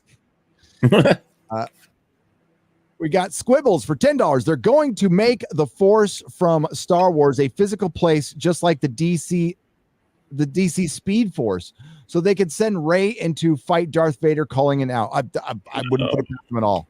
No, I would not put him past them at all. They they're gonna. I mean, what else can they do, guys? Like, they're be so cool. Fuck off! Can they fuck off and die? Wouldn't it be so cool if they did that and he like walks up to her and she's like, "You're Darth Vader. I have to stop you." And then like she attacks him and he just does counter, chops her head off. I'd be like, oh, yes, yes. Oh, it would be so satisfying. But in reality, he's gonna come out. She's gonna go counter, cut his head off. No, she'll make him cry first. Remember, kick him in the balls. Yes.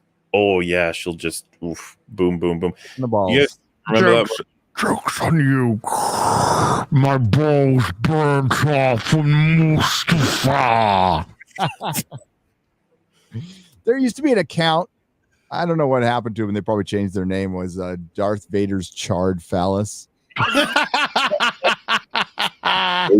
the power. That's probably now a Ryan Kinno fucking micro penis account or something now. Oh, you guys remember when? Thanks to you, Vader, the patriarchy will never once rise up on the end in the Empire. Oh, here's to freedom for all, and by that I mean subjugation. They'll animate his mask to make him show that he's scared of Rey's power. No, I'm scared of scrawny white women. No. Inspire him to fight the Emperor. She'll be like, "You need to be good, Vader. You're a bad boy." I am all the Sith. Who the fuck wrote that line? I am all Jedi. Go fuck off, you cow. I am all the Sith. This is stupid. He is now. I mean, do you remember his little Sith gremlins? All those little people in his little Sith castle? They're like, yeah, they're like, yay! Like, I love how they had the Sith stands at the Sith stadium. Was there like going, get your popcorn here? Get final showdown, ready? Yep. Watch the Emperor. Guys, wait! Everyone stop! Granddaughter. Like, what was he there? Like, why did he have everybody in the stadium there? All his gremlin people. They eat each other. Why did the spaceships that were rising up suddenly go, hey, where's up again? It's very hard to know which way is up.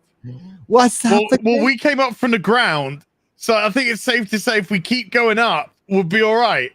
I've seen people try to defend that. It's so fucking embarrassing. Like, there's the computer systems. They're confused because of the storm. They don't know the storm above them in the clouds.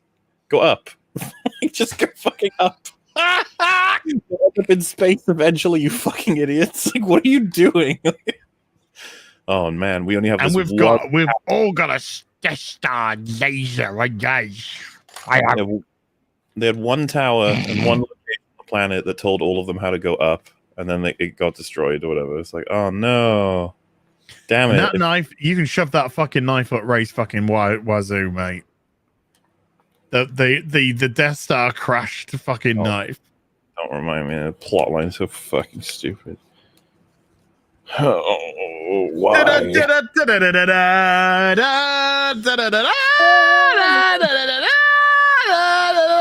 kill me!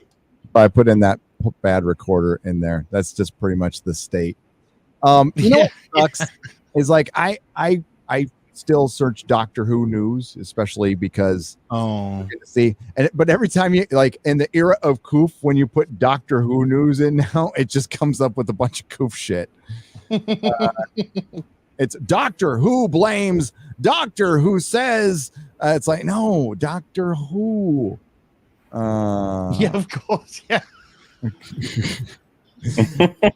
I want to know about Doctor Who said the vaccine was actually bad. Turns out it was good. Yeah, right. It's Texas doctor who defied state's abortion ban is sued. Two disbarred attorneys outside Texas sue abortion doctor who something as a man sued a Texas doctor for performing an abortion breaking like, oh my God. I just want to know if they're gonna like continue this fucking shitty show or not. The way they can save it is if they just wildly cast something bizarre and like Martin Scorsese showrunner and Anthony Hopkins as the doctor. Okay, let's see if we can make that work. Like is it Michael Sheen? Yeah, Michael Sheen. Get Michael Sheen and Michael Straczynski, and just retcon the last 3 years, and it would save the show. Yes, it could probably save the show. Do the thing where you're like, oh, we're not retconning it. It's just it's an alternate timeline. Okay, that's where it is.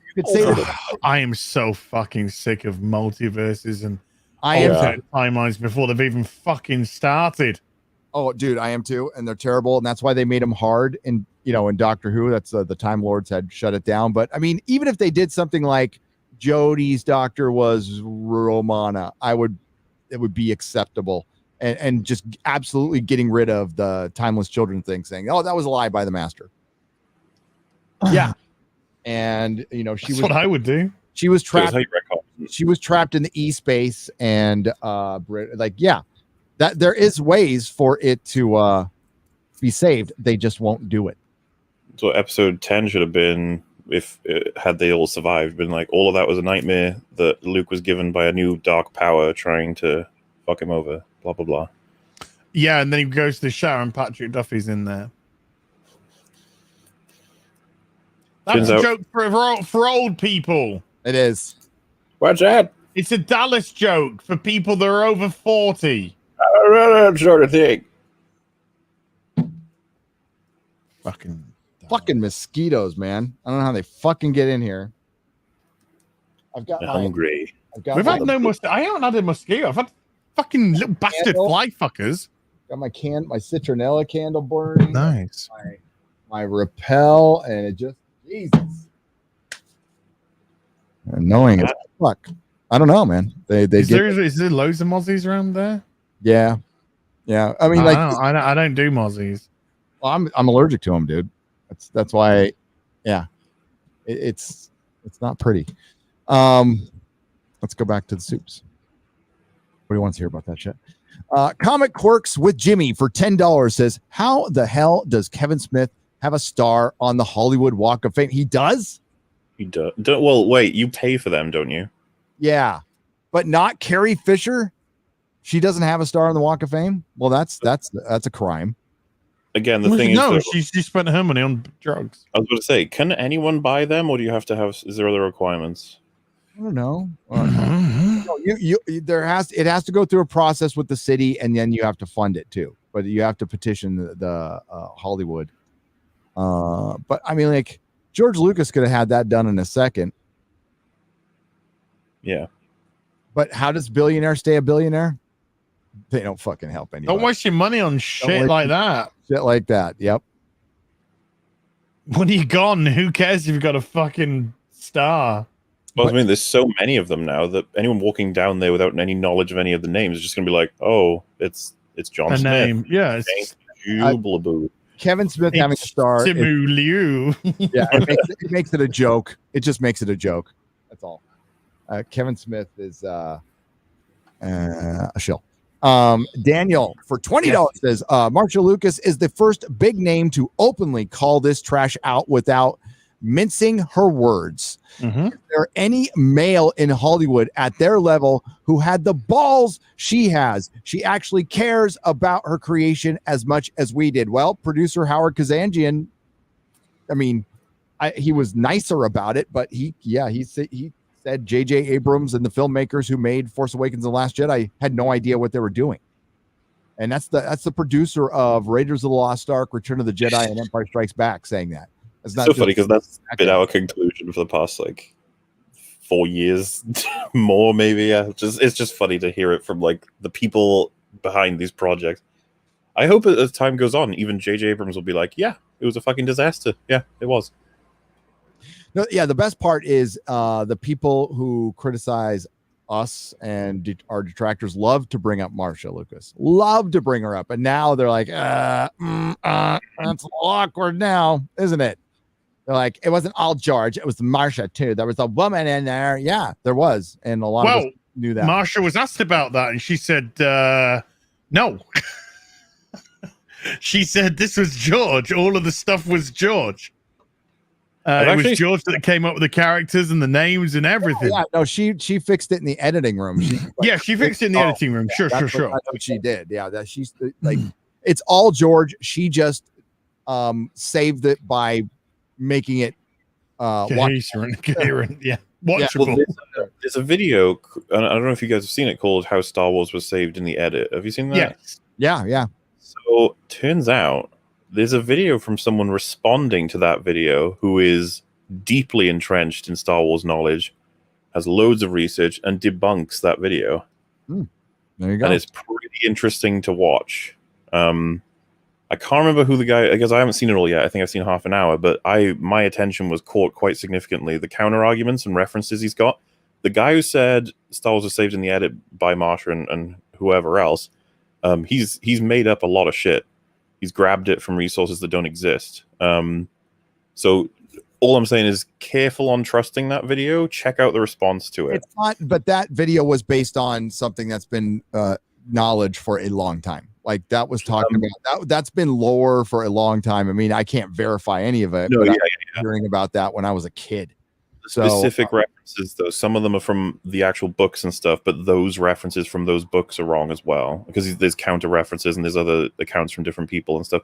Certain decisions that were made by certain people is not quite how we thought it was. There's loads of stuff about the title crawl, where it's like George's initial title crawl when he showed De Palma and other people was like a mess, and then they fixed it up later on, or De Palma helped fix it up. He shows a whole bunch of evidence for how it's not actually true, that the one that De Palma was showed was close to the completed one, and just stuff like that. And I was just really interested by it because he put a lot of work into referencing the part of Hollywood is the lore behind the shit, and half of it's bullshit. Like half of it's just utter bullshit. That's fine.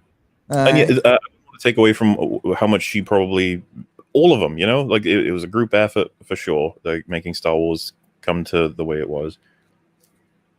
Well, Gary Kurtz doesn't get enough credit.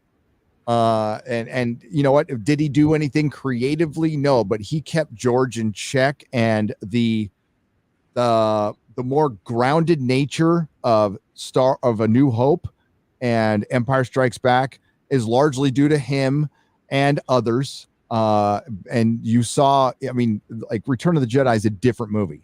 It's just feels a lot different than the first two, especially with the Muppets and stuff. And that's Gary Kurtz being gone, among others. There was other people that were gone as well.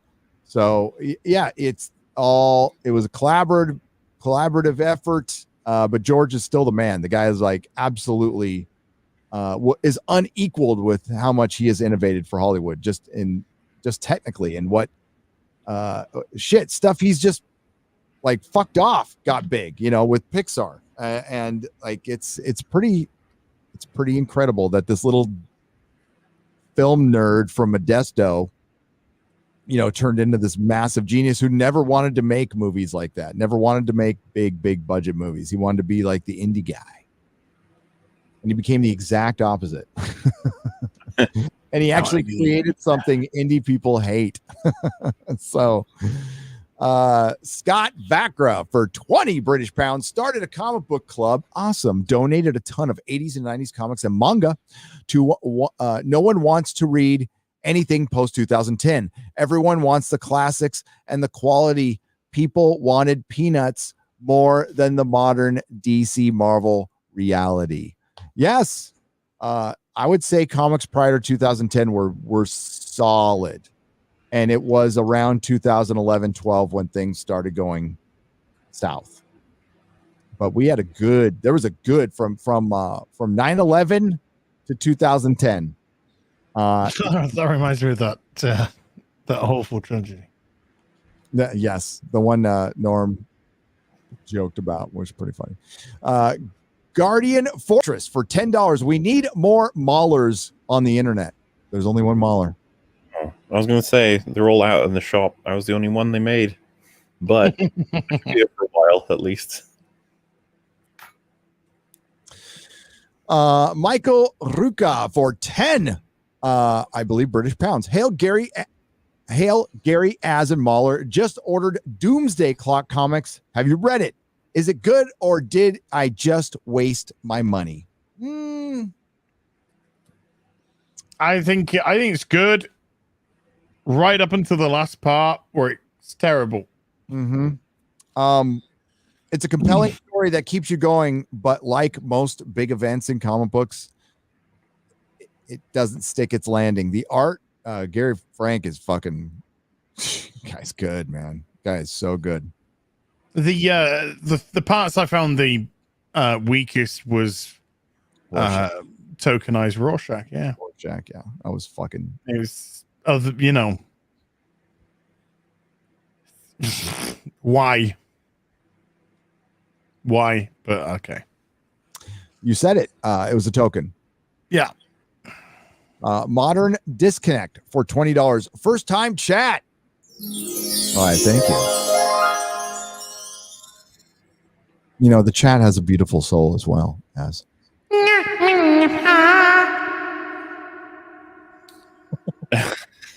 Eventually, it's just going to be.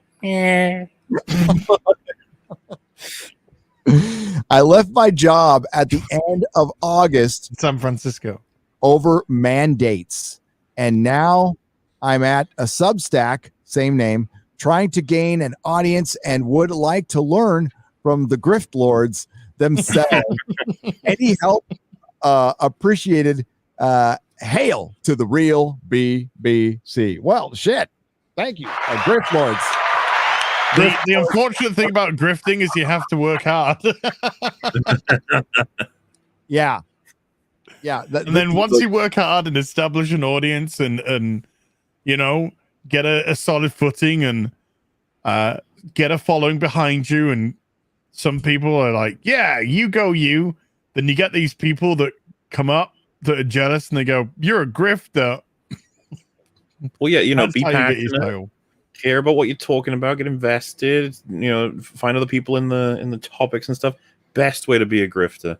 Just be honest and be thorough. That's how you get called a grifter real quick. Yeah. By grifters. By actual grifters, though. Right. Yeah. I mean, I've talked about the difference before. MauLer, would anybody accuse MauLer of not caring about what he talks about? Yeah. So the logic they've used before is I make them as long as I do to avoid. I deliberately do it so that because I know no one's going to actually watch them to be able to criticize them. Whoa. That's my ploy. Holy shit. I mean, MauLer, why do you spend so much time on them then? I mean, months and months. If they're not going to watch them, fucking why bother? So that's the weird part. It's like they're like he did that on purpose because no one in their right mind would ever watch something like that to criticize it. It's just like, well, then what was my plan? Like, make something no one's going to watch. How many views does your Black Widow video have currently? I think something like 900,000.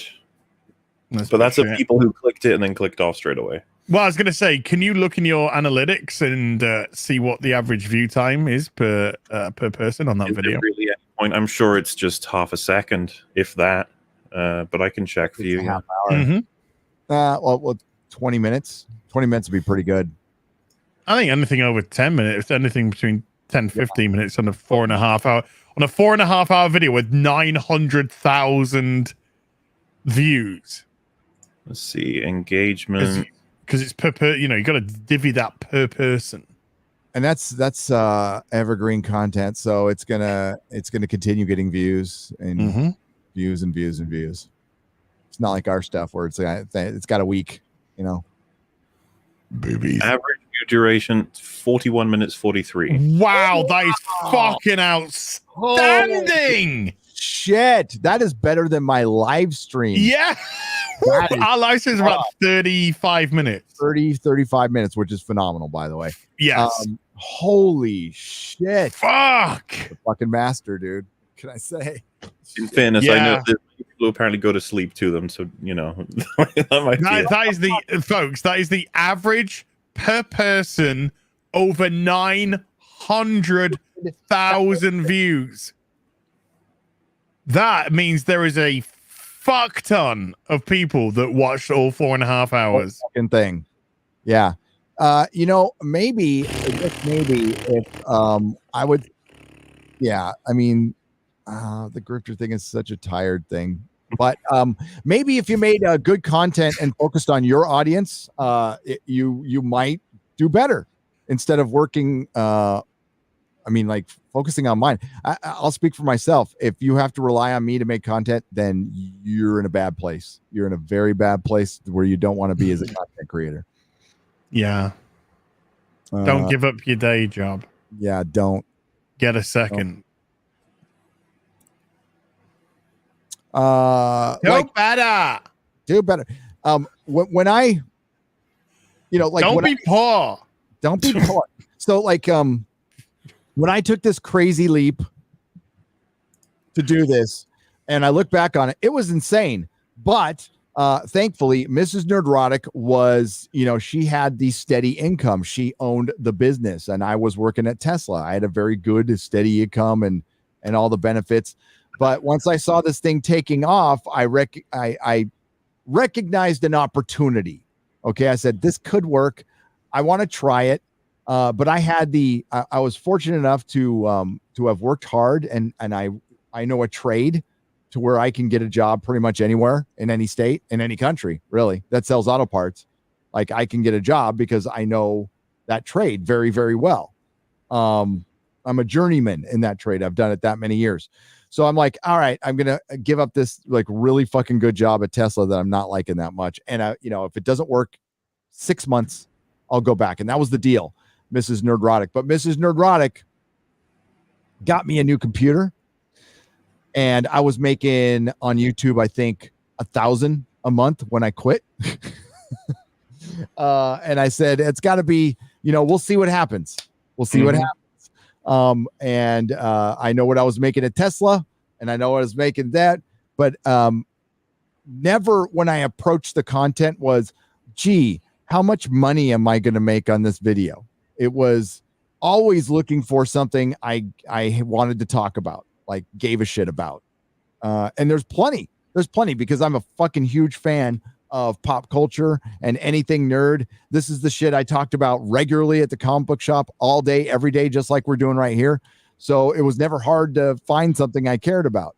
Did I make a video on everything? No, I didn't, because some stuff I don't give a shit about and I don't make a video about it. But it was fun.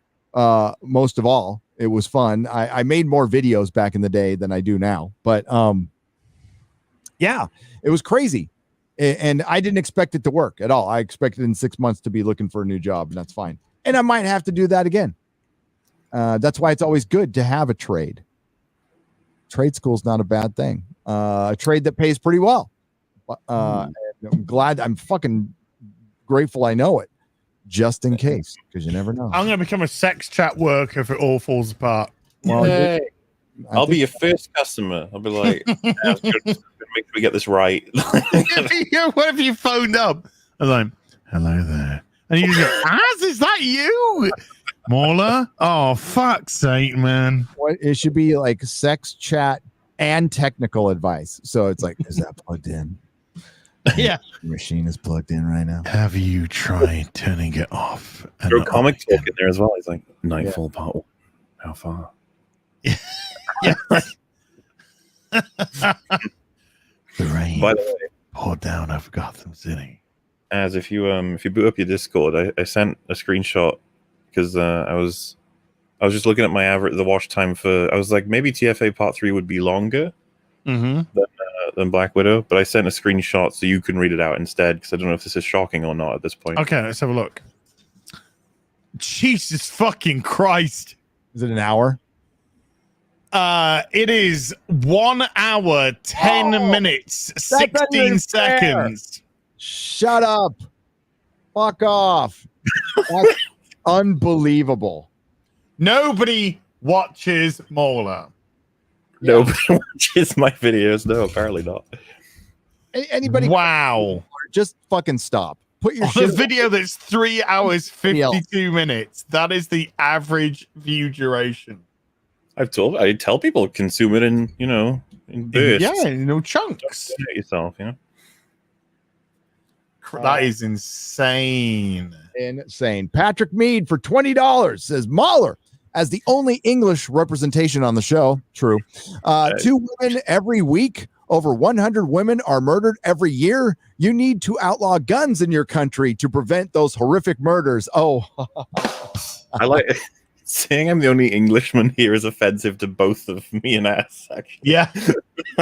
Yeah. Because I am English, and B, MauLer isn't English.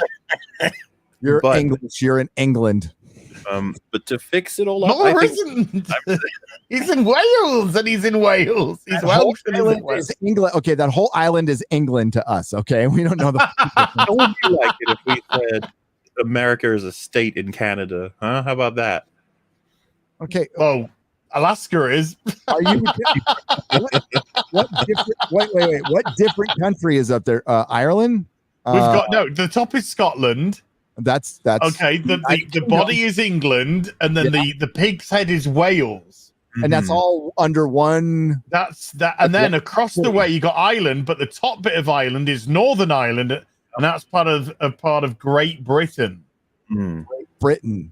Yeah, well, anything that's Great Britain or United Kingdom is England to us. Okay. I feel attacked and racialized. Oh my God, have you just been profiled? Statistics, though, I think we should just make bad illegal. How about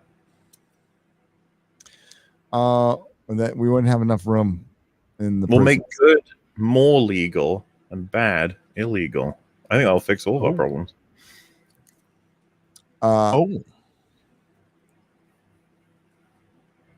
Yeah, see, you're thinking about it, but no criticisms really, no valid ones. But I mean, yeah, but he's also talking about there's a lot of murders in your country without them guns. Well, people still dying.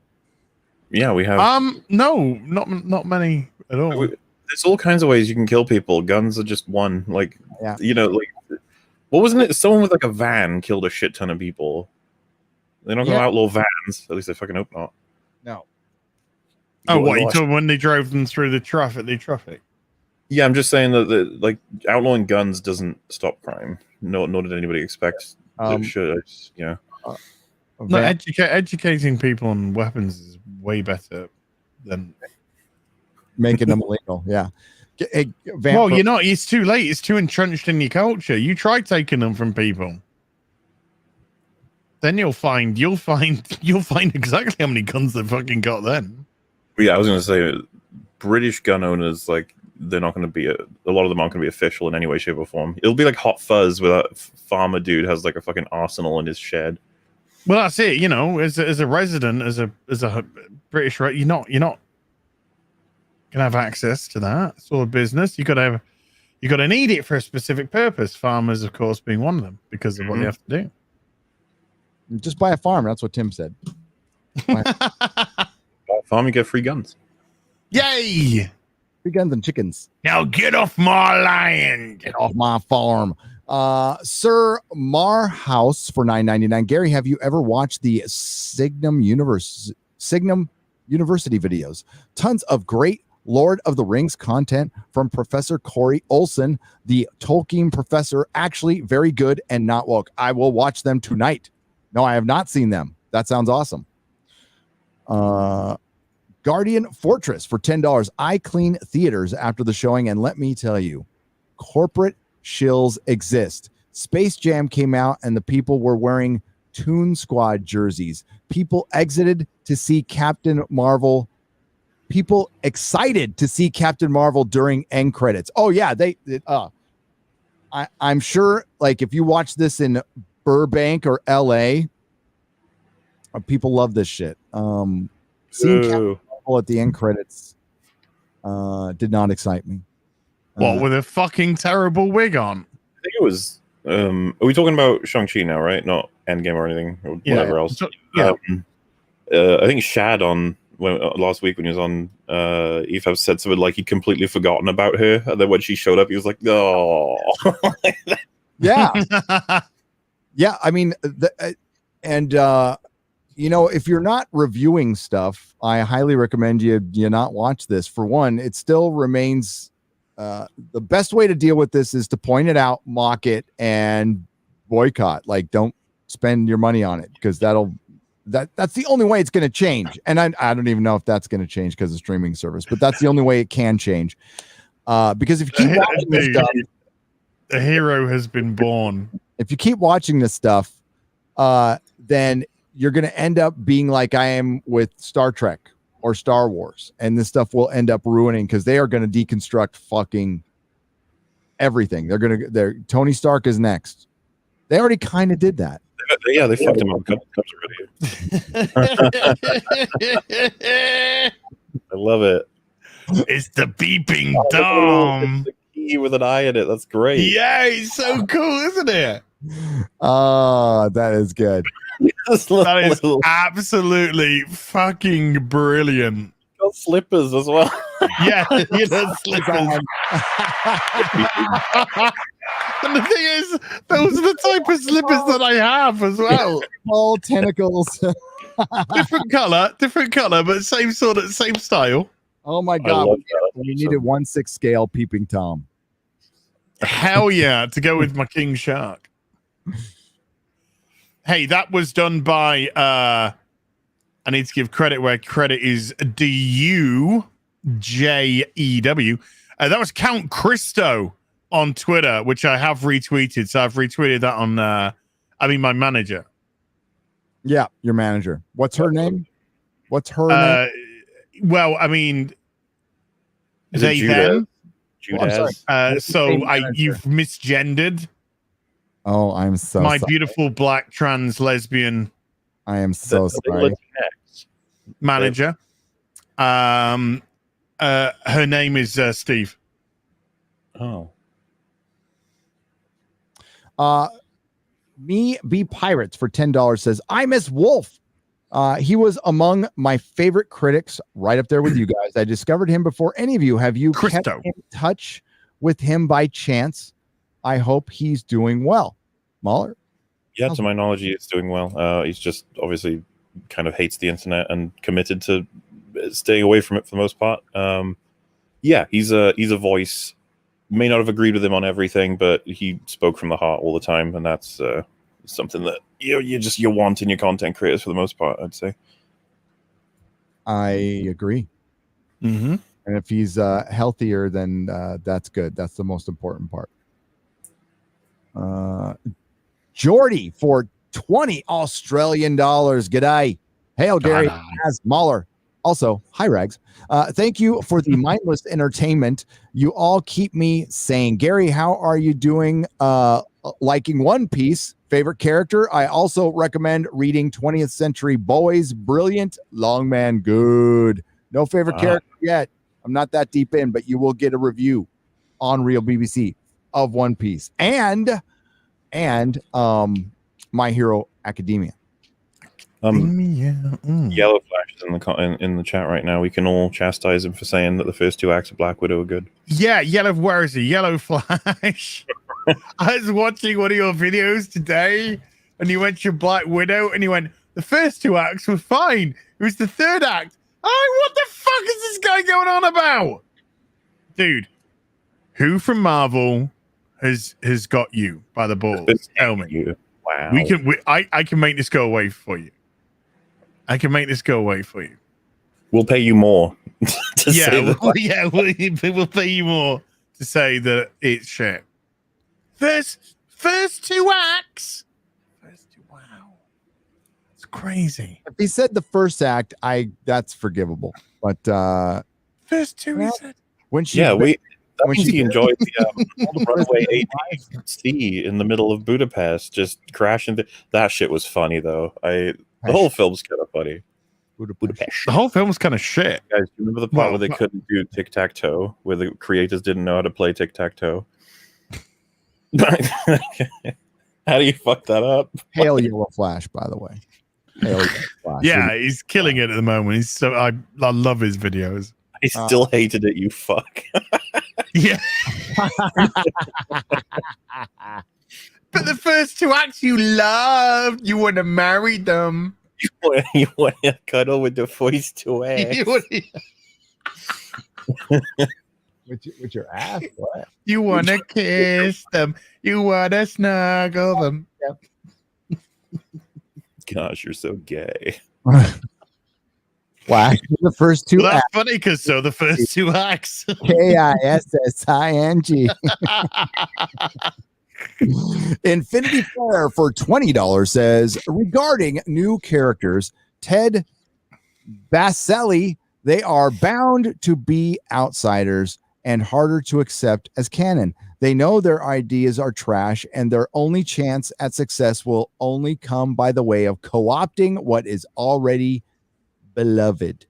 In other words, they don't want to work, or they don't have the talent to create new characters, so they co-opt them. Yes, I agree. Absolutely. But it all comes down to talent. Because talent, you can mix in any message and make it digestible, even great. People will like the Joker. The Joker has a lot of messages in it that are that I don't align with politically, but I still love the fucking movie as a movie by itself, as a piece of art. And really it was just a couple of a 70s movie redone, and it was still great. That's how shitty things are now, though. And you would think Hollywood would be breaking their necks trying to freaking copy the Joker, copy the success of the Joker. It was cheap and it made money. Problem is, Warner Brothers was fucking stupid, and they signed away pretty much all the profits because they didn't think it would make any money. So the investors ended up getting all the money. The investors actually got a return on their investment and didn't get fucked over on the studio by this one because the studio was stupid, which is hilarious if you think about it. Or if you don't think about it. Guardian Fortress. If you don't think about it. I have the Batman versus Aliens comic set book. It's very entertaining. Thoughts? Guardian Fortress for $10. I love it. Batman versus Aliens and Superman versus Aliens. Good stuff. Superman versus that's the one that came out first. Superman versus Aliens. That's a good one. I like that. Good as Alien versus Predator Requiem. I don't think so. The comics are good. The comics are good. How can anything beat that? Far Outcast for $20 says MauLer can't read, but he can just scan them into his memory drive. Close enough. Yeah. Like a little scanny printery thing. Just they'll go in. Boop. Andrew Matthews for $10. Watch Girls und Tanks, and is it Girls und Tanks anime because it sounded so stupid. It was funnier and had more character development and story than Hollywood has released recently, and it's called Girls und Tanks. Is it Girls und Tanks? Often. Gas und Tanks. I think it's probably but Girls and Tanks. That sounds cool. Well, there's Tank Girl. There's a comic called Tank Girl. You think that's a little rip from that? I don't know, but I like Tank Girl. Like the comic book. Like the movie. CW 15th anniversary launched a poll. What is the best show? The finalists were Smallville and SPN. What's SPN? Supernatural. Okay. Spoiler, Supernatural won. However, coincidence, both shows are actually WB shows, not CW shows. No shame. It's all part of the same thing. But yeah, I mean, they both originated before the CW became the CW. If things were even halfway good, if they were fucking supernatural Smallville types of shows, you'd see me reviewing every episode on this channel. That's how shitty things are. There is nothing. There's fucking nothing. Oh my God. Dude, the first 5 seasons of Supernatural are fucking great because it was written to be a 5-season show. Eric Kripke had these whole 5 seasons planned out, and it's solid as fuck. Then you go into season 6 and you're like, oh yeah, okay, we're kind of riffing now. But it's so good. It's still so enjoyable. How many shows were you watching 5 years ago regularly? Couple, 2, 3, maybe 4? I mean, back in those days, I was watching lots of shows regularly. How many shows are you watching regularly now out of enjoyment that are new? Oh, you know. That one. Batwoman, yeah. No. I mean, Superman and Lois, which is now finished. Yeah. So Cobra Kai, Superman, and Lois are the only two I could possibly think of. Cobra Kai, yeah. Whenever that's going to be back on. Coming out in a couple of days. I don't know if you guys know about that. It's a new horror TV show, but I mean, it doesn't really count in the way that you're looking for. I think like what shows Midnight Mass. It's like same guy made Haunting of Hill House. This is his next show. Oh, really? Oh, what's it going to be on? Netflix. And it for me. Fuck that then. Well, Netflix. I mean, yeah, it is awkward with Netflix. They're still, I'm assuming Cuties is still on the fucking platform. Yep. Gonna make a sequel. Seriously? I heard some. I heard. I was being facetious, but I heard some rumblings that they were. There was looking at maybe another. Fucking hell. But I don't really want to look into that. So Midnight Mass. It's out. It shouldn't be out until. Isn't it the 24th that it's out? Oh, okay, yeah. It's 24th. 24th. You're right. I'm hoping it's going to be good, but you never know. I'm going to watch it. The audition tape. Yeah. I loved Hill House. I did. I thought that was good. Didn't like the second season so much, but I know you guys loved it. It's okay for you guys not to like it. I adore it. I think it's one of the greatest things ever. I didn't watch it all the way through, so I was not engaged. Do you know what I tried to watch the other day? I tried to rewatch The Witcher. Oh yeah, and I couldn't get past the first episode. How come? It was just I felt right. There was a scene, and I've joked about this scene, but there's a scene where he goes, he kills the creature at the beginning. Where the deer's been the beginning bit's great. Where Geralt's fighting the creature, the poor little deer gets away, but then once Geralt's defeated the creature, he sees the poor little deer's been, mortally wounded, and then he's just like, "It's not your day," and then he kills the deer, and then he goes straight to the tavern where Geralt walks in after killing the monster, and the tavern is the most ethnically diverse tavern in the fucking world. For the Middle Ages of Poland, where all the women are being going around being absolutely after he's been dragged to this thing by this woman, this fucking girl that just I'm so much fucking I've got so much water off in this fucking place here now. So she's giving it all fucking cockles and muscles. Then he goes into this inn, this ethnically diverse middle-aged fucking Polish Middle Eastern Eastern European inn. And then the guy goes, don't like your sort around here, Witcher. Yep. Don't like your sort around here. We like the blacks, and we like fucking treating our women as equals and with respect. I know. But we don't like your fucking sort around here, Witcher. Yeah. Killing all these monsters, keeping us all safe. Don't like yours. And it was just I was like, I couldn't even fucking take it seriously after that.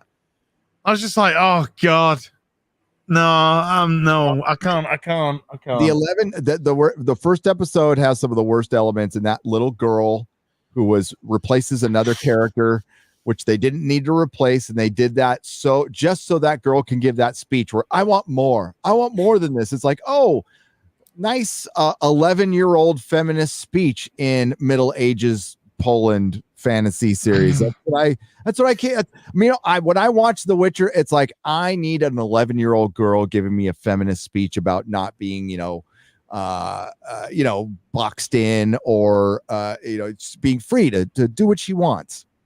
In Middle Age, we're probably going to churn fucking butter for the rest of her life and die at childbirth when she's 30.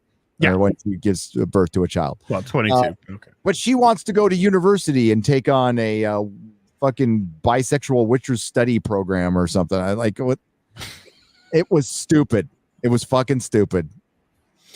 I'm still just, I find it funny that in the middle of Poland there was a Middle Eastern tavern. It was called Alibaba's. It was. Alibaba's Eastern Promise. Hey, they had great kebabs there. Okay. Oh, to die for. Chef's Maybe that's the issue they took with him, that they were using the demons and monsters for their meat, and Geralt was fucking all that up. You know, they were trying to make kebab out of monsters. Yeah, but Geralt was killing the monsters. So they go, hey, look, there's the meat for you to do the monster stuff. That's the way. Fucking, I mean, like, fuck Netflix, but they're so bad at fucking promoting their shit. Like, I'm looking into this. This looks fucking kind of cool. I like the Midnight Mass. Oh yeah. It I'm totally super interesting. Hold on. Now you're gonna get me to open up my Netflix, which I only have because my mum swears by this. Like, it's getting positive coverage so far, but I don't know what that means. Shit. I saw an advert for what's it called? Fucking Bubblegum Muscle Squad. What's it called? Fucking female John Wick with Karen Gillian. Yeah. Oh, Jesus Christ, that looked like a fucking abortion. Mm. Oh, how? This Squid Game's got me more interested. Midnight Mass looks interesting. I will check it out.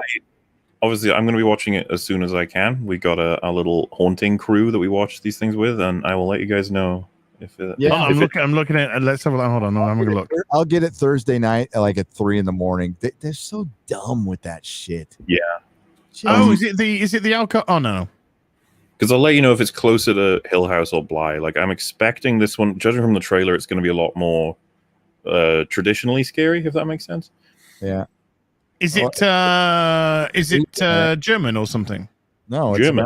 No, it's got a cast. Dude, it's got a guy from Legion. Oh no, Casey. Oh, Casey Eagle. Okay. There's a couple people, like regulars from the Haunting series that are in here as well. He has like a lot of people he rotates regularly. Kate Siegel would be the main one. She's in all of his work because those two are married, I think. Oh, she's hot. I like. Well, yeah, I still would. Well, she was Theo in Hill House, the one that had to wear gloves, if you remember. Yeah. Yeah, you know, it's new show coming out in a couple of days. Hopefully it's good. It'll be one and done, probably, like the Haunting shows. I imagine. Looking at the cast. Oh, got some creepy imagery. Christian Bale. Like this over here. Good for you.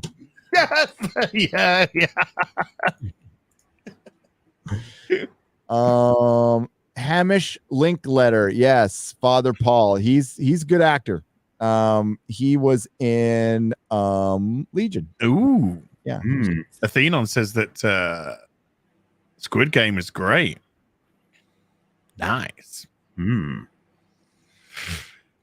Somebody reckons that you look like Windsor Davis, MauLer, a young Windsor Davis. There's a website called As Central that says Midnight Mass is on Netflix and definitely worth attending. Oh, E-News says well, if Az said it, it's got to be. It's bone chilling. I want my bone chilled. Oh my god. Yeah. Okay. Well, I want my bone chilled. If it sucks, I totally blame you for wasting all of my time. Just kidding. Hail to Gary as a MauLer. Got to support my content creators. By the way, any of you guys, have you seen videos from Mannix? Yeah, I believe that dude is pure gold when it comes to comedy. I feel like Hi is he is as funny as Papa Gundam. Keep fighting the good fight, guys. Well, I thank you, Drunken Throat Punch, for $10. I appreciate it. Papa Gundam's funny. He's Papa funny. man. Gundam's very funny. Yeah. I heard of Mannix because I think Mannix was one of the channels that was hit with the Last of Us Part 2 copyright strikes. But that was the last time I heard of them, to be honest with you. Soz. I'm subbed. Looks good.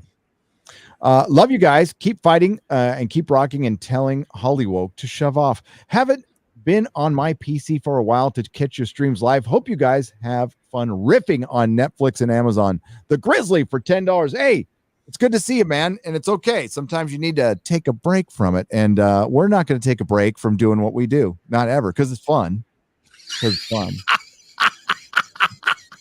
What do you got? Okay, that's what's happening. Oh my goodness.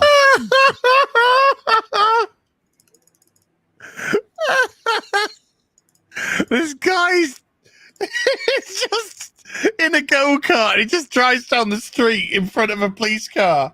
He's dressed up as Mario in his go-kart and he just starts throwing fucking green shells and red shells. The fucking police pull him over. That's fucking hilarious. It's on Geeks and Gamers' Instagram. That's cheating. That's beautiful. That's amazing. Hold on, can we get it? Can I get it on air? Let's undo that. Oh shit. No, I can't get it on air. Can you get it on there? Can you get? Hang on. Do you have a link for me, or do you want me to pull it up? It's on Geeks and Gamers Insta.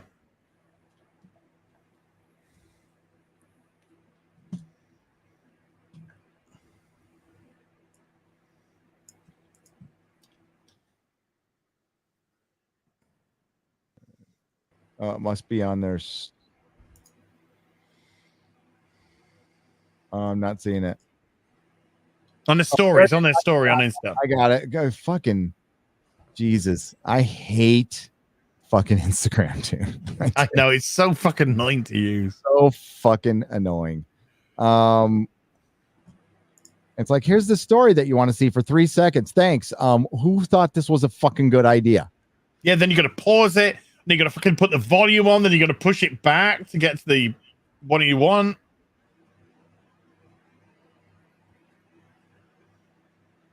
Here it is.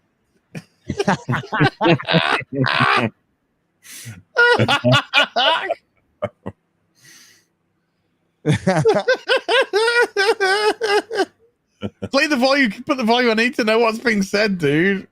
Where is the volume? Oh, top right. Threw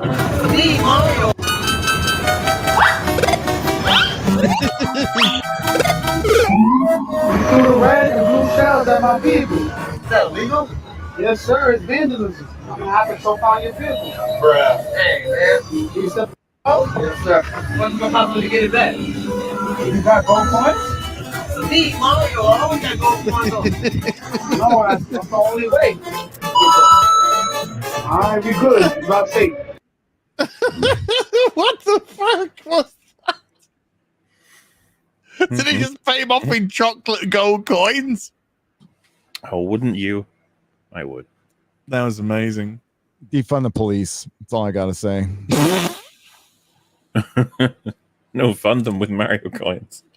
Nikki D on the Streamlabs side for $50. I'll defund them of that chocolate. $5. I'm sorry. Shang-Chi needs to make 3 times the budget back in order to be considered profitable. Something to keep in mind when assessing your bet with MauLer. Thank you. Too late for that. We give him 2 times the budget. Yeah, I never would have thought it would 3 times the budget. I think it happened. I mean, even when it hits like the 375 or 380, whatever we got for you, it's not made its money. Is Shang-Chi going to hit $500 million worldwide? You think? At the box office? At the box office. No way. No. Because after 45 days, it's going on streaming as well. Remember? Okay, yeah, that's fucking terrible. No, it's not hitting 500 million in 45 days. Disingenuous. #1 on the fucking label. Like, it's the third lowest grossing MCU film, and it's not going to hit $500 million. And do you think the investors give a fuck about the difference between Endgame and Shang-Chi? They don't. They don't. Gary, it seems like you're not appreciating. It defeated Rob Zombie's Halloween. It trounced it. It trounced it. I know. Wasn't even. It's the first movie with Asian people. No, just the first movie. No, the first movie was, I believe, Birth of a Nation. Oh my god. That's the one I want to see an all-female remake of, by the way. Holy shit. Just kidding. It's not. Fucking hell. There's another movie. That's the first movie. No wonder fucking Hitler appears in your search engine. I wonder if I could find that again. Because I didn't click. I always thought that like that stuff wasn't okay. Like that's what made a couple of things hard to find, and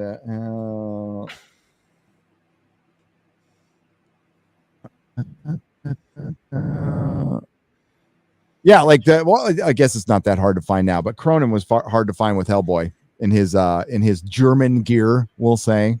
What was that? Karl Rupert Cronin. He was cool. Yep. Just because you're a Nazi. You're goddamn right. Oh my god! It's confession night on the real BBC. They're all coming out. It's like, so I was looking for stands for bigger figures. Okay, so I was looking for something for the Hulk because I don't have. I don't have a stand for my Juggernaut, so I needed a Hulk. And then I went into. Oh, I found Indiana Jones in German disguise, and then German leader pops up. So that's how it starts. Holy shit. We can go to the speech bubble in that fucking Marvel comic now. This is how it starts with the Indiana Jones. You look for a base for your Juggernaut, and then Indiana Jones pops up, and then his Nazi costume pops up. And before you know it, they're dragging the black people in your streets into the gas chambers. What the fuck? So true. Damn, that's fucking cool as fuck. Oh shit, that's awesome. Oh, I want a Nazi. I did not see that coming. So yeah, so right next to this, which I'm not going to show here, is German leader. So yeah, German leader. German leader. Yeah. So let's movies. It's been 5.5 hours. We should probably wrap this up. You guys can okay. If you want you don't. Oh, you're kicking us out? Damn. Okay. Well, you two will probably. He needs to shop Nazi. He's got all turned on now. He's like, well, fuck this. I'm gonna kick him out, and I gotta buy me some Nazis. Do a vamp for a second because I gotta get my phone. Okay. MauLer, do you want to buy some Nazis? Yeah, they like little sweets. Kind of. But not really. I'm back. What was your favorite part of the stream, MauLer, today? Was it the part where Gary went shopping for Nazis and Hitler? That was top two. That's top two. Number one, though, the peeping Tom. It has to be. Oh, the peeping Tom. Oh my god, this character! I couldn't believe that character's got so much legs on it already. I want him to go on a redemption. I gotta get. Everybody's a sucker for a redemption arc, dude. I'm telling you. Yeah, DSP. Hell yeah. Has he posted anything since then, or is it still business as usual for him? He's just streaming business as usual. I better check to see if he's blocked me though. No, I can't. I will. Let's give it a couple of days. Let's see if this guy wants to just live in denial or if he wants to do something about it.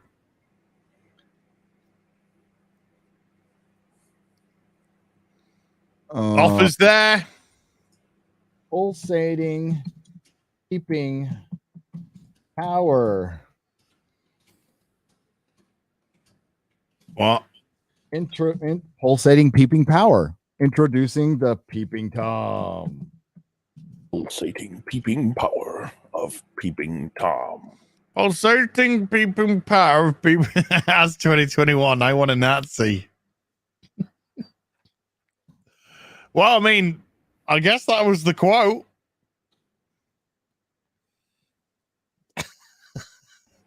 We don't need, it's 2021, so there's no need for context. You can just take everything as literal. Oh my God, there's a movie from 1960 called The Peeping Tom. Is it a sex comedy? Or is it a horror? Sounds like it could be a horror movie. Peeping Tom. It's a horror movie. Ooh. You run. Where you hide. Oh my God. The Peeping Tom will see you. Is there a trailer for Peeping Tom that we can show? I don't think he's going to have the redemption arc that I would have. My character.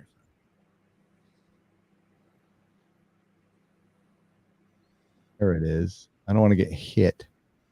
Martin Scorsese on Peeping Tom. Why is Martin Scorsese talking about this Peeping Tom movie?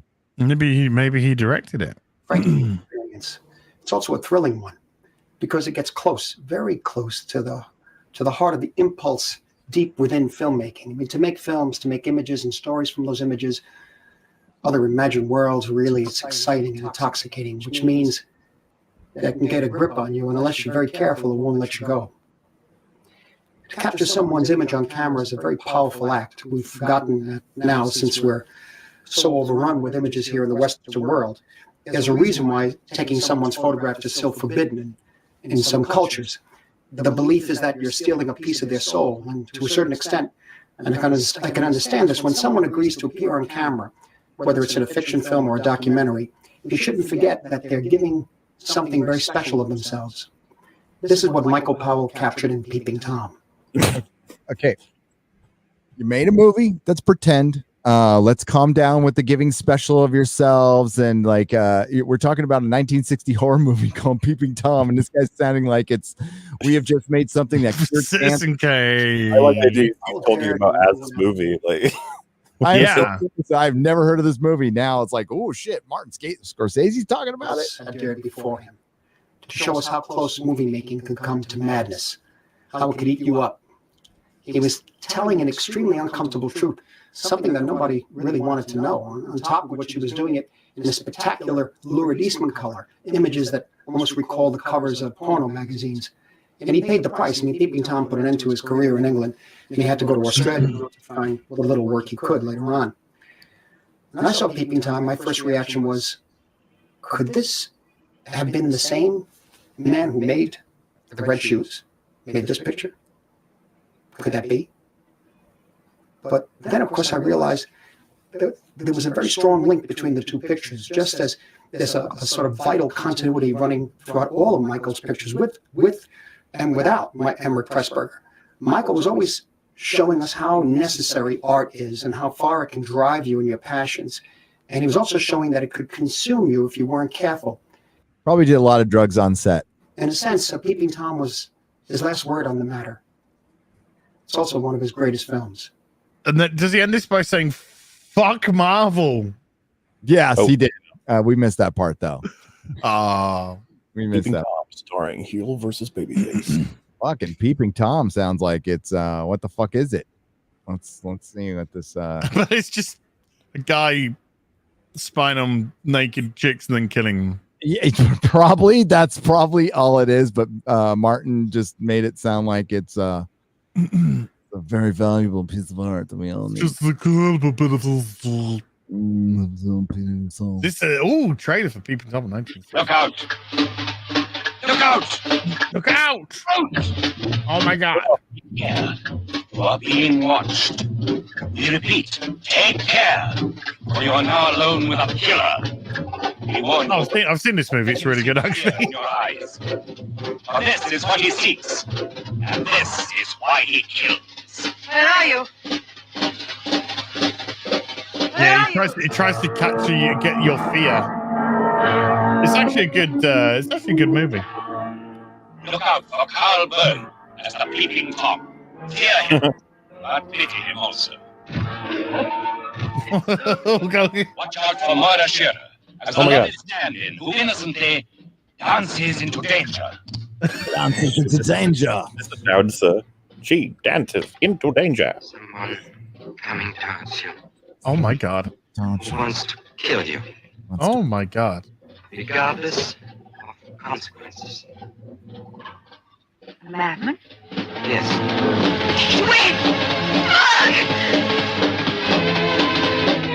Anna Massey is the girl who falls victim to the charms of a lonely stranger upstairs. Switch it off, Mark! Mark, switch it off! Maxine Audley as the blind woman who senses the danger that threatens her and her daughter, but is helpless. Don't be frightened. I'm frightened. What? So put that camera away! There is no future for anyone who tries to befriend him. He invades the privacy of innocent people. Privacy. Till the piercing Oh my eyes of his God. camera meet the terrified eyes of his victims. No. And with a compulsion akin to madness, he shoots the final, fearful scene.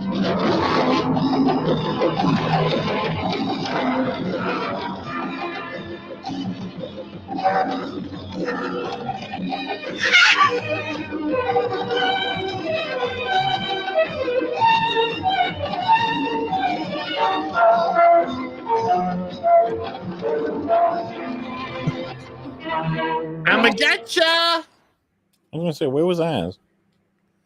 And Yeah, I lost a lot of weight to be in that movie. But greatest thankfully, I put it all back on again.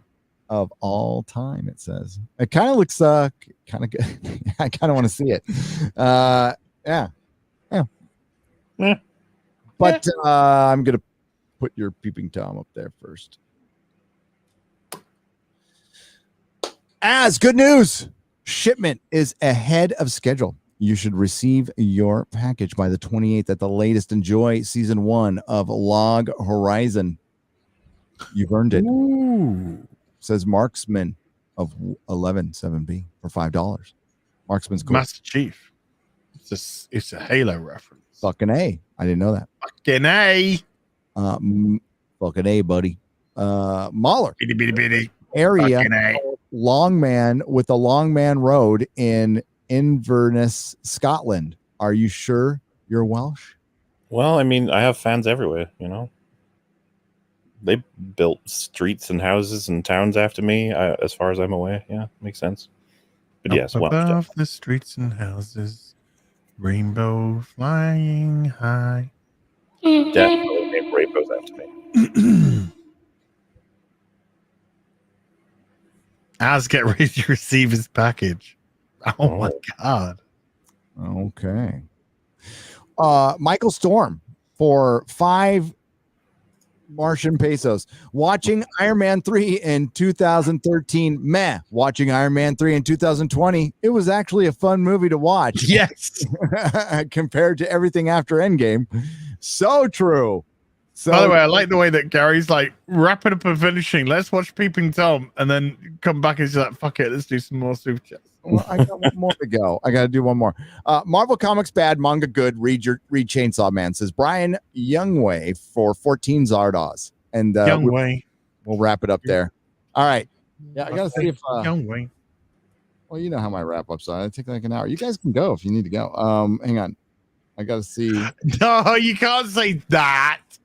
Gary, you can't say You can just go if you want to go. No, Whoa, you can't say that. I can, and I will. No. If you just want to leave, just leave. Just go. I mean, what are you going to do in the UK at midnight, huh? All right. I don't know. Maybe watch your TV. I don't know. Watch your TV. Drunk 3PO in my house. I got a drunk 3PO in my house, so I got to go. Hey, it was fun, guys. Did you have fun? Yeah, I thought it was a lot of fun today. I thought It was wonderful. Absolutely. I thought it was very, very good. I thought it was a very funny show. That was good. Az, why don't you tell everybody the next time you're going to play Wisher? Well, I'm actually thinking of taking Thursday off to play Witcher. No. Just take Thursday off for me. No such thing. Well, that's the thing with YouTube, isn't it? Otherwise, I will be playing The Witcher on either Saturday or Sunday. People are they're not complaining. That's the incorrect word. But people are saying I'm getting too far ahead because I've now racked up, I think, 10 or 11 parts of The Witcher, and I've got people saying I'm only on part 4 and part 6, and I've racked up 11 parts. So I guess I need to give some people a little chance to catch up a wee bit. You can catch me on HeelvsBabyface YouTube channel. Please come by and subscribe. That'd be awfully good of you, and I'd appreciate that immensely. And then YouTube can unsubscribe you. Then YouTube can unsubscribe 100 people one day and then return them the next. Yeah, that's weird. I'm not a Judas, and I am bald. Judas. Somebody said a thing saying Judas Iscariot. You're getting loopy now. How long have you been up? I've been up since about 8 a.m. Okay. Well, that's your time. So that's a long time ago. Thanks, Az. We love you, man. MauLer. MauLer is the same country. Well, I'm in like the Shadow Realm version of it, but sure. Same island. Oh, you've just woken up. Well, you only woke up like 6 hours ago, 7 hours ago. It's never clear exactly when I wake up and go to sleep. I know. Even to me.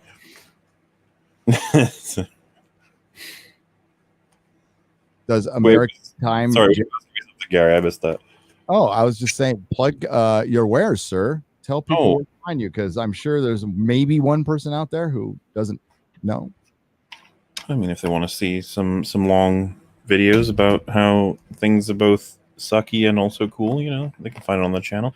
I'll be doing another 10-hour stream probably tomorrow. We're still catching up super chats on EFAP. We're going to be doing that for a while. We've got a long list.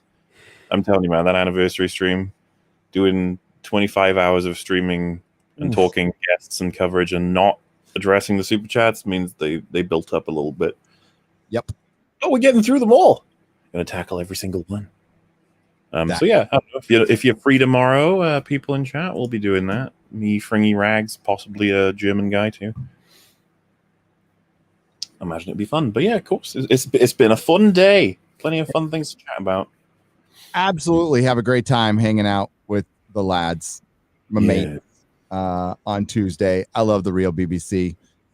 Thanks for tuning in. Next week it will be on Az's channel, Heel versus Babyface. And chat, you're beautiful, you're sexy, Nerdrotics, you're saints. We don't deserve you. And enjoy some. Oh yeah, and I've got a video out. Watch it, and there won't be any ads. Well, YouTube will keep all the money from the ads you see, because Luke Skywalker milked puppet tit at the end. So that's the way it goes. Enjoy some credits. And thanks, everyone. Love you guys. The following program is rated TV MAL. It contains strong language and is intended only for mature audiences.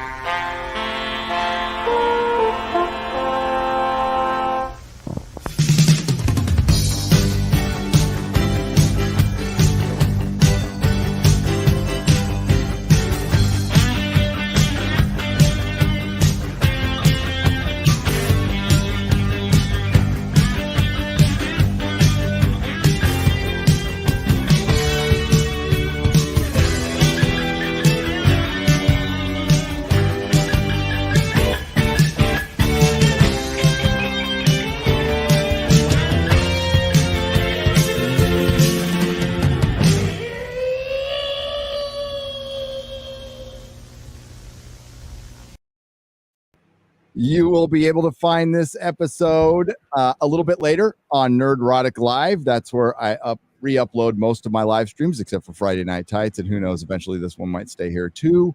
And that's all I wanted to say. So, bye everyone. Bye bye.